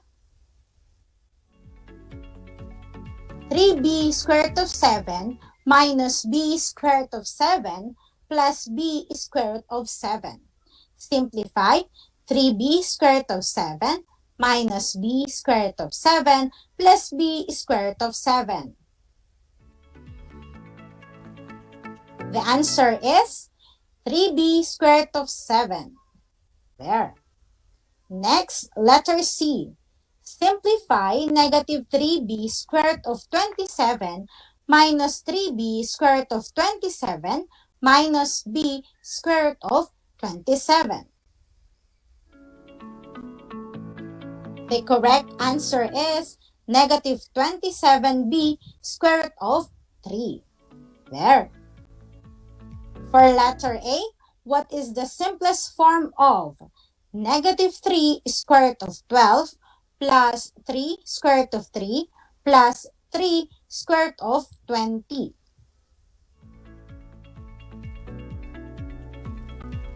What is your answer? Correct. The answer is negative 3 square root of 3 plus 6 square root of 5. Put A on the blanks. For letter T, the expression is 2 fourth root of A plus 7 fourth root of A minus 5 fourth root of A. The correct answer is 4 fourth root of A. Only one letter left. Letter D. Simplify the expression square root of 4b squared minus 5 square root of 4b squared. The answer is, of course, negative 8b. And to answer the question, why didn't the teddy bear eat his lunch? Because he was stuffed. Did you also have the same answer? Good job. We are done with our lesson for today. I hope you have learned a lot. Congratulations! Thank you so much, grade 9 learners, for joining me today. Until our next lesson. This has been Erzel Milet Tamundong, your teacher broadcaster for today. Saying numero 1, ang batang TarlakHenyo. Basta't matalino, panalo. Bye-bye!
Alam niyo ba na ang salitang yoyo at ang makabagong bersyon nito ay naimbento ng isang Pilipinong nagngangalang Pedro Flores?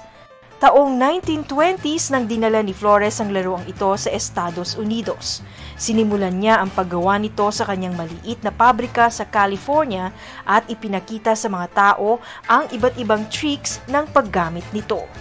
Alam mo na, yan ang yoyo! Parent, tuwing Sabado, alas 10 hanggang alas 11 ng umaga, mapapakinggan sa Radyo Pilipino at mapapanood sa RTV Tarlac, Channel 26. Professor on Air!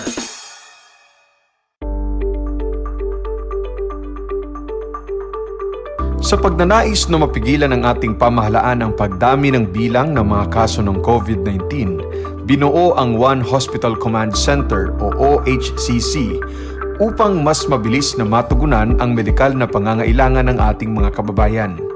Bukas ang OHCC 24 oras araw-araw. Tumawag lamang sa mga hotline nito sa 0919-977-3333 o 0915-777-7777 o 02-886-50500. Maaari ring i-download ang Pure Force Citizens app sa Android o iOS upang mabilis na matugunan ang sinumang nangangailangan. Layon din ng OHCC na maiwasang mapuno ang kapasidad ng bawat ospital. Kaya't kung ikaw ay kinakailangang tumawag sa OHCC, mabibigyan ka ng libreng preliminary consultation.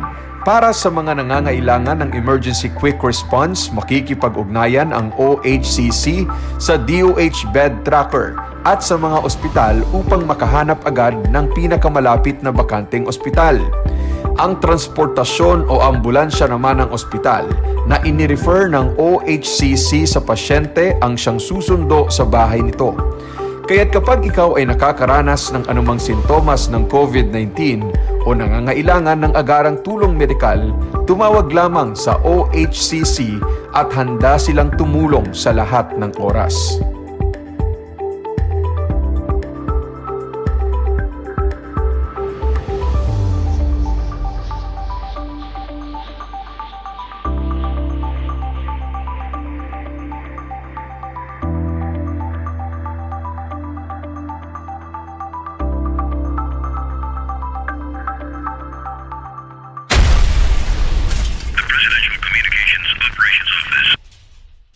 Ang Tagalog ay ang wika ng mga taga Quezon, Batangas, Bulacan at ng iba pang katutubong nagsasalita nito. Ang Filipino ay ang pambansang wika batay sa tinadhana ng 1987 Constitution.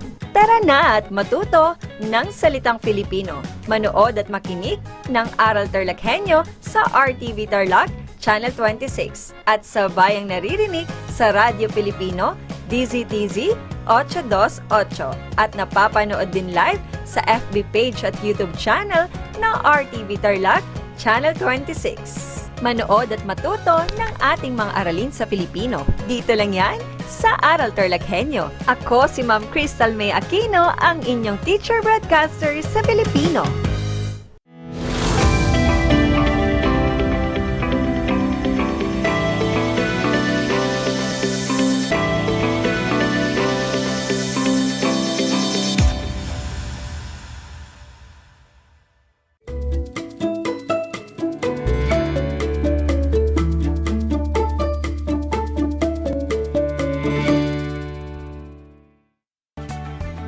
Magandang araw Tarlac, magandang araw mga kapantas.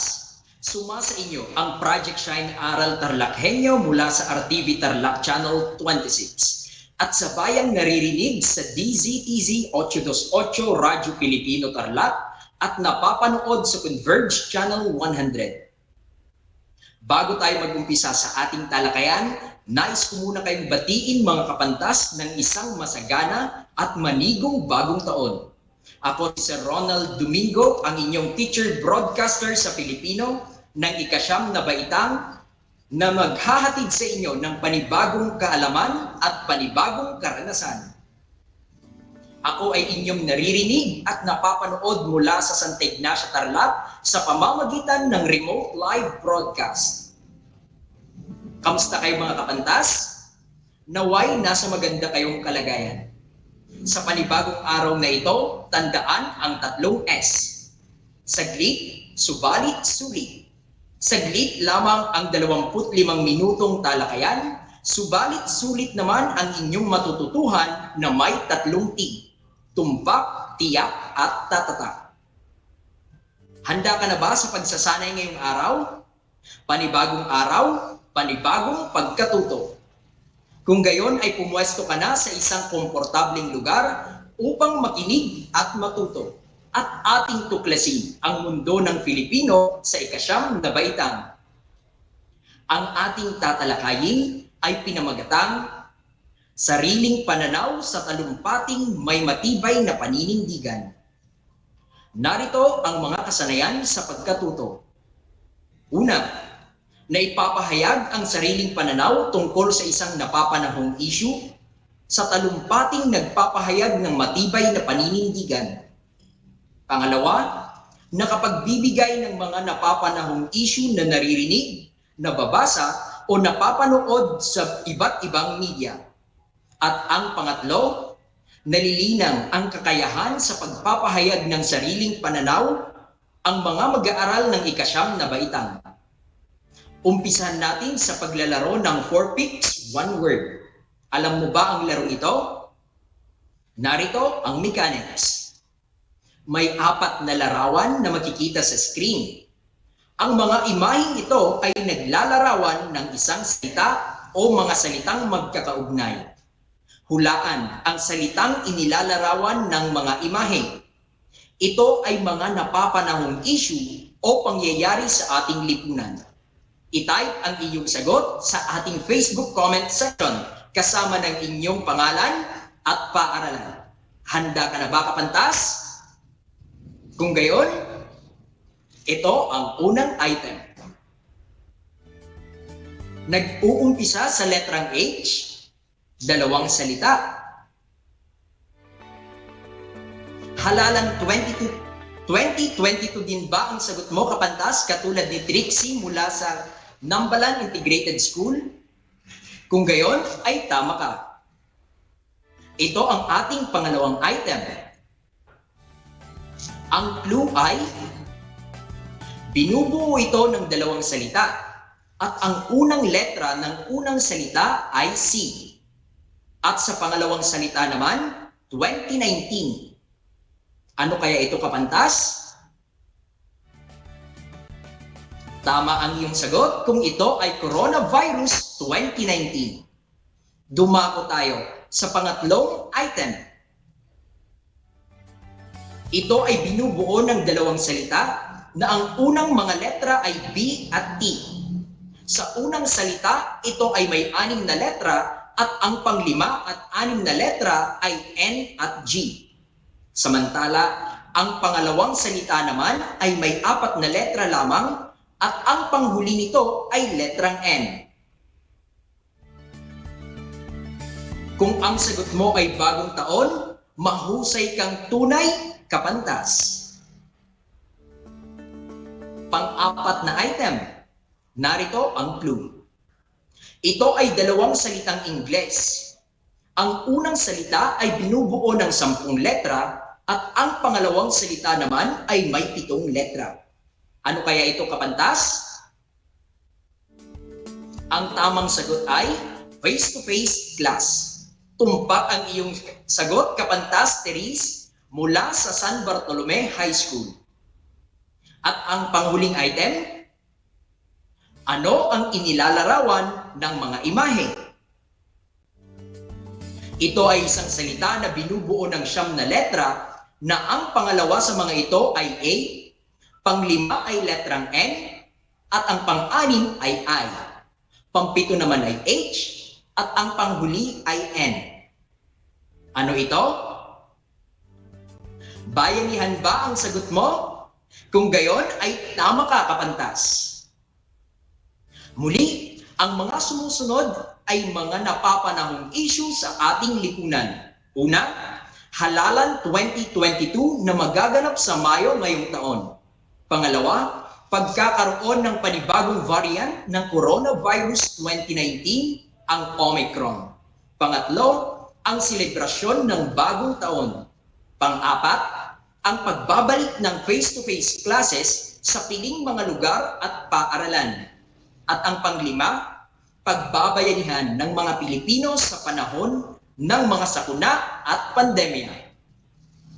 Para sa ating unang gawain, sagutan ang tanong na, sa iyong palagay, paano nakaaapekto ang mga napapanahong issue at pangyayaring ito sa kalagayan ng ating bansa. Isulat ang sagot sa inyong sagutang papel. Bibigyan ko kayo, mga kapantas, ng 20 segundo upang sagutan ang gawain ito.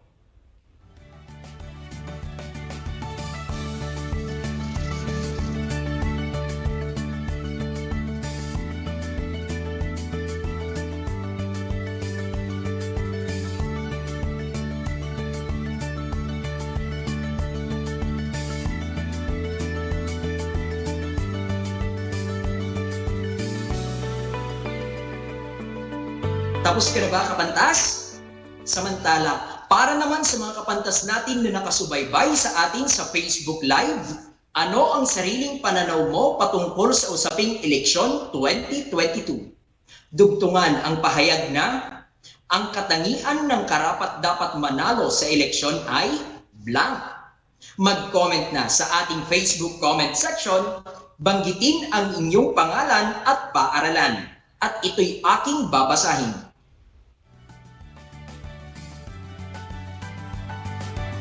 Ayon kay Michelle ng Carabawan, Caucawayan High School, dapat makajos, makatao, makakalikasan, at makabansa.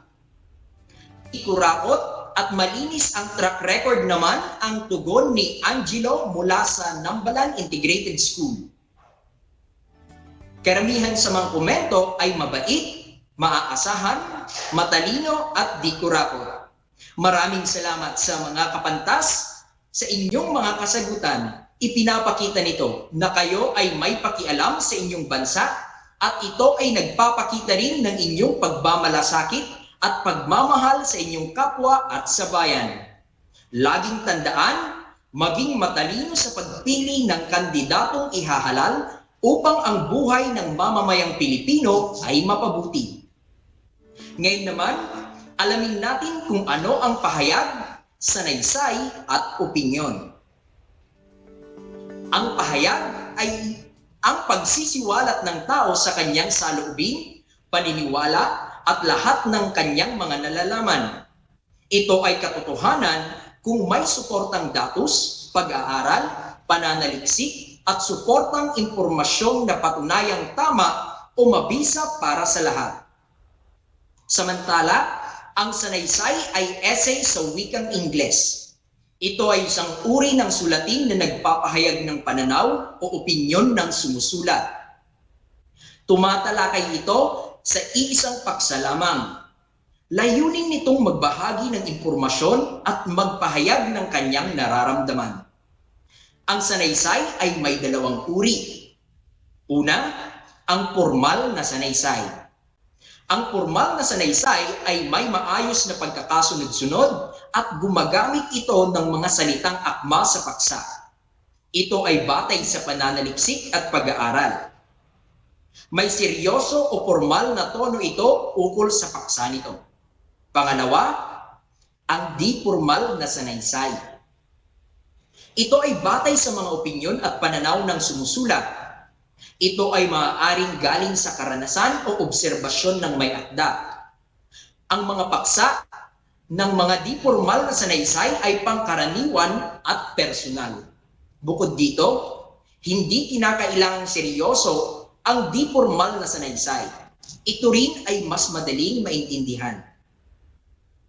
Ang opinyon ay isang pananaw ng isang tao o pangkat na maaaring totoo pero pwedeng pasubalian ng iba.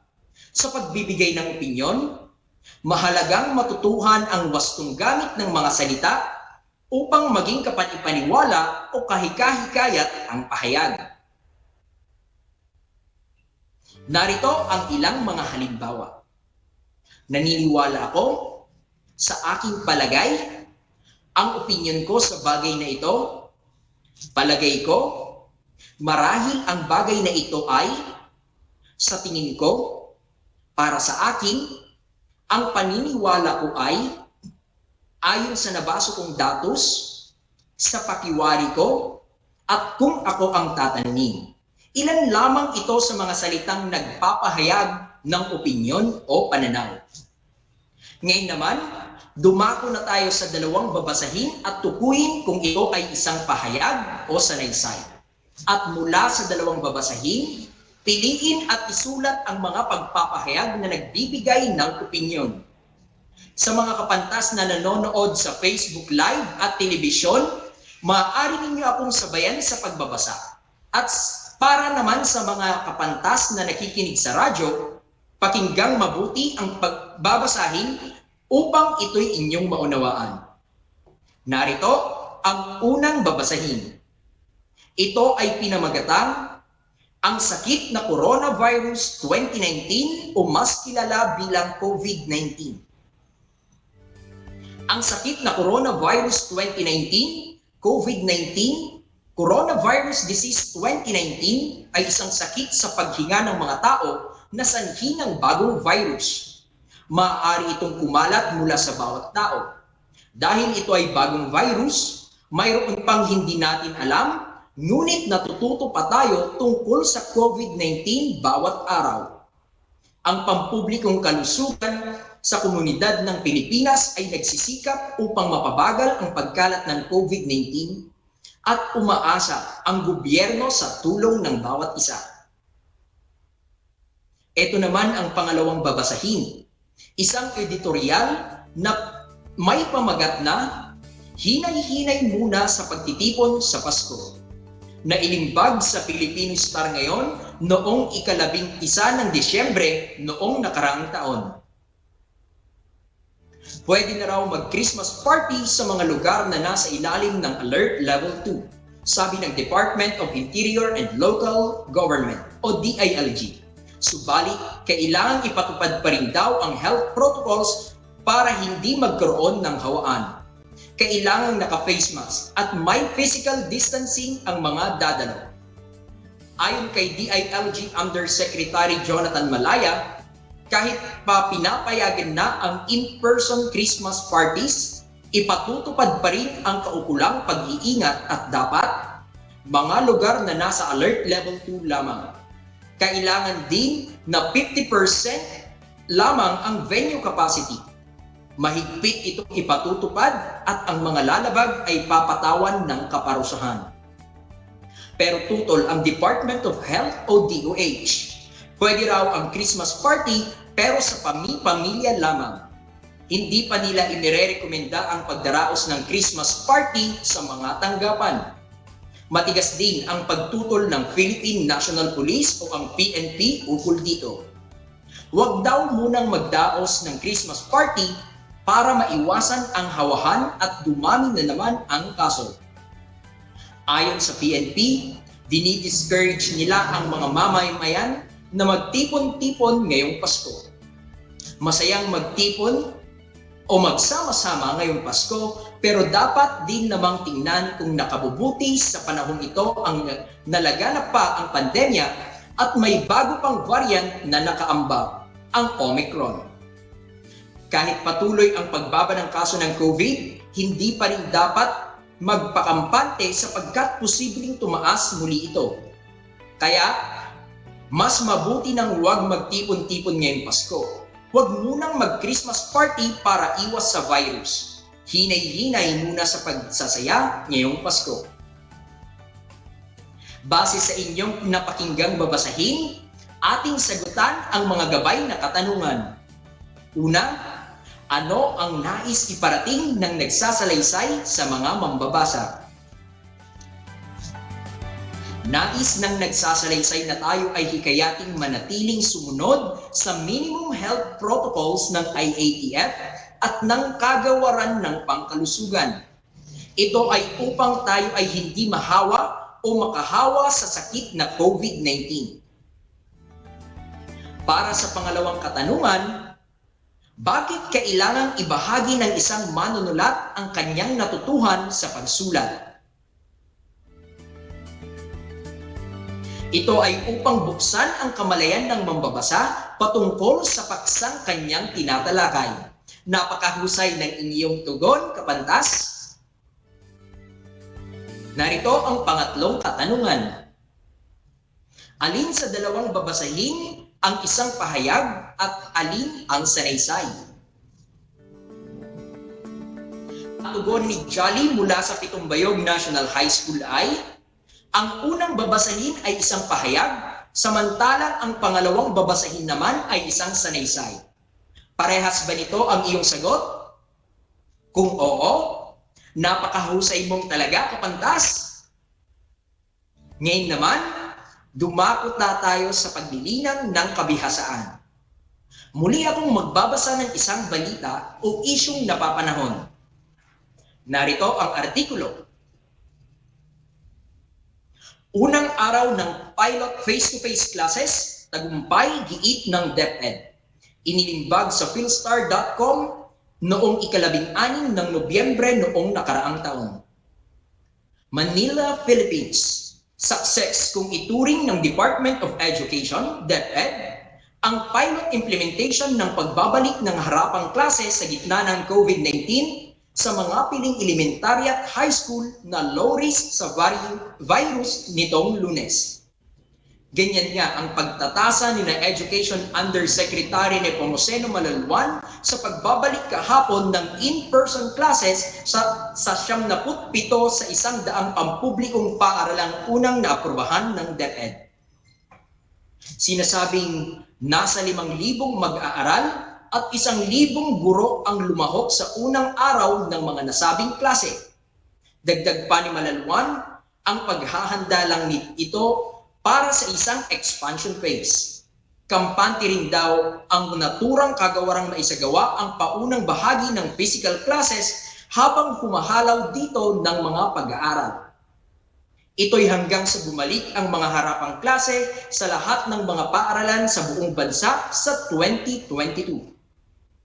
Maliban sa limitado ang bilang ng mga estudyanteng papayagang sumali sa limited face-to-face classes, gumagamit ng plastic barriers sa mga classroom bilang proteksyon laban sa COVID-19. Gayunpaman, kailangan pa raw ng ibang pag-iingat para matiyak na may iwasan ang hawahan. Kapantas, ano ang iyong pananaw tungkol sa pagbabalik ng face-to-face classes at bakit kayamanan ang edukasyon? I-comment na yan sa ating Facebook comment section at ito'y aking babasahin. Mula kay Andre Anas ng Nambalan Integrated School, pabor ako sa pagbabalik ng face-to-face classes sapagkat mas natututo ako sa tulong ng mga guro at aking mga kamag-aral. Isa pang tugon mula naman kay Kapantas Christian. Hindi ako pabor dahil natatakot ako sa COVID, lalo't may bago na namang variant ito. Pabor ako sa muling pagbabalik ng face-to-face classes sapagkat nahihirapan ako sa printed modular distance learning. Walang gumagabay sa aking pag-aaral. Yan ay tugon naman ni Blessy ng LIS. Maraming salamat sa inyong mga tugon, mga kapantas. Napakahusay ninyong talaga. Para sa ating paglalahat ng aralin, muli nating balikan ang sanaysay at mga uri nito. Ang sanaysay ay essay sa wikang Ingles. Ito ay isang uri ng sulatin na nagpapahayag ng pananaw o opinyon at sumusulat. Tumatalakay ito sa iisang paksa lamang. Layunin nitong magbahagi ng impormasyon at magpahayag ng kanya-kanyang nararamdaman. Mayroon itong dalawang uri. Ano ang mga ito? Tama, ito ay ang formal at di-formal na sanaysay.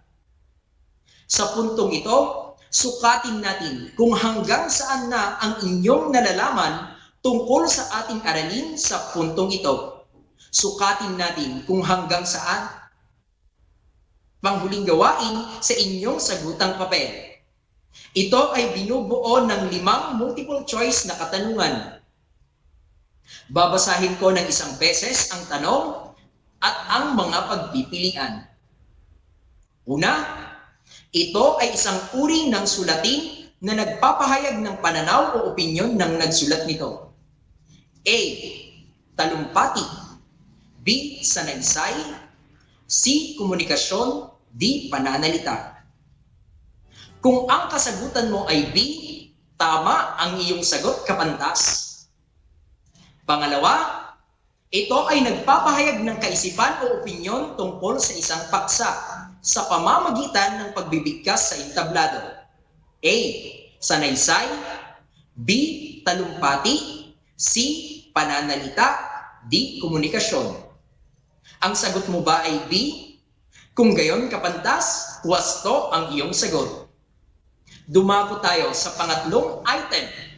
Ito ang dalawang uri ng sanaysay. A. Talumpati at pagsasalaysay. B. Editorial at pahayagan. C. Formal at di formal. D. Mahaba at maikli. Ano ang iyong sagot, kapantas? C ba? Kung oo, tumpak ang iyong sagot. Pang-apat, ito ang dahilan kung bakit mahalaga ang paglalahad ng sariling opinyon. A. Sapagkat dito mo maipapahayag ang iyong nararamdaman. B. Nakapagbibigay ka ng mga ideya na maaaring makapagbago ng pananaw ng isang individual. C. Wala sa dalawang pagpipilian. At D. A at B. Kung ang kasagutan mo ay D, tama ang iyong sagot, kapantas. At panglima, maituturing na sanaysay ang isang pahayag kung ito ay isang nakasulat na karanasan ng isang nagsasalaysay. B. Naglalahad ito ng kuro-kuro, damdamin, kaisipan, saloobin at reaksyon ng manunulat hinggil sa isang makabuluhan, mahalaga at napapanahong paksa o issue. C. Ito ay pumupukaw sa atensyon ng mambabasa. At D. Ito ay binibigkas sa entablado. Ano ang iyong sagot, kapantas? B ba? Kung oo, tumpak ang iyong kasagutan. Bilangin ang iyong tamang sagot. Nakuha mo ba ang lahat ng tamang sagot? Magaling kang talaga, kapantas. Kung may mali ka sa ating panghuling gawain, huwag kang mapanghinaan ng loob. Ipagpatuloy mo lang ang iyong pagbabasa at pag-aaral. Maraming salamat sa inyong partisipasyon, mga kapantas. Ikinagagalak kong makasama kayo sa araw na ito. Naging masaya ang aking pagtatalakay at mga pagsasanay na ginawa dahil sa inyo. Magkita muli tayo sa mga susunod pang linggo, kapantas. Naway may natutuhan kayo sa aking paksa ngayon.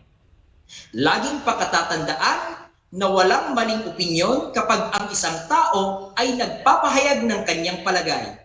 Dapat itong irespeto o igalang sapagkat iyon ang kanyang pananaw. Naway ang lahat ng aral na napulot ninyo ay maisagawa at maibahagi sa iba. Muli, ako si Sir Ronald Domingo, ang inyong teacher broadcaster sa Filipino 9, at ako rin ang sumulat ng script na ito na ipinagtibay ni Dr. Roland D. Galamay, dalubguro ng Corazon C. Aquino High School. Laging tandaan, walang ligaya sa lupa na hindi dinilig ng luha. Ang pag-aaral ng mabuti ang susi sa ating magandang kinabukasan. Hanggang sa muli.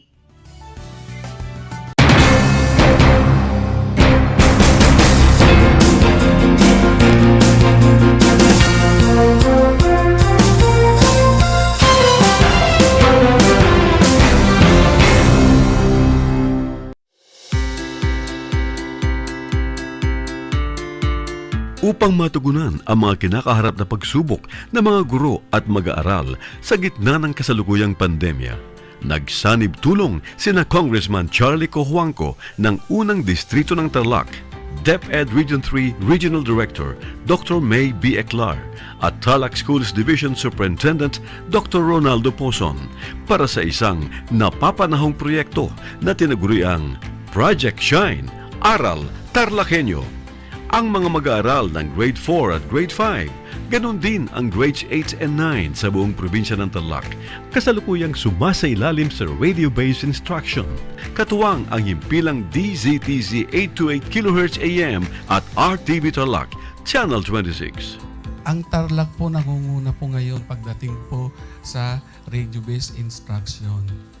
Marami pong humahanga sa atin. I'm very happy this station, itong DCTC, could reach the whole of Region 3. Hindi natin alam, we are contributing, we are creating a very big dent in the history of Philippine education. And I am proud, I am here in Tarlac. This is the noble cause of education in which you and I, without you knowing it, we are bound to do.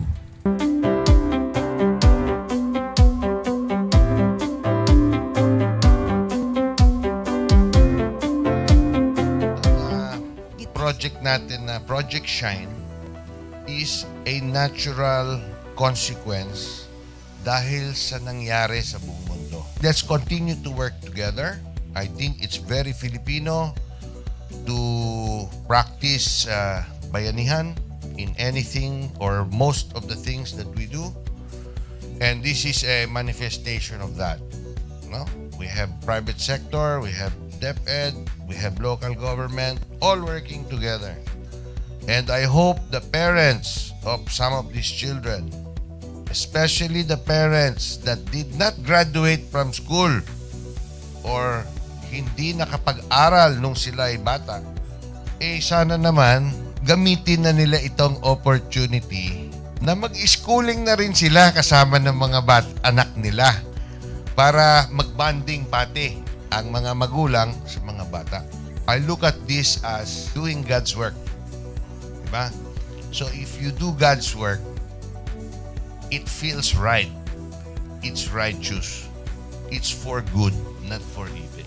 Good morning and happy learning, grade 4. Welcome to Aral TarlakHenyo here on RTV Tarlac, Channel 26. Simulcast over DZTZ 828, Radio Filipino Tarlac. I am Teacher Mercy Pacheco Bognot. This is Alistair Aidatu. I am Marie Josephine B. Andrade. I am Teacher Princess Marie Dueñas, and I will be your teacher broadcaster for today.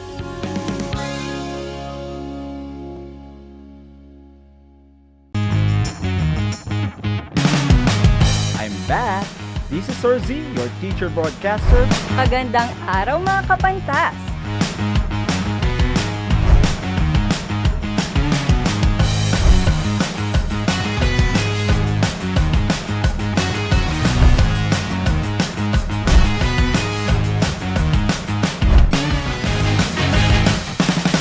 Welcome to Aral TarlakHenyo.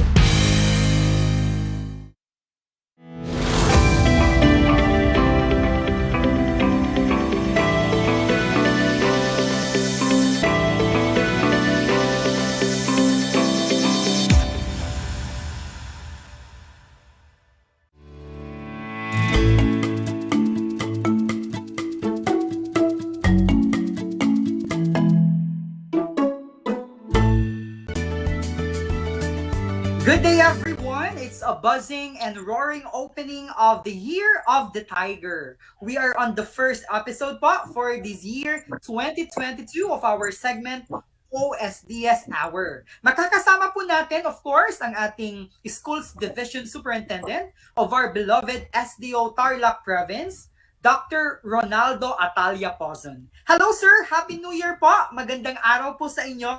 Would like to greet po our viewers, our listeners, our dear TarlakHenyos po, sir. Ay, magandang hapon, RT. Ganun din po sa lahat naman nakikinig sa ating araw na ito sa DCTC. Happy New Year, my dear teachers and DEPED family members, as well as all the other listeners. Opo, sir. Happy New Year po. Sir, ang topic po natin ngayon ay all about the plans of our SDO Tarlac Province in all areas of endeavors and concern. And magsisimula na po ako, sir. Opo, sir. Great. Sir, what is your stand about the limited face-to-face classes? Excerpted po siya from the memo, o DEPED memo number 71, series of 2021, sir. Mabuti naman, Sir Artby, at natanong mo yan dahil maraming mga magulang ang nagtatanong tungkol sa ating Opo. face-to-face na pasukan ngayong 2022 dahil narinig naman nila yan sa mga balita. Sa ating division sa Tarlac Province, ang limited face-to-face po ay gagawin po natin yan. Limited nga po, sabi, dahil meron pong bilang napapasok habang yung ibang mga bata ay nandun sa kanilang mga bahay, distance learning pa rin po sila. Tapos sa susunod na araw o sa susunod na linggo, depende po sa schedule na pagkakayarian ng principal at ng mga magulang at ng lahat ng may kamay o mayroong taya sa ating face-to-face, yun po ang ating susundin. Hindi ibig sabihin na limited, pili lang po muna yung papasok, pero lahat po yung mga batang yan ay makakapasok at magkakaroon ng face-to-face. Sa yung tanong, Sir Artby, anong aking doon? Okay at open po ang Tarlac para sa face-to-face dahil marami pong mga paaralan ang dumaan sa pagsusuri ng ating division kasama ng regional office at sila po ay pumasa. Nagpakita po sila ng kahandaan para sa limited face-to-face. Kaya ready po tayo sa Tarlac. Wow. So maraming salamat po, Dr. Pozon. Talagang ready po ang Tarlac Province. And ang follow-up ko lang po, Dr. Pozon, is ano po yung mga plano ng SDO Tarlac Province po for the preparation, yung tinatawag nating expanded face-to-face classes? Pwede po nating ma-share po, Dr. Pozon? Bago matapos ang taon, Sir Artby, at sa lahat ng mga nakikinig po para malaman po ninyo ang kwento para sa ating paghahanda sa face-to-face. Noong inaprubahan po ng ating mahal na Pangulo sa nitong September na pwede tayo magkaroon ng limited face-to-face, isa po sa Tarlac sa mga division na naghanda kaagad. At ang paghahanda pong yan ay meron po tayong mga forms, survey forms na sinagot ng mga teachers, ng mga school heads, tapos ng ilang mga stakeholders. At nung makita natin yung mga sagot, sinuri po natin sila, pinuntahan, in-evaluate, tinignan. Yung mga hindi pa pwede, tinuruan po, binigyan natin ng technical assistance kung anong dapat gawin upang ang kanilang paaralan ay maging handa po sa limited face-to-face.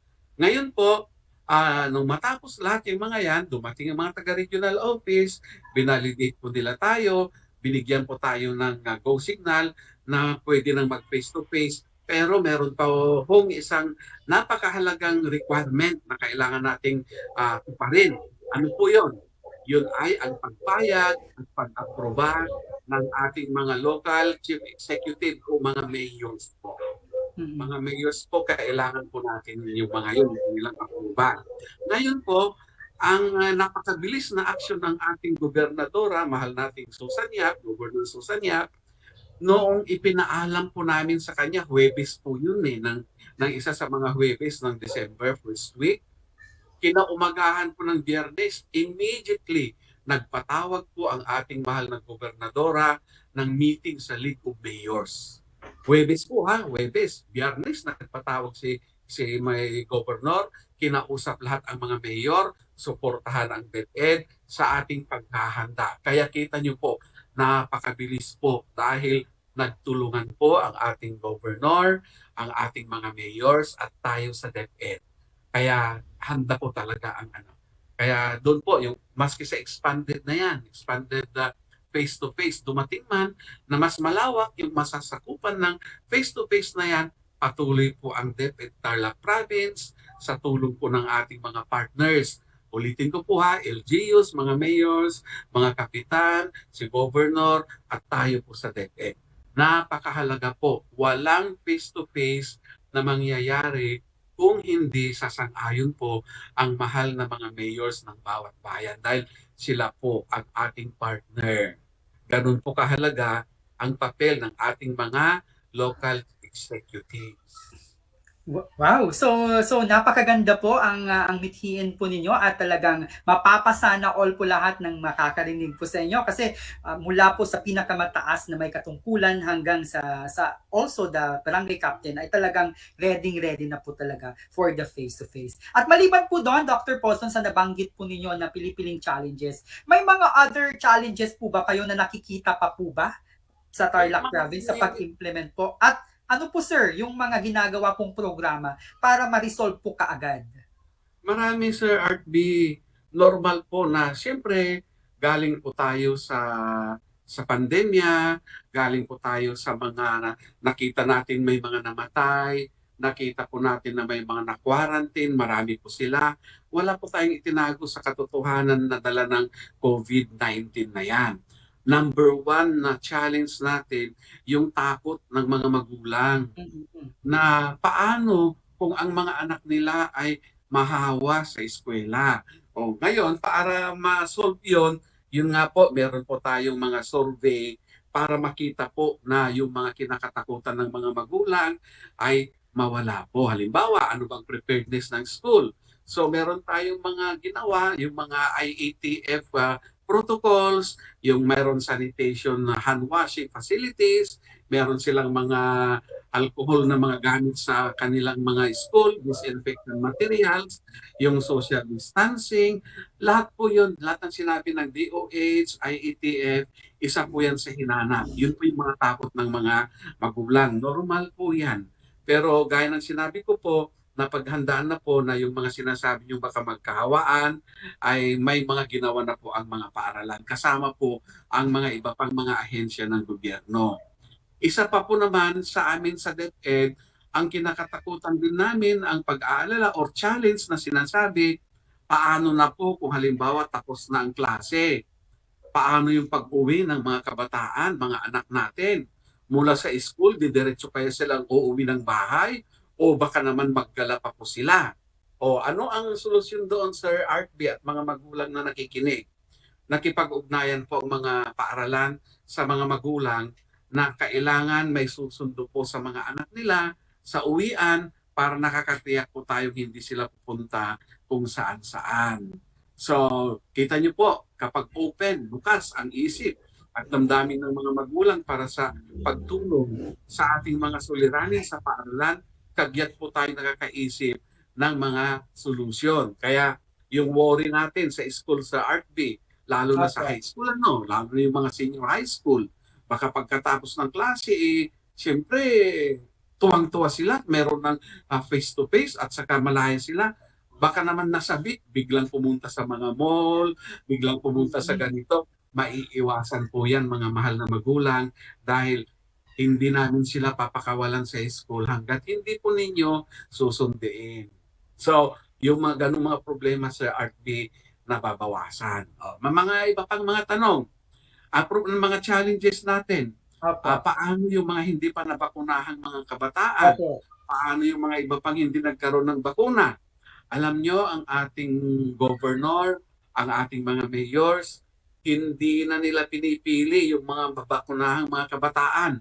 Kahit saan kayo magpunta dito sa probinsya ng Tarlac na may bakunahan doon, may vaccination center, basta estudyante, TarlakHenyo, fill upan po ninyo yung mga form doon, sasagutin na po nila, bibigyan po ng injection yung mga yan. At mataas na po, marami na pong mga estudyante natin ang nabakunahan po dahil po talagang itinudo ng pamahalaang lokal at ng probinsya yung pagbabakuna sa mga kabataan. Kung hindi kayo ma-accommodate sa ibang lugar, you can go, punta kayo sa ibang lugar. At sa nakita ko naman po ay mabilis po, ang dami po, ang daming nabakunahan ng mga estudyante. Kaya sa bakunang yun, iniisip nila, yung mga hindi pa nabakunahan, wala po tayong suliranin doon. Basta pumunta po kayo doon. Yung ibang problema o challenge sa RB, may mga relihiyon kasi na bawal sa kanila yung magpabakuna, meron din namang paraan. Ang paraang ginawa ng DepEd, magpakita sila ng kanilang RT result every week. At yung gastos, sila nang gagastos dahil hindi nasakop ng gobyerno yan. O, di nung malaman nilang sila ng gagastos, malaki pala yung gastos, nagpapakuna na rin sila ng pusa. Kaya mayroon at meron tayong mga solusyon sa RT. Ito pa yung ibang mga challenges, mga hamon. Paano daw yung mga papasok sa mga barangay na hindi naman taga doon or yung mga batang nag-aaral sa ganitong bayan na hindi taga doon, manggagaling sila sa ibang lugar. Yun nga, dahil nga sa bakuna, nagagawin ng ating mga lokal at provincial na pamahalaan, mababawasan na po yung problema. Yung ibang mga schools, kagaya sa school ni Sir Art B, nakagawa sila ng paraan na may libreng service, hatid at sundo yung mga bata. Kaya ang pandemyang dumating sa atin, hindi lang naman sakit sa ulo at problema po ang naging dulot nito. Ang dami rin pong magaganda na naging bunga po ng ating pagkakaroon ng COVID na kailangan din naman nating banggitin. Kagaya ng ang mga ibang mga schoolheads, kasama ang mga magulang, ang kanilang mga PTA officers, nakagawa ng paraan para magkaroon sila ng sasakyan, nagkaroon sila ng gamit para sa school, na para kahit hindi pumasok yung mga bata, nagkaroon tayo ng mga radio stations na pwedeng gamitin sa pagtuturo. Marami pong mga innovation ang lumabas dala po ng mga pandemyang ito. Kaya lumabas po yung kagalingan ng bawat taga-DepEd, bawat taga-Tarlac. Kaya yung ating mantra na angat Tarlac, angat po ang Tarlac sa buong Pilipinas sa dami ng inobasyon na nagawa po natin. Isa yung eskwelahan ni Sir Art B na pinupunta ng iba-ibang paaralan dito sa buong Region 3. Labas pa po ng Region 3. Yung mga matataas na opisyal natin sa Central Office, sinasadya po ang Tarlac para makita nila kung paano tayo nagtuturo at natututo ang mga kabataan noong may pandemya. Kaya umangat po ng gusto ang Tarlac. Kaya sa pagkakataong ito po, nais ko rin pong pasalamatan ang ating mga guro na nagsakripisyo po, yung ating mga teacher broadcaster na sa 2 taon hindi po kayo nagsawa, sa ating mga donors, hindi ko na maalala, hindi ko na ang mga pangalan ninyo, ang organisasyon ninyo, pero tumulong po kayo para magkaroon ng radio stations ang bawat eskwela sa Tarlac. Mahigit na pong 300 school ang may sariling radio station dahil sa inyo. Tayo lang po sa buong Pilipinas ang meron yan. Kaya di ba mga Tarlakenyos, angat po tayo. Kaya nung sinabi ni Sir Art B na, Sir, yan, tinanong ni Sir Art B, pagkakataon ko nang sabihin, yung mga nagawa ninyo mga magulang. Utang na loob namin sa inyo yan. Alam niyo, isa pang maganda na nagawa ng pandemya na ako'y natutuwa, maraming magulang ang nakakita kung paano ang sakripisyo ng bawat guro sa pagtuturo ng kanilang mga anak. Kasi nga po, dahil distance learning tayo, mga magulang ang kumukuha ng module, sila ang naghahatid, ginagabayan ang mga anak, tinitignan nila ang mga sagot, nakita ng mga magulang, ang hirap palang maging guro. Kaya ang mga magulang po, marami sa kanila, sinusuportahan po yung face-to-face para ang mga anak makapasok na po sa paaralan. At ngayon po, higit na mamahalin ng mga magulang ang mga teachers natin dahil sa loob ng 2 taon na sila ang gumabay sa kanilang mga anak, nakita at naramdaman nila ang hirap. Kasi po may mga bata nagrereklamo, nagagalit daw ang mga nanay, ang mga tatay pag nagtatanong ng assignment, hindi na nila dahil siyempre nagtatrabaho rin ang mga magulang na intindihan nila ngayon ang kalagayan ng ating mga guro. Kaya isa pong napakagandang bagay po yan, mga mahal na magulang, lalo yung naintindihan ang ating kaguruan. Wow. So maraming salamat po Sir Pozon. Lahat naman ng mga ito ay hindi naman po naging posible kapag wala po ang inyong suporta, gabay at pangunguna po sa SDO Tarlac Province. Kaya maraming salamat po Sir Pozon sa inyong pong paggabay sa amin. And speaking po sa mga programa po, iba naman po tayo Dr. Pozon. Ano naman po yung programa this year 2022 on teachers promotion like ERF, reclassification, classification. And I'm sure po, nakikinig po ang mga kaguruan po ngayon. Mga mahal kong mga kaguruan ng DEPED Tarlac Province. Mayroon akong isang good news na sasabihin sa inyo. Hindi ko pa lang po kasi nahawak yung papel, pero official na po at ito. Meron po tayong isang head teacher 3 na reclass po natin ng principal 1 yan. Wow. Kita niyo po ha, head teacher 3 na reclass sa principal 1, si Madam Flory Castillo. Ayan. Mamaya siguro ipopost ko sa aking FB account. Tuloy po yung promotion natin sa mga teachers. Tuloy po yung pag-reclass natin ng mga teachers sa Master Teacher 1, yung mga Teacher 3 na OIC to Head Teachers, yung mga Head Teacher 1, i-reclass natin ng 2, 3, Principal 1, yung mga Principals, i-reclass natin ng Principal 2, 3, and 4. Yung mga mahihaing mga Principal 3 dyan, hinahanap ko sila. Kailangan maging Principal 4 kayo. Yan ang isa sa mga para sa mga teachers at mga principal Sir Art B. Para pa rin sa kanila, yung mga scholarship na pwedeng sila ay pumasok, kagaya ng CMEO, tutuloy po natin yan. Mas madami pa po ang makikinabang sa mga scholarship na yan. At patuloy pa rin po ang Division Office sa pamamagitan ng CID at saka SDOD sa pagpapalinang ng inyong kaalaman, sa pagbibigay po ng mga in-service training na kailangan natin upang maharap natin ang hamon ng new normal na sinasabi. Isa yan sa Art B. Tapos, sa buong Region 3, gusto ko pong ipaalam na nangunguna ang Tarlac sa pagbibigay po ng mga tablets sa mga kabataan. Wow. At ganun din sa ating mga teachers. At tayo po ay tinutularan na ngayon ng ibang mga division. Tinatanong si Sir Arman, si Ma'am Selena, si Sir Noel at ako, ano ang ginawa, bakit maraming tablet na nabibili. Gusto ko rin pong ipaalam sa inyo ng ating governor na migay po ng mga tablet sa mga senior high school.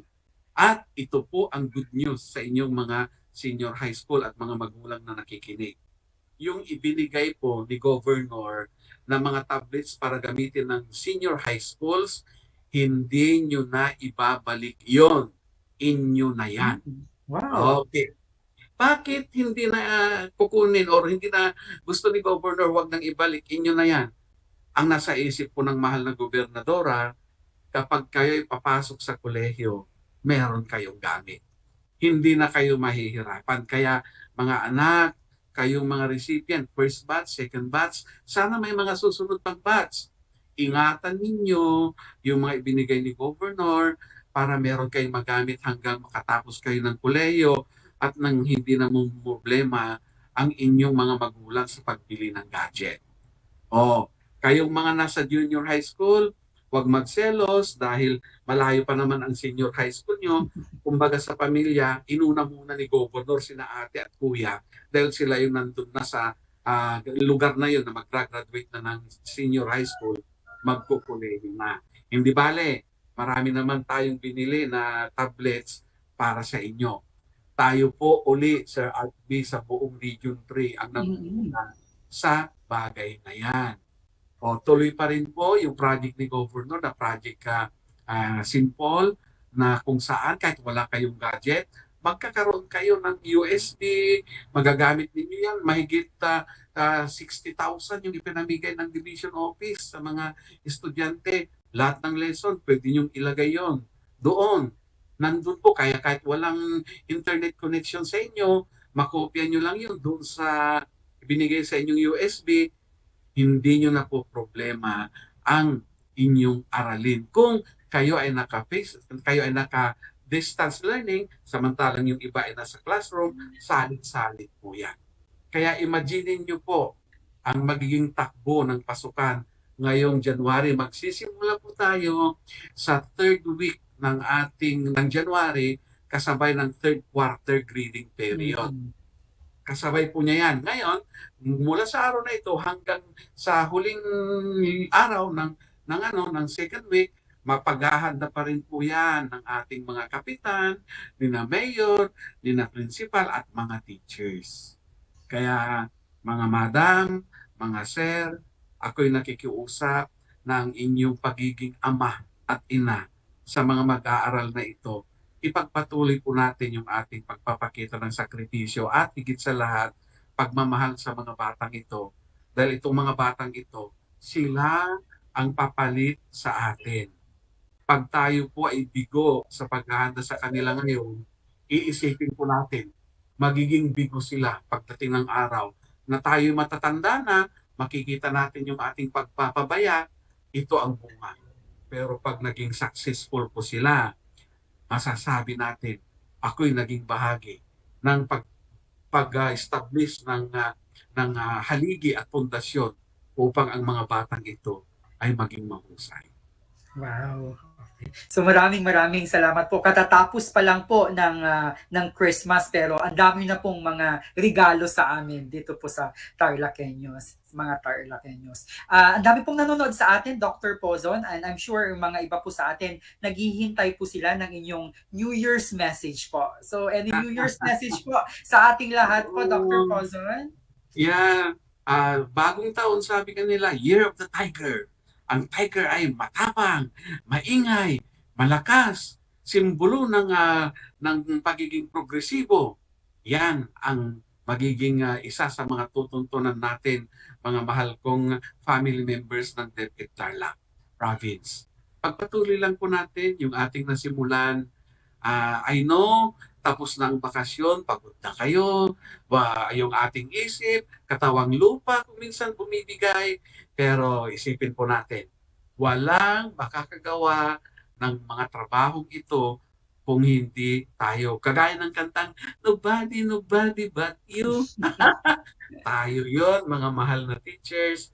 Ang aking New Year's wish sa inyo, ipagpatuloy po natin ang ating adhikain na mapabuti ang kinabukasan ng mga kabataan ito. Hindi ko kaya. Hindi kaya ng dalawang assistant natin, ng dalawang chief or lahat kami dito sa division office, yung mga gagawin at ginagawa ninyo mga mahal kong guro. Nakikita ko yung mga iba, dumudukot sa bulsa nila, sila nang gumagastos ng mga ganito, mapabuti lang yung kanilang pagtuturo, yung kanilang classroom. My dear, salute to all of you who sacrifice a lot para sa mga kabataan. Opo. So maraming salamat po, Sir Pozon. Nakaka-touch. Very well said. Maraming salamat po. And okay po, we are so blessed na nakasama po natin ang ating Schools Division Superintendent in our SDS Hour. Salamat po, Sir, sa pagbabahagi po ng kaalaman at mga impormasyon na para po sa ikakaangat ng lahat. We are truly glad and lucky to have you po, and we really have this strong and positive spirit dahil palagi po kayong nandyan na gumagabay sa bawat isa sa amin, sa bawat TarlakHenyo. Sir, saludo po kami sa inyo. Maraming salamat po. Once again, maraming salamat po sa pagtutok sa amin. Kasama po ang ating pinakamamahal na SDS, Dr. Ronaldo A. Pozon, of course, in our beloved SDO Tarlac Province in our episode SDS Hour here in RTV Tarlac Channel 26 at sa bayan kong napapanood at napapakinggan sa DZTC 828 Radyo Pilipino Tarlac at Facebook Live ng RTV Channel Tarlac 26. Muli po, maraming salamat po, Sir Pozon. Saludo po ang lahat ng mga TarlakHenyo sa inyong pong pagpupunyagi para po sa lahat. 1 minute, Sir Art B. Bago ako mag-close, higit sa lahat gusto kong magpasalamat sa DCTC. Salamat po sa walang pag-iimbot na pagpapagamit ng istasyong ito. I could not thank you enough. Thank you is not enough to express how my gratitude to all of you. Dahil po sa inyo, ang laki po ng nagawa namin para sa mga kabataan TarlakHenyo. Salamat po sa inyong lahat sa DCTC. So maraming salamat po muli. Million gratitude po. So once again, I am Dr. Art B.A. Samson, your school head broadcaster of Kulubot Elementary School, San Manuel District, and saying mabuhay po tayong lahat. Kudos and God bless. To God be the glory. Mabuhay po tayong lahat.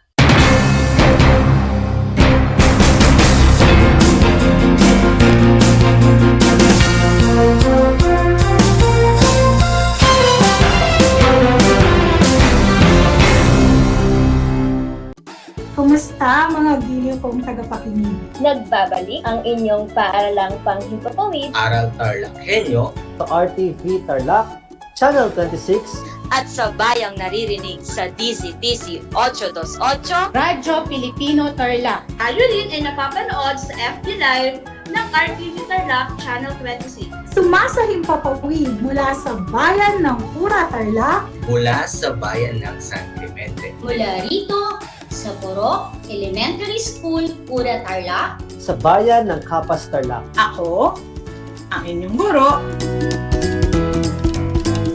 na maghahatid sa inyo ng makabuluhang pagtalakay sa ating aralin.